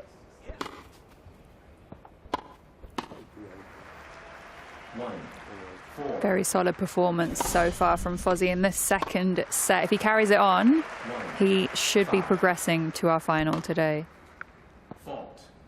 It's definitely on the table for him. He just needs to keep playing how he's playing.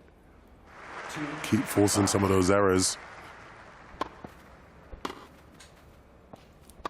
Ooh, that's a tough one. You can see the frustration there with BNA. Yeah, you can't be missing those. He knows that's one he has to hit. Can't be giving up points that easy against someone like Fozzie. And a really nice lob, nice shot there. Fozzie even acknowledged it. Yeah, you caught me off guard on that one, mate. Fair play. And he went for the same shot again, but Fozzie was ready for it that time. You can't sleep against this guy. He will punish you. And just like that, 8-3. He talks about quick matches all day long. And this one might be one of those. If Fozzie can get himself onto match point here soon. Second serve. Great volley there. And once again, just not much of a response for BNA. Match point, a chance to qualify for the final. And he does it. There we go. Fozzy officially into the Wimbledon eChamps final for Tennis Clash. Brilliant stuff. A top competitor all day long, and he was the best here in this semi-final. I know. Look at that. Good sportsmanship at the end there. Just, you know, commenting on each other's play, complimenting it as well. They're smiling. They're friends. We've seen it all day long. All of these guys are friends. All of them get along. All of them have great respect for each other. And at the end of the day, it was just Fozzy who was able to be the better man, be able to get the dub. And a well-deserved one. He played incredibly well there. 100%. There's a reason why so many other players were throwing his name into the ring of one of the favourites coming into it. Now he does get to grace the stage in the grand final. That's going to be a best of 5 going down later on. But for the other side of the equation, BNA, obviously no small feat, finishing in that top 4. It's going to be a bit of a pill to swallow when you're that close to potentially taking home the title. But he put up a valiant effort all tournament long. Yeah, it's a great effort. It's a great turnaround, particularly from that first matchup, which we saw against LFC. But what an accolade to put on your CV as well moving forward. A semi-finalist at Wimbledon. Incredible. Not many people can say that. Exactly. I can't. I certainly cannot. And this is exactly how the playoff bracket is shaping up. Fozzy cementing himself in the top 2 at the very least. And we can get a few words from both the players, courtesy of Jolie. Fozzy, congratulations. The first one through to the finals. How are you feeling? I'm ecstatic, you know, to make the final. Really, really happy. And have you changed your mind ever so slightly who you want to play? No. It's still Mark. So yeah, I'm rooting for Canada. Are you going to be watching it back in here or back out there? Oh, back out there, yeah. Back out there. Yeah. And I'm sorry. I'm obviously. I'm not sorry. No. I'm not sorry, to be honest. I met my friend. He's a champion, a multi-champion. He plays great. I can play volley. He can play any style. Volley, it's for the moment so high and strong. I lost. I'm happy. Great experience. Not mad at all. Really amazing. I mean, you should be so proud of yourself. I'm proud. You are. I can really tell. And do you feel like you've learned a lot just by playing with Fozzy there? Do you feel like you've picked up invaluable skills that you can take with you to the next tournament? Of course. I could have get more skills if he will choose a counter puncher, for example, because then it will be like equal chances. But of course, volley, strong. He chose it. I cannot play. It's like this. And I want to know, will you be back next year? Hopefully, I will do everything to be here. I sacrificed a lot this year also to be here. It was not easy, but amazing. Well, absolutely incredible. And one more question for you. Who do you want to see lift that award? So hard. Close your ears. Oh, it's my brother and the other guy. It's another brother, my Romanian friend. I'm from Romania. Wow. My best friends are there in the final. I won't say really. I will close and I will just choose with closed eyes. So I cannot say it. I completely understand that. I will not push you further. Well, thank you so much. I thank you so much. And looking forward to seeing you in the final. We are very excited, which means we must get the next semis underway. Back to you guys in the studio. Thank you so much once again, Jolie. Man, the wholesome nature just keeps continuing here at the Wimbledon eChamps. For BNA, just an amazing opportunity to be here to meet some of his virtual friends in real life and get to know them both on and off of the server. Unfortunately, he does finish in that 3rd to 4th place position. But for Fozzy, he already talked about it. He's got 2 Grand Slams under his belt. Opportunity for a 3rd now. Opportunity. Not something many people can say. Exactly. Opportunity for a 3rd, but also he's from the UK. Imagine winning Wimbledon at the eChamps. What an accolade that would be. It seems like a date with destiny. It seems like it's written in the stars that it's going to happen, Levin. Tell me for why it isn't. Why is Fozzy going to lose? The only thing I can point to is that he clearly is, and I don't know if he's still here, he clearly is a bit afraid of Punky, right? Fair enough. And he just lost to Punky in the groups. Yesterday when we spoke to him, he said the person he fears the most is Punky. When we asked him there, who do you want to play in the finals? He says, Mark Anthony. I don't want to play Punky. If you're that scared of Punky, Punky might just eat you up in that final. Well, we are going to be diving into our second semi-final momentarily, but not before we head things to a quick break. Join us back afterwards to see who will be facing Fozzy out of Mark Anthony and Punky.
We are back with the Wimbledon eChamps and our second semi-final, made possible by American Express, delivering unique and truly memorable experiences for both our players and fans alike. But only one will be making it through to that coveted best-of-5 grand final. So let's check in with Punky and Mark Anthony.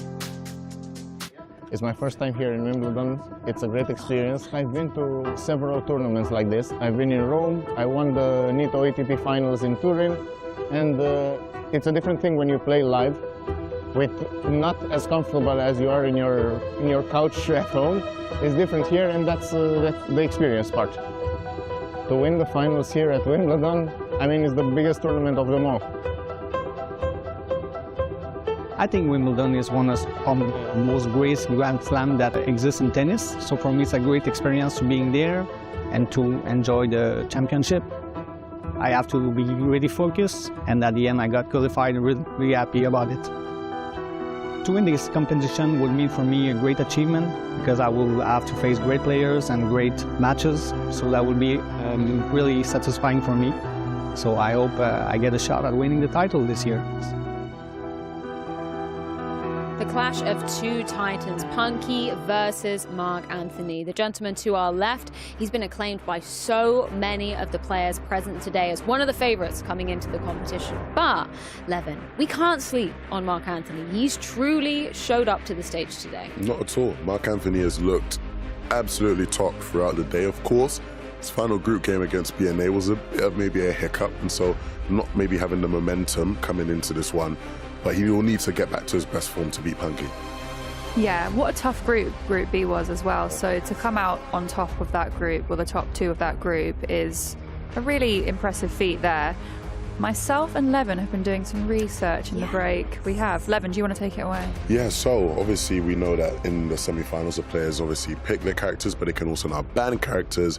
And so we asked the players, who did you pick, who did you ban? Okay. And so Mark Anthony chose to ban Ingrid, which is a character who's very strong at volleying. Okay. And obviously we know Punky's whole strategy in the group stage was all about volleying. Right? And so then on Punky's side, we asked him who he banned, and he said he banned Osaka. And Osaka is apparently the character that has the best overall attributes.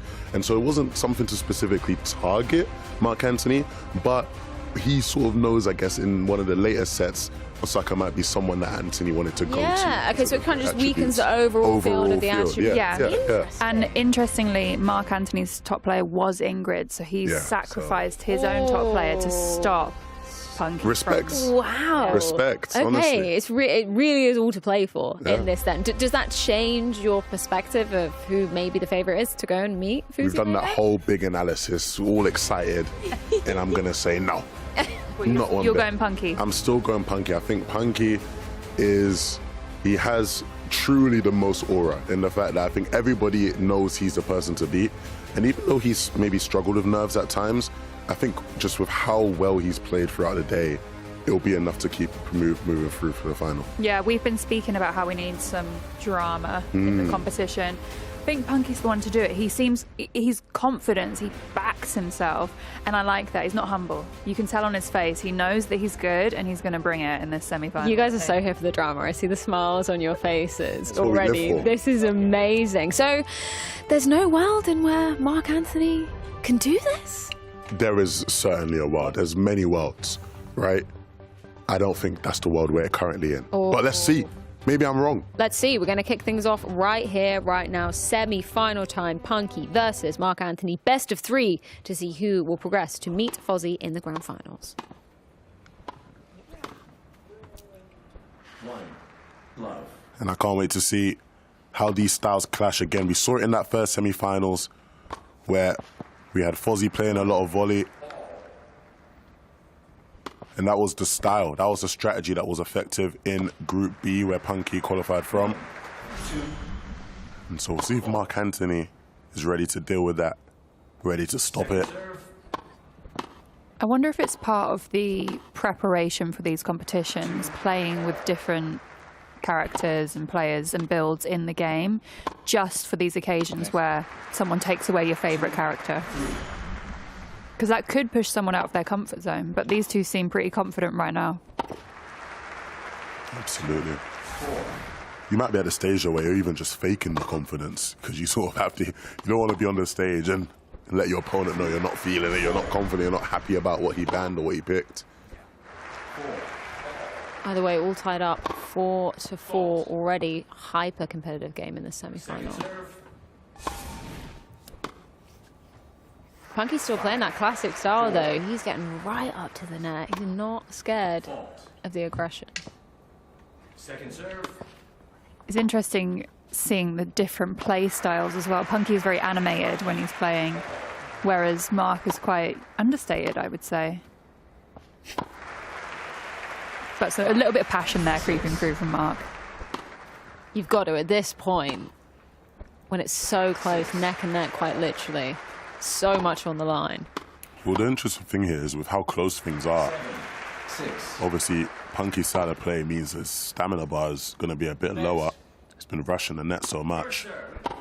And we'll see if that starts to hurt him, if Mark Anthony can start to force some errors, hit some nice passing shots. Fault. Second serve.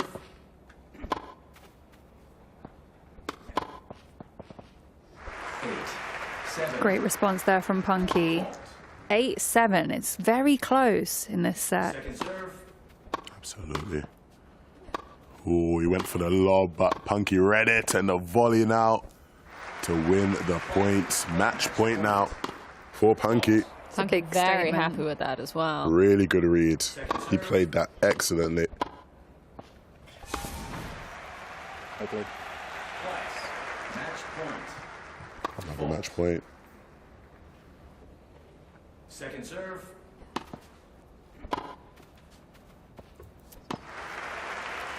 Okay. Deuce.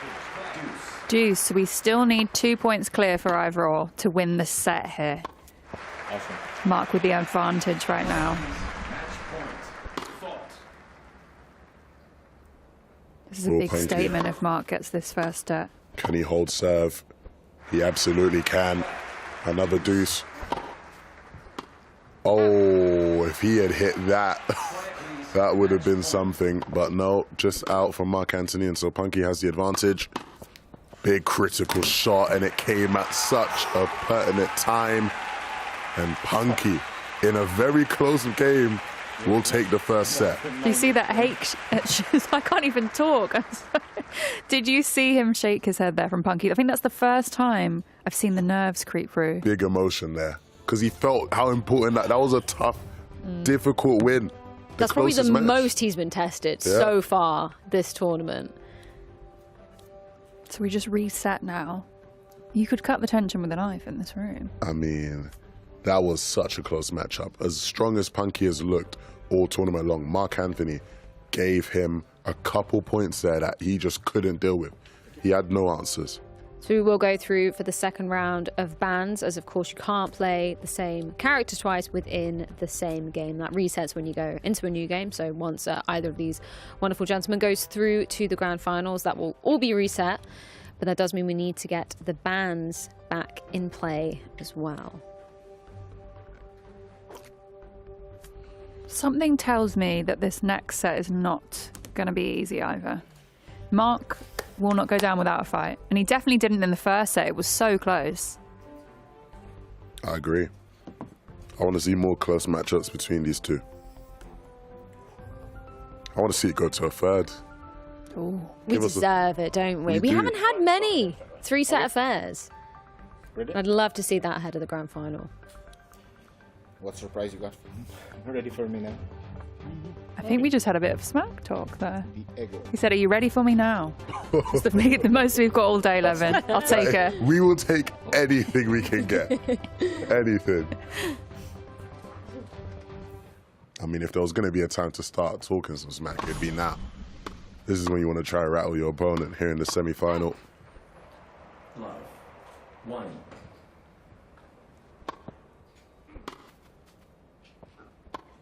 So correct me if I'm wrong, Levin. We were speaking to the players yesterday. With the stamina, it goes down faster on grass, doesn't it? Yeah, that's with what certain they're saying, moves. yeah. And obviously Wimbledon is on grass, so it might be a harder adjustment for them. For sure. For sure. I think that definitely plays a part in it. I think a lot of the players have dealt with that well, managing stamina. It hasn't seemed to be too big of a problem for a lot of them. Again, it's just about playing good tennis. And we've seen a lot of that today. Ooh, what a shot there. Lovely angle from Mark Anthony. That's what we saw in the game that qualified him for this very position. He's starting to get some work. What a shots there from Mark. Strong forehand down the line. I mean, no chance of returning that if you're Punky. They're celebrating every point. Punky, at least, is celebrating every point.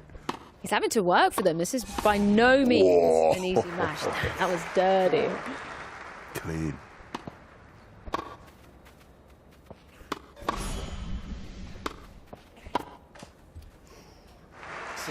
He's happy about that one. Big fist pump there. But can he start to pick up a couple more? Mark Anthony still staying in it. Ooh.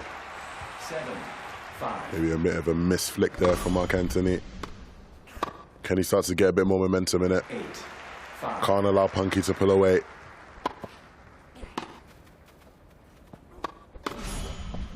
I feel like I'm so engrossed in this game. I just zoned out for the past 5 points because the skill that we are seeing right now, it's just so close. Back and forth and back and forth. And even there with Mark now, not going down without a fight.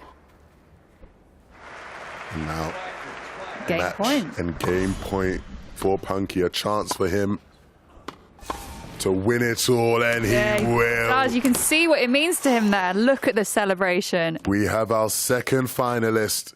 Punky will be playing in the Wimbledon eChamps final against Fozzy. We have a rematch, Freya. Oh, and that is going to be a spicy one indeed. This time we get it in a best-of-5 scenario as well. Last time around, obviously, we saw it going down in that Group B game. It was 2-0 to Punky, but we know Fozzy, he's been waiting in the wings. He's been watching. He knows what it means to take on Punky. The opportunity of more sets up for grabs, do you think that could potentially be a difference maker for Fozzy? It definitely will be. 2 more sets. And, I mean, Fozzy has been saying all day he doesn't want Victor. And he's getting him in the final of the Wimbledon eChamps. You can't always get what you want. It's true. I mean, if you want to be the best, you have to beat the best. And I think for Punky, he's just proved time and time again why he's a name that so many players are throwing into the ring of potentially taking home the awards tonight. I'm just so excited to see that clash go down. Heartbreaking for Mark Anthony. You know, I know we're saying it at every step of the way because it is gutting when you see how much time, how much energy, how much passion these guys put into this very game. Heartbreaking to see Mark Anthony going home. Top player. He's been fantastic all throughout the day. Gave everybody a tough competition. Played in a way that not many other people were playing, but found great success with it. Got to give your props to Mark Anthony. Let's get some final words from him as well as the victor in that matchup, courtesy of Jolie. Victor, congratulations through to the final. Now, Fozzy said he'd rather play anyone but you. Surely that gives you a little bit more confidence. I mean, not that you need it, because you have flown through this tournament. How are you feeling? Honestly, I think it's the same for me also against him. I didn't want to face him, but yeah, he's there, I'm there. Like Kobe said, job's not done. And would you say that that game that you've just played against the incredible Mark that we're going to come to soon was your hardest match to date? Yeah, so the 2 games against Mark were the hardest so far. Like the first one I won, like, I don't know, after 3 or 4 deuces.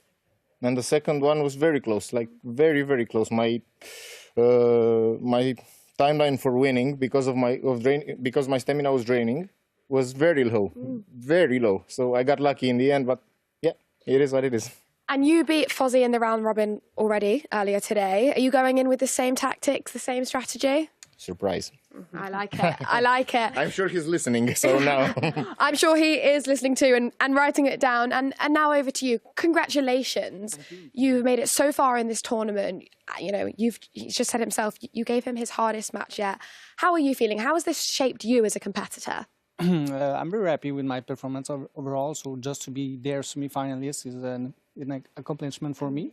So I'm really happy about that. And Victor was a great opponent as well and a great guy. So I'm happy for him.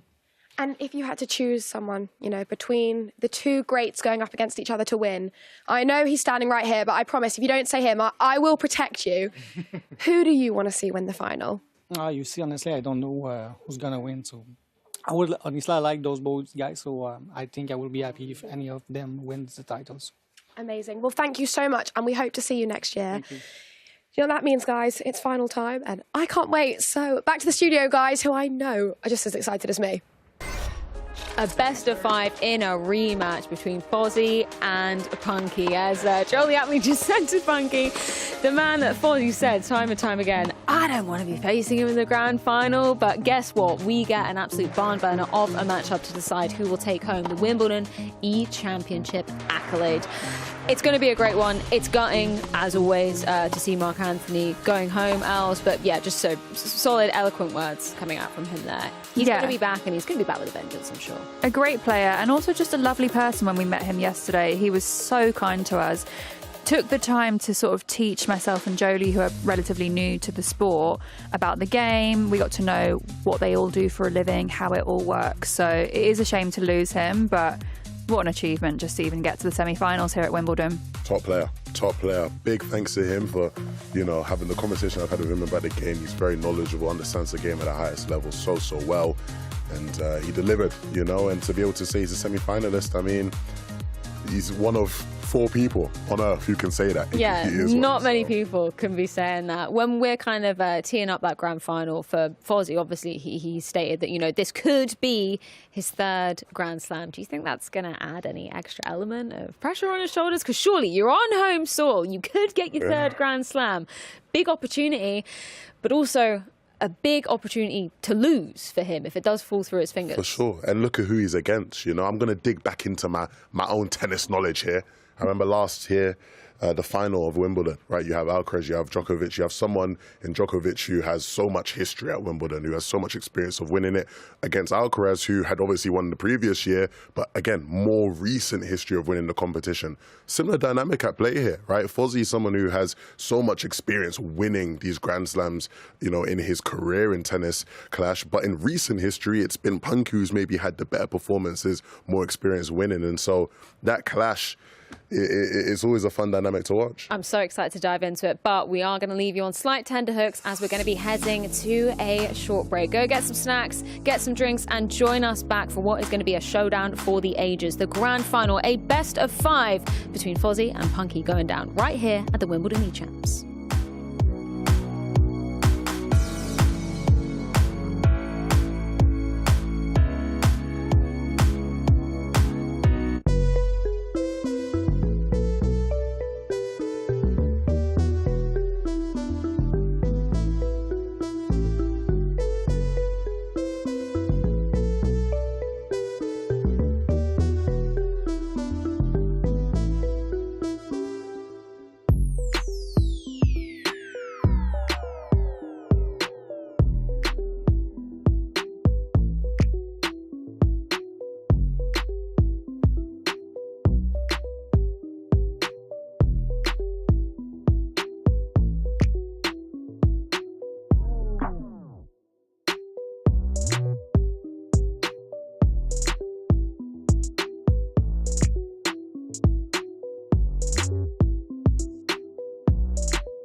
origins of tennis to the present day.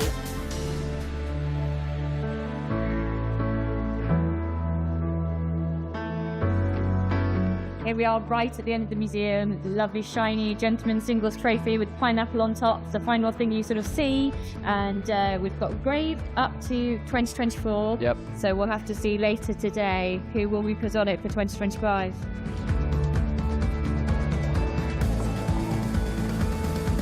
Before play begins today, let's check out the Amex experience.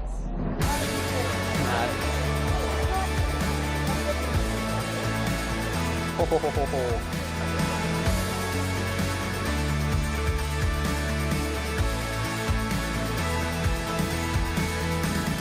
Up to the top of there, I was playing last year for the tournament, and then we got taken on a tour centre court, and then I think we're going to have lunch today in the number 1 court.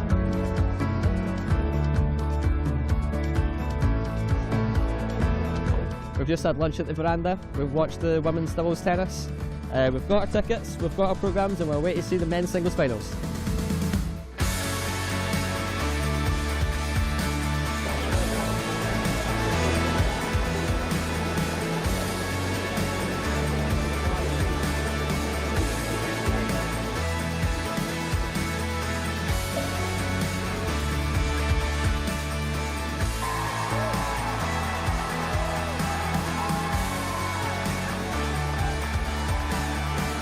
And we have just watched Yannick Sinner come out onto the balcony presenting his trophy, which was amazing. It was a great experience. I was really expecting Alcaraz to get the victory again, but it was a close match and it could have went either way. And I'm really excited to play eChamps again this year so I can try and win the prize again for next year.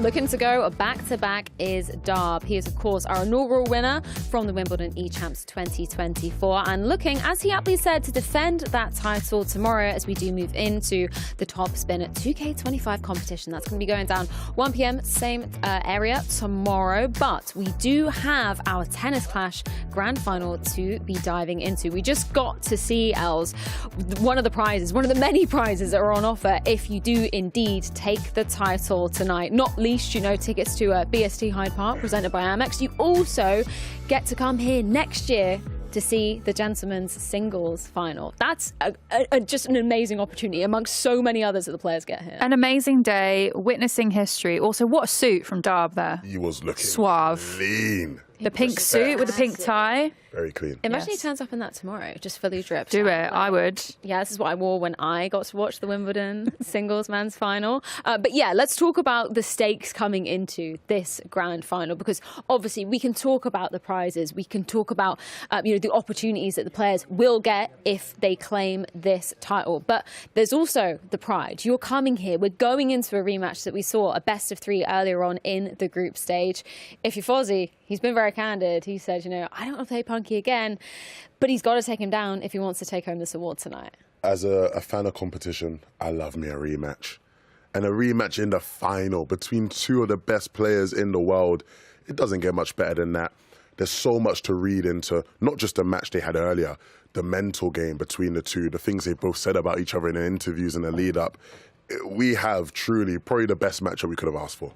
Definitely, and obviously we've been here for a few hours now. They might be tired. They've got 5 sets to play. It's the final. There's a lot of contributing factors, meaning it could go either way, I think, in this one. So run it back is what I say. That's where it comes down to the fact that this one is a best of 5 as well. Like, it has truly been a marathon day for all of the competitors. And then you're coming into what is the pinnacle, the zenith of the competition, where you have to be putting everything out. There's no more secrets, no more hiding. If you're coming to a best of 5, that's where you have to lay everything out on the table.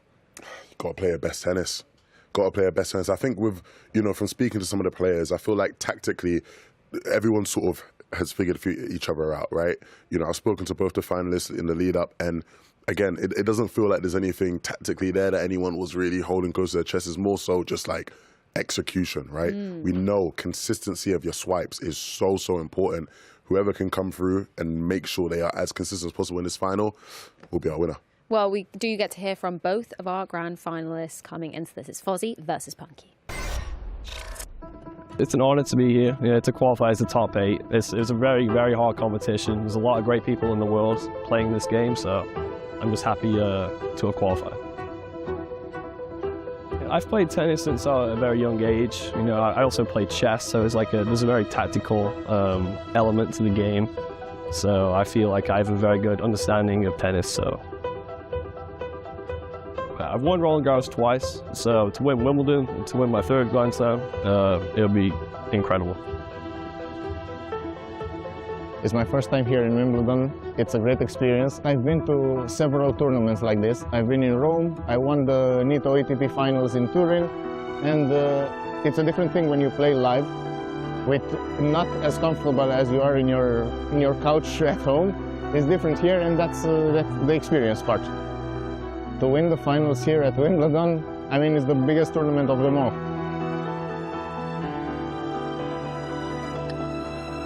He's won in Rome, he's won in Turin, but Wimbledon, that's an entirely different beast. For Punky, he's been one of the heavy favourites, the touted favourites by the other players all tournament long. But for Fuzzy, we've already spoken about it. This is his opportunity to net his 3rd Grand Slam and to do it on home soil, Levin. It's not often you get an opportunity, a golden opportunity like this. It's about withstanding that pressure when you get into the game. This is what it's all about. These are the moments we live for, not just here at Wimbledon, but just competition as a whole in esports. These are the moments, these are the stories we love to follow. I think whoever walks away with it will be very deserving. Both of their journeys to this point have been so inspiring, have been so special. I just can't wait to see who the best man on the day will be. Yeah, I'm trying to think in my head who is going to win this matchup, and I genuinely have no idea. It's 5 sets. It's tough. We ain't seen that. We haven't seen that yet, and also both players today have been very, very promising. So I think we're in for a good final here. True test of stamina coming into this grand final. Hundreds of thousands of players entered from all around the globe, and now we are down to our final 2. It's Fozzy versus Punky in the grand finals of the Wimbledon eChamps Tennis Clash 2025. And we're live. Here we go. No going back now. One of these gentlemen will walk away as our winner. 1 love. Best of 5. All throughout today we've seen best of 3 competition. But now a couple more games more in it. And another clash of styles. We highlighted the picks and the bans in our last semi-finals, Els. And a very similar pick ban situation again here. Fozzy made sure to ban Ingrid, who was the best volley player available. And Punky opted to ban Naomi Osaka.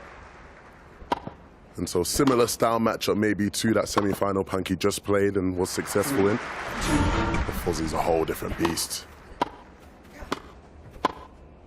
We've got Fozzy there with his headphones on. We've come to love them because it means he's blocking us out. That's why initially I was unsure. He didn't want to let him hear us talking about him. But I mean, you've got to do what you've got to do in such a high-stake final. And he seemed quite calm beforehand to give us the thumbs up just before that we went live. No distractions. He's locked in. He's all the way locked in. That's what you have to be here. First serve, fault. And of course, these 2 players have already played against each other in the group stage. In that matchup, it was Punky who came out on top. Will he be able to repeat his success here?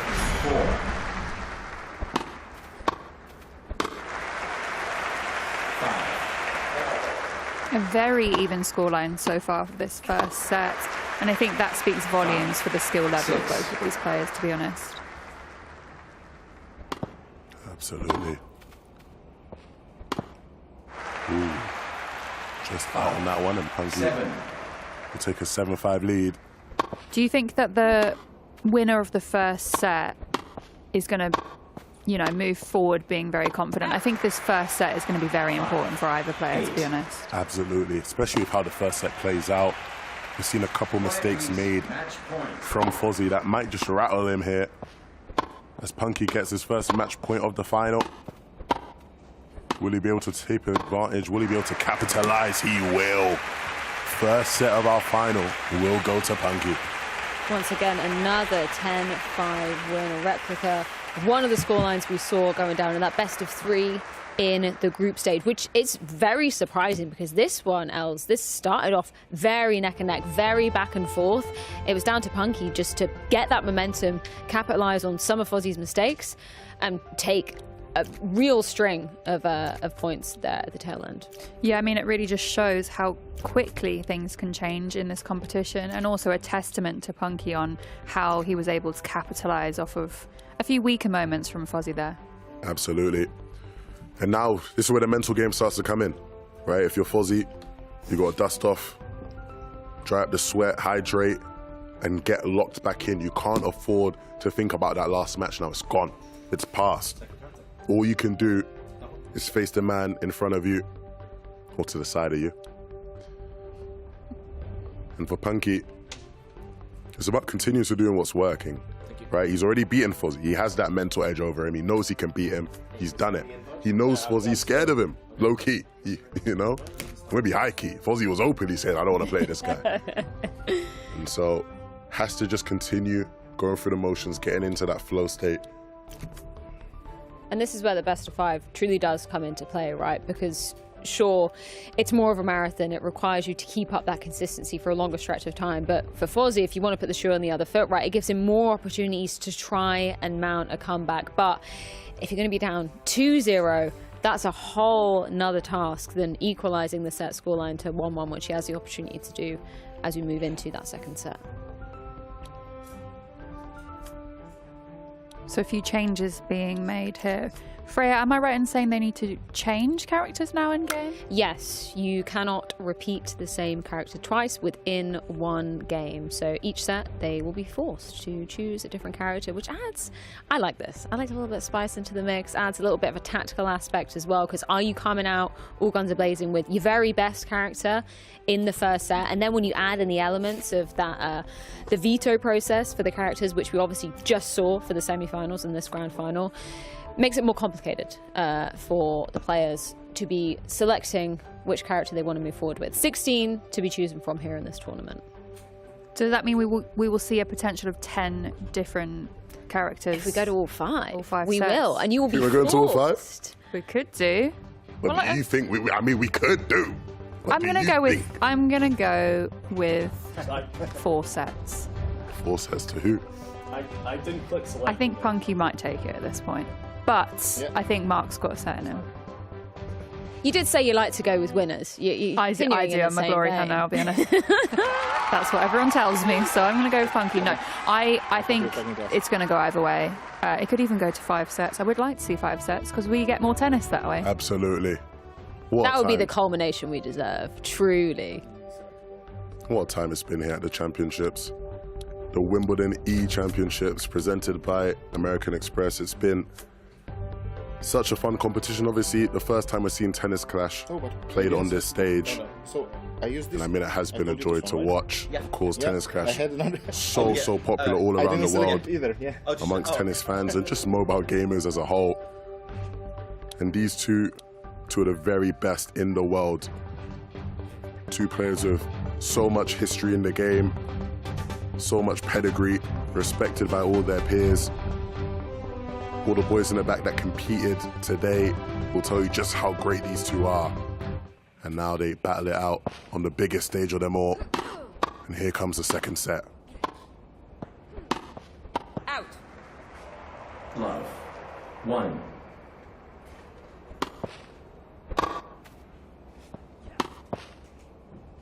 One.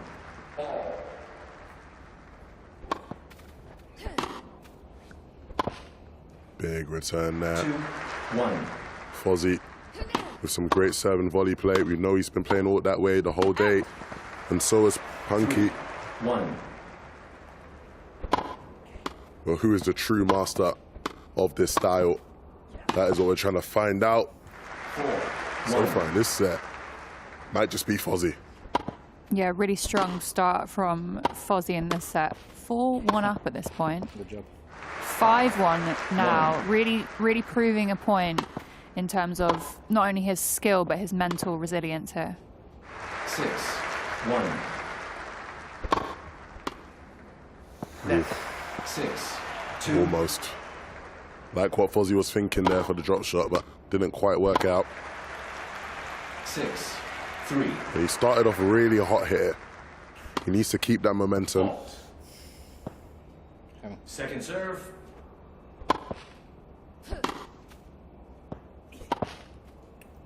Really nice. That's what he needed. He needed that point.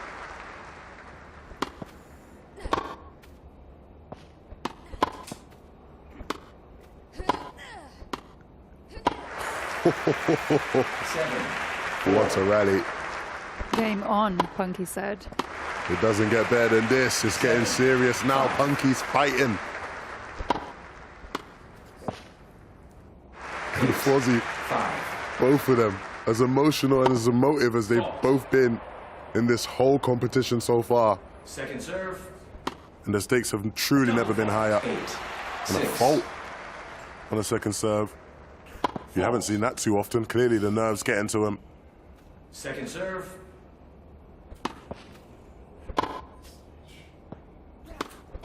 Ooh. Great point there from Punky. What a rally that was. For Punky to get the point there was excellent. Saw the animation his character falls into. It's a really tough one, and he's picking up steam, and he's on match point, and he has a chance to go 2 sets up now. Fozzy started so well, but can he close it out? Wow. No, he cannot. Punky will pick up 2 sets in a row. Don't let Punky fly at any moment, because he will swoop in and take the set from you, like we just saw. And that was an absolute excel coming out there from Punky. He almost can't quite believe that he managed to make that comeback. What was that, 5 points in a row? That was insane. That's the closest Fozzy has ever come at this tournament to taking down Punky. And you can see he's probably running through some of those last points right now in his head. Where did it go wrong? If I'm Fozzy, I'm thinking, what more can I do? I mean, you have to finish a dinner there. He looks so poised to take it. And now you can see him staring into the stars. He's wondering where it all went wrong. Yeah, it's disbelief, I think, is the emotion that he must be going through. I don't know if we saw, but in the background of the shot a moment ago, he was just facing the other direction. And that's what it is. You're sat a stone's throw away from your opponent. Sometimes you just need to check out for a few seconds and just think, you know what, regroup, head into the 3rd set, because we do have 5. This isn't the last set. We've still got 3 more. I mean, it could be the last one. It could be. Well, potentially. If Punky keeps this up. If Punky wins again, it will be the last one. This He could is go an 3-0. insane form, though. Like, I can't quite believe that. I don't know, if you're Fozzy in this situation, like, this is the closest you have ever made it versus your nemesis, the man that you said you don't want to be facing in the grand final, and you are within touching distance of taking him down for the first time in a set, at the very least, in the most high-pressure situation you've probably been in quite some time. He's thinking about it. Those 2 Grand Slams he's already got under his belt. Could get a 3rd today, but right now, Els, it's not looking likely. It's not looking likely, but it's not impossible at this point. It's not. If he gets his head back in the game, focuses, gives us the skill that we know he has, then I do think it's possible. He was so close just then, right? Like, he's shown he can control a game. He's shown he can get ahead, but it's just about being clinical in those final moments. Some of those key points, some of those points he gave away were just silly errors that he could have avoided. And so Fozzy will need to lock back in. He can't lose the mental. That one was a tilter.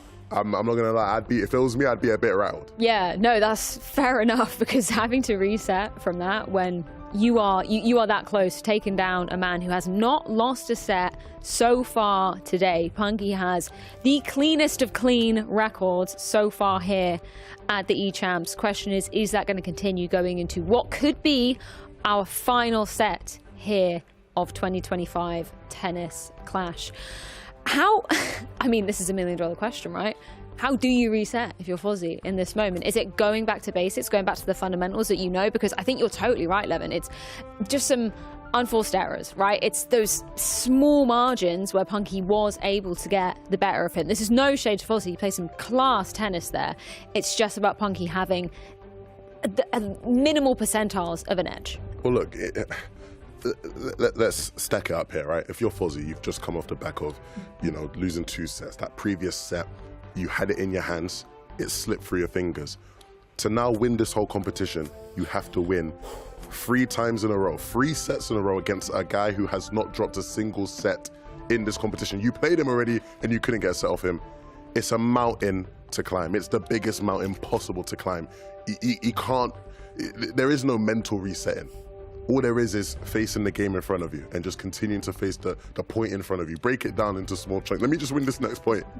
It sounds cliche because I get this answer all the time in interviews and other esports, but it's taking it one game at a time. And this is exactly what Fozzy is going to have to do in this moment. But question is, when you're a player that has achieved so much, has so many accolades on your side, like, do you have that ability to, compartmentalize things when you're in such a high stakes situation? I think that's where the mental training comes into it. Putting it into practice in these high stakes situations. Are you able to, dissociate from the bigger picture? And as you just said, take it game by game, because if you're looking at the bigger picture, Levin, you mentioned, he does need to win each of his next sets, not drop a single set. Whereas on the other end of the table, we've got Punky, who's not dropped a set today. And he's thinking, I've only got 1 more of these to do. What's another one? Do you know what I mean? What is another one?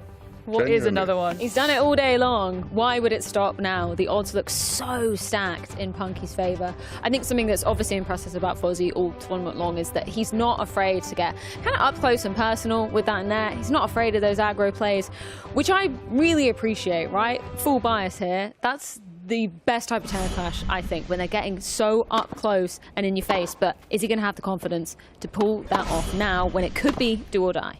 We're about to find out, entering set 3 now of our grand final, and this could be our last set if Punky takes it. We've seen Fozzy have some great starts so far in this competition, and this will have to be his best one yet. You cannot afford to allow Punky to get any momentum in this game. You give him an inch, he'll take a mile. You showed us that in that last set. 2, 3. And so he has to get a tight grip on this game as soon as possible. 4.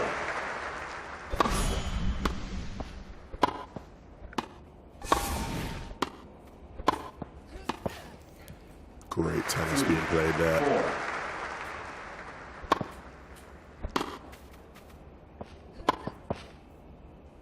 4. Very even at this point. 4-all, but we have had this in the previous 2 sets where it was pretty even early on in the sets, and then 4. Someone pulls away. Punky just goes, you know what? Full send towards the end of the set. That's how it is. But they're staying neck and neck so far. 5, 6.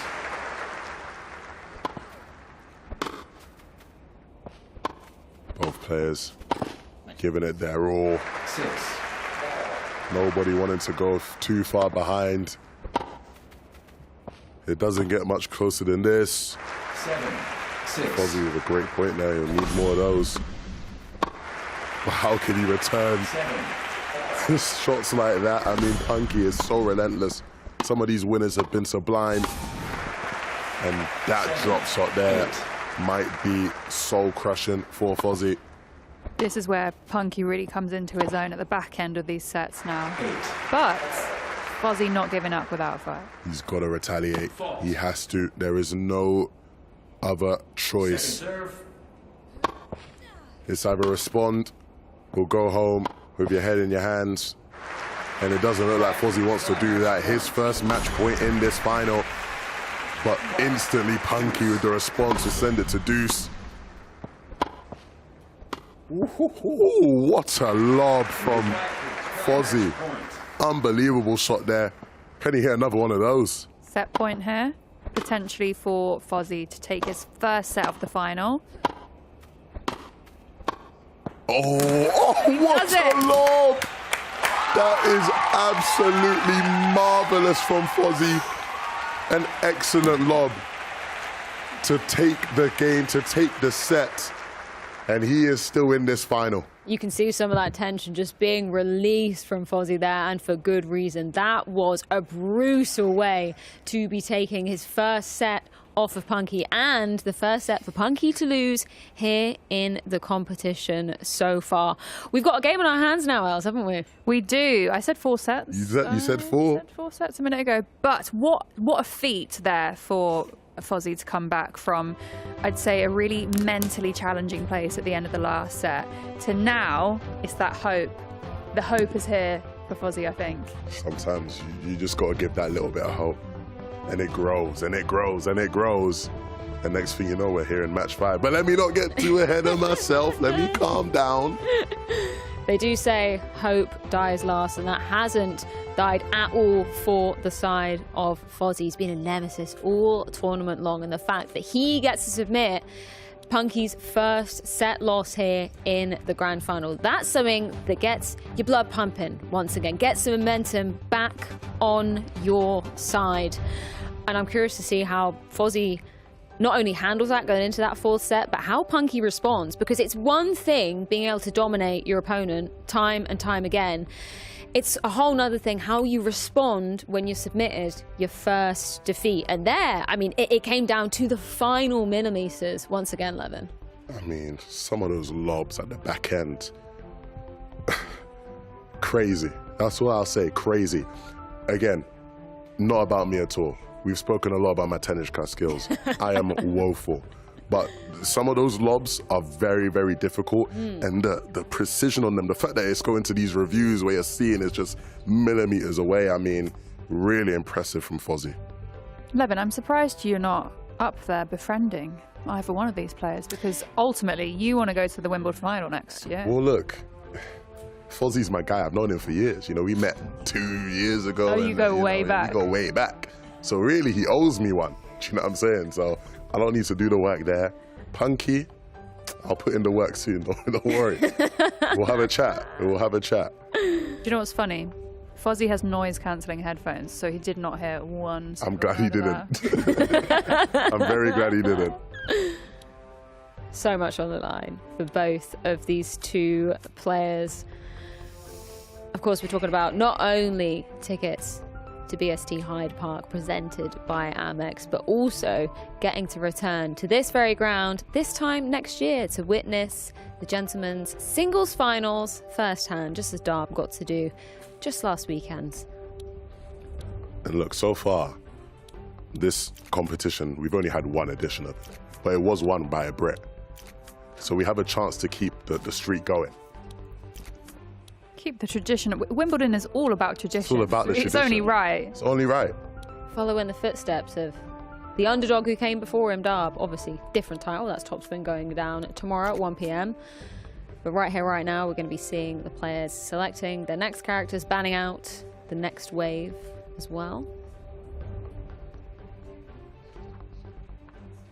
Were there any clear mistakes from the side of Punky for your money, Levin? Or was it just about Fozzy getting his swagger back, you know, getting his groove back, being able to play his own tennis? I think it's a lot more on Fozzy there. I think Fozzy played really well. You know, it's like the classic question, like, did Fozzy win or did Punky lose? And I felt like Fozzy won, you know? Yeah. Still though, we're talking about the mental side for Fozzy. The mental side for Punky, that's the first set he's dropped. Yeah. We've not seen him have to respond to losing the set. See the pressure's on, big breathing out before we do dive into what could be the final set. That's set number 4 of this best of 5 grand final. I guess as the sets go on as well, we are of course losing options of characters that they can play with. So it might just be taking them that little bit longer to figure out their next move, because they might not be as familiar with the next set of characters that they are, the players that they're playing with. And I imagine that your character select is also based off of the characters that the opponent is picking as well, because there's obviously, you know, complementary skills. There's going to be, you know, some contrasting skill sets as well with all the different characters available. So I mean, if you're if you're one of these two players, I'm sure you're not going to be saving your best character for more than 3 sets. I wouldn't be in my head. You've got to come in with that full confidence. A best of 5, it's going to be over in 3. I'm not going to save anything for later because then you'd be kicking yourself if it was over in 3, well, right? You deal with a lot of vetoes in your game, right? Then pick bans and whatnot. And so is that the mentality a lot of teams have? Or is it like, let's get our best maps in as early as possible? Or do we save, one of our better maps for a potential 100%. final game? We always see in that 5th and final map for Counter-Strike we're referring to, that's often the handshake map of, okay, we're both good at this. If it gets there, then it's a very even playing field. I've very rarely seen it where a team will pick a curveball pick as their first map pick, right? You want to go into what you're comfortable with, want to go where your skill set is, because it's so rare, at least within my world of esports, to see a reverse sweep happen, right? It happened for the first time this year. That's crazy. Counter-Strike's been going on a long time. Reverse sweeps are such a hard feat to be achieving because it is such a marathon, such a test of stamina, and not only are you going to have to be making adaptations, but so is your opponent, right? And if they're quicker off the mark, we know in Tennis Clash, it's very fast-paced. We're going to be diving into it. Set number 4, a chance for Fozzy to equalise. Love. 1. This is a big one. A chance now for Fozzy to either continue to come back and keep fighting in this competition, or an opportunity for Punky to shut all the doubters up and close things out as our first Tennis Clash Wimbledon E-champion. And a very blistering strong start from Punky here. There's been some great volley returns already coming from the side of Punky. If I'm Punky going into this set, I've got a point to prove. I've lost my first set of the day. And I'm sure he's frustrated with that, so he's going to come back strong now, I feel. Second serve. Yeah, if I'm Punky, I can't have people doubting me. No. Not now. Strong start. Probably one of the strongest starts we've seen so far in this best of 5 grand final. Oh, that's tough. Couple of net losses already for Fozzy. I thought he did well to even get his bat onto that one, but no chance for him to get into this game right now. This is real dominating stuff from Punky. 2-7.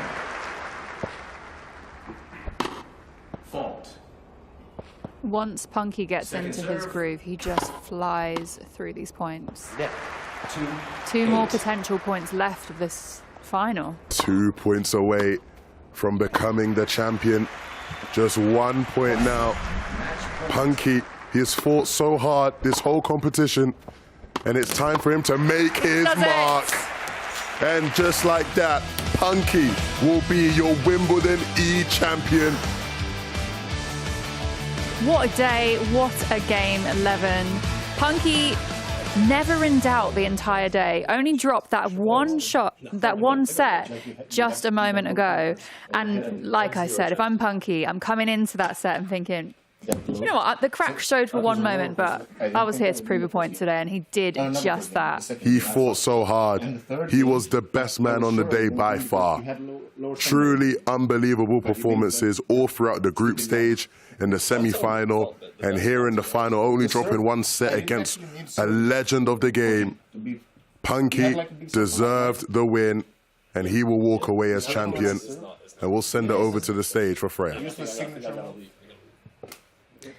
Punky, congratulations. You are the inaugural winner of the Wimbledon eChamps 2025. Here's your award to be celebrating. First of all, can you just tell me what is going through your head right now?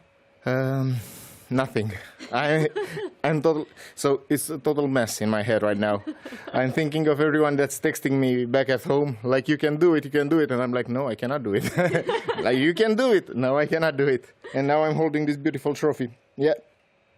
Beautiful tennis from you today. One technical question for you. I know your head's probably feeling so many emotions right now, as you just said, but you lose your first set of the entire tournament on this very stage in the grand final, and then you just rebound so fast. How did you do that? I didn't actually have a backup plan. So when I lost there are only 4 volley characters in the game, so I had to improvise because he won the 3rd one and the 4th one was banned. So I had to improvise, and It worked for the best. It worked out for the best. It absolutely paid off, Punky. You just saying, you know, your phone's blown up probably right now. Yeah, it is. I imagine that you have so many people that are rooting for you at home. Is there anybody that you want to thank at the culmination of this tournament? Everyone, like my girlfriend, my family, my neighbors. They are all watching. Everyone is watching. That's absolutely amazing. And anything you want to say to Fozzy as well? Because I know you guys, it's such a close-knit community. It's been so amazing to see the friendships, the relationships blossoming up here on this very stage when you guys get to meet each other in real life. Yeah, I'm looking forward to playing against him in other tournaments. But for now, yeah, I know it's difficult to lose. I've been in this situation before, and I know it hurts. Final question. You obviously don't just get this beautiful awards to put up in your gaming setup at home, I imagine. You obviously got tickets to BSC Hyde Park via Amex. You've got tickets to the grand final of the gentlemen's singles next year. How does that feel? It's going to be tough to see who I invite with me.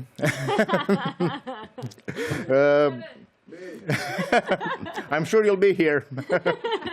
Yeah, but seriously, it was a bucket list thing to be able to come to Wimbledon and see a game, not a final, just a game, and to be able to see a final, it doesn't get any better, right? You've well and truly earned it. You deserve this and so much more, Punky. Thank you so much for your time. Congratulations once more. Of course, with the first place does unfortunately come a second place. So let's get a few closing thoughts, courtesy of Fozzy and over there. Hi, Fozzy. I mean, our runner-up of 2025. Firstly, tell me your initial thoughts. How are you feeling? First of all, I want to say many congratulations to Victor. You know, yeah, you're an amazing player and by far the best volley player. So it's really, really difficult on grass. But yeah, that second game, that's what lost it. I think if I win that second game, I think I'm going to win 3-2. He wins the fourth. I think I can get him in the fifth. But yeah, that second game was the decider. And we could see just how much it meant to you, you know, your emotions. I felt like I was on a roller coaster with you. You must feel so proud of yourself, though, to get this far, you know, being British, home soil. What does this feel like to you? Yeah, of course. You know, I've always dreamed of playing, since I played tennis clash, I've dreamed of playing at Wimbledon for tennis clash. Yeah, so just to get here, after not playing that much on the game lately, I think to make the final is quite impressive, so I'll take it. And we know that, you know, he was the one person you didn't want to come up against, and you were the only player to really challenge him today. You know, you got a south of him. That surely, that counts for a lot, right? Yeah, but it's not enough. And I think I could have done it if I won that second game. So yeah, it's still, I got to watch it back. It was a stupid double fault that shouldn't have happened, so. Watch it back, learn from it, and hopefully be back next year to take that award. And I'll be here. No doubt, I absolutely love it. Well, all that's left for me to say is a big congratulations for getting this far. I have no doubt we will see you again. And what are you going to do now? Well, how are you going to rewind? Well, Victor has to buy everyone dinner now, so we're going to go have dinner. Maybe I think he's got to buy us a hat as well. So yeah, that's the deal. He's got to buy some things. So yeah, we're going to have fun tonight. I mean, that is just why I absolutely love Wimbledon eChamps. Who would think? Two competitors, head-to-head, now going for dinner. Well, thank you so much. Enjoy that. And congratulations. You really do deserve it. Thank you. All right. Such a class act from both sides of the equation. Punky just looking so dominant through and throughout the duration of today. Fozzy, some apt words. You know, I'm sure it's really hard to kind of break it down in that moment when you've had... You had moments where you could have taken over Punky. It was literally a game of millimetres. You can see how much it means to him to just get the opportunity to play here. And I'm sure he wants revenge at some point against Punky, right? I think he definitely wants revenge. I mean, I'm back with you guys now. I mean, it's the first time we've all stood together, the four of us. I know. And what a day it's been. Yeah. I mean, you could see just the emotion on both of them. Look, obviously, a big commiseration for Fozzy, but he looks just so happy with his award. And I think it's absolutely great to see. And I think we all spoke about it, who we wanted to win. But I found it quite hard to pick. They're all so lovely, and you know, they all did so well. Just excited to do it all over again tomorrow. Yeah, I mean, we heard from Fozzy at the end. He said he hasn't practiced recently, so I like an excuse at the end of the phone. No. That's the first thing I thought as well. You too, horrible. No, he did well, and it's just a testament. If he hasn't practiced very often recently, then I know he's going to come back next year and just go flying through it. So, yeah, I'm really interested to see him come back and his character arc next year. We'll be back. It's light work for Fozzie. He's been doing it for years. Yeah, He'll be back. 100%. Levin, from you, obviously you were here last year just for the top spin, right? We obviously have that going down tomorrow, but Tennis Clash, did it live up to your expectations? I can confirm I was moved. I was moved by Tennis Clash. So fast-paced, so exhilarating. I mean, the competitors as well just made it so much more amazing to watch. I mean, all of them were so lovely, so amazing. We got to see more Tennis Clash for sure. 100%. How was your first foray into esports today, Jolie? Guys. Congratulations. I've absolutely loved it. I mean, thank you for having me. You've been literally the dream co-host. I can't wait to do it again tomorrow. It's been so much fun. It has been so much fun. I've loved it. I mean, naturally, I obviously feel emotional, but I feel emotional when a dog walks past me. But I think it's been amazing. It's been great. It's lived up to everything and more I could have wanted it to. And thanks for teaching me. And you didn't cry today. I didn't. You didn't. I didn't. But there's always tomorrow, Jolie. There's always. Can I just tomorrow. clarify? I'm a happy tear crier. It's not sad tears that come there. They're happy tears. And I'm sure we're going to see some tomorrow. 100%. We do indeed have top spin going down tomorrow, slightly earlier time of 1 p.m. Same area, same channel if you're watching on YouTube and Twitch as well. And there is a chance for Darb to go back to defend his title. But I do hear that he might have to take down his brother tomorrow if he wants to do exactly that. Guys, thank you so much. It's been an absolute pleasure to be joined alongside you, and I am so excited to do it all again tomorrow. We'll see you at 1 p.m. tomorrow.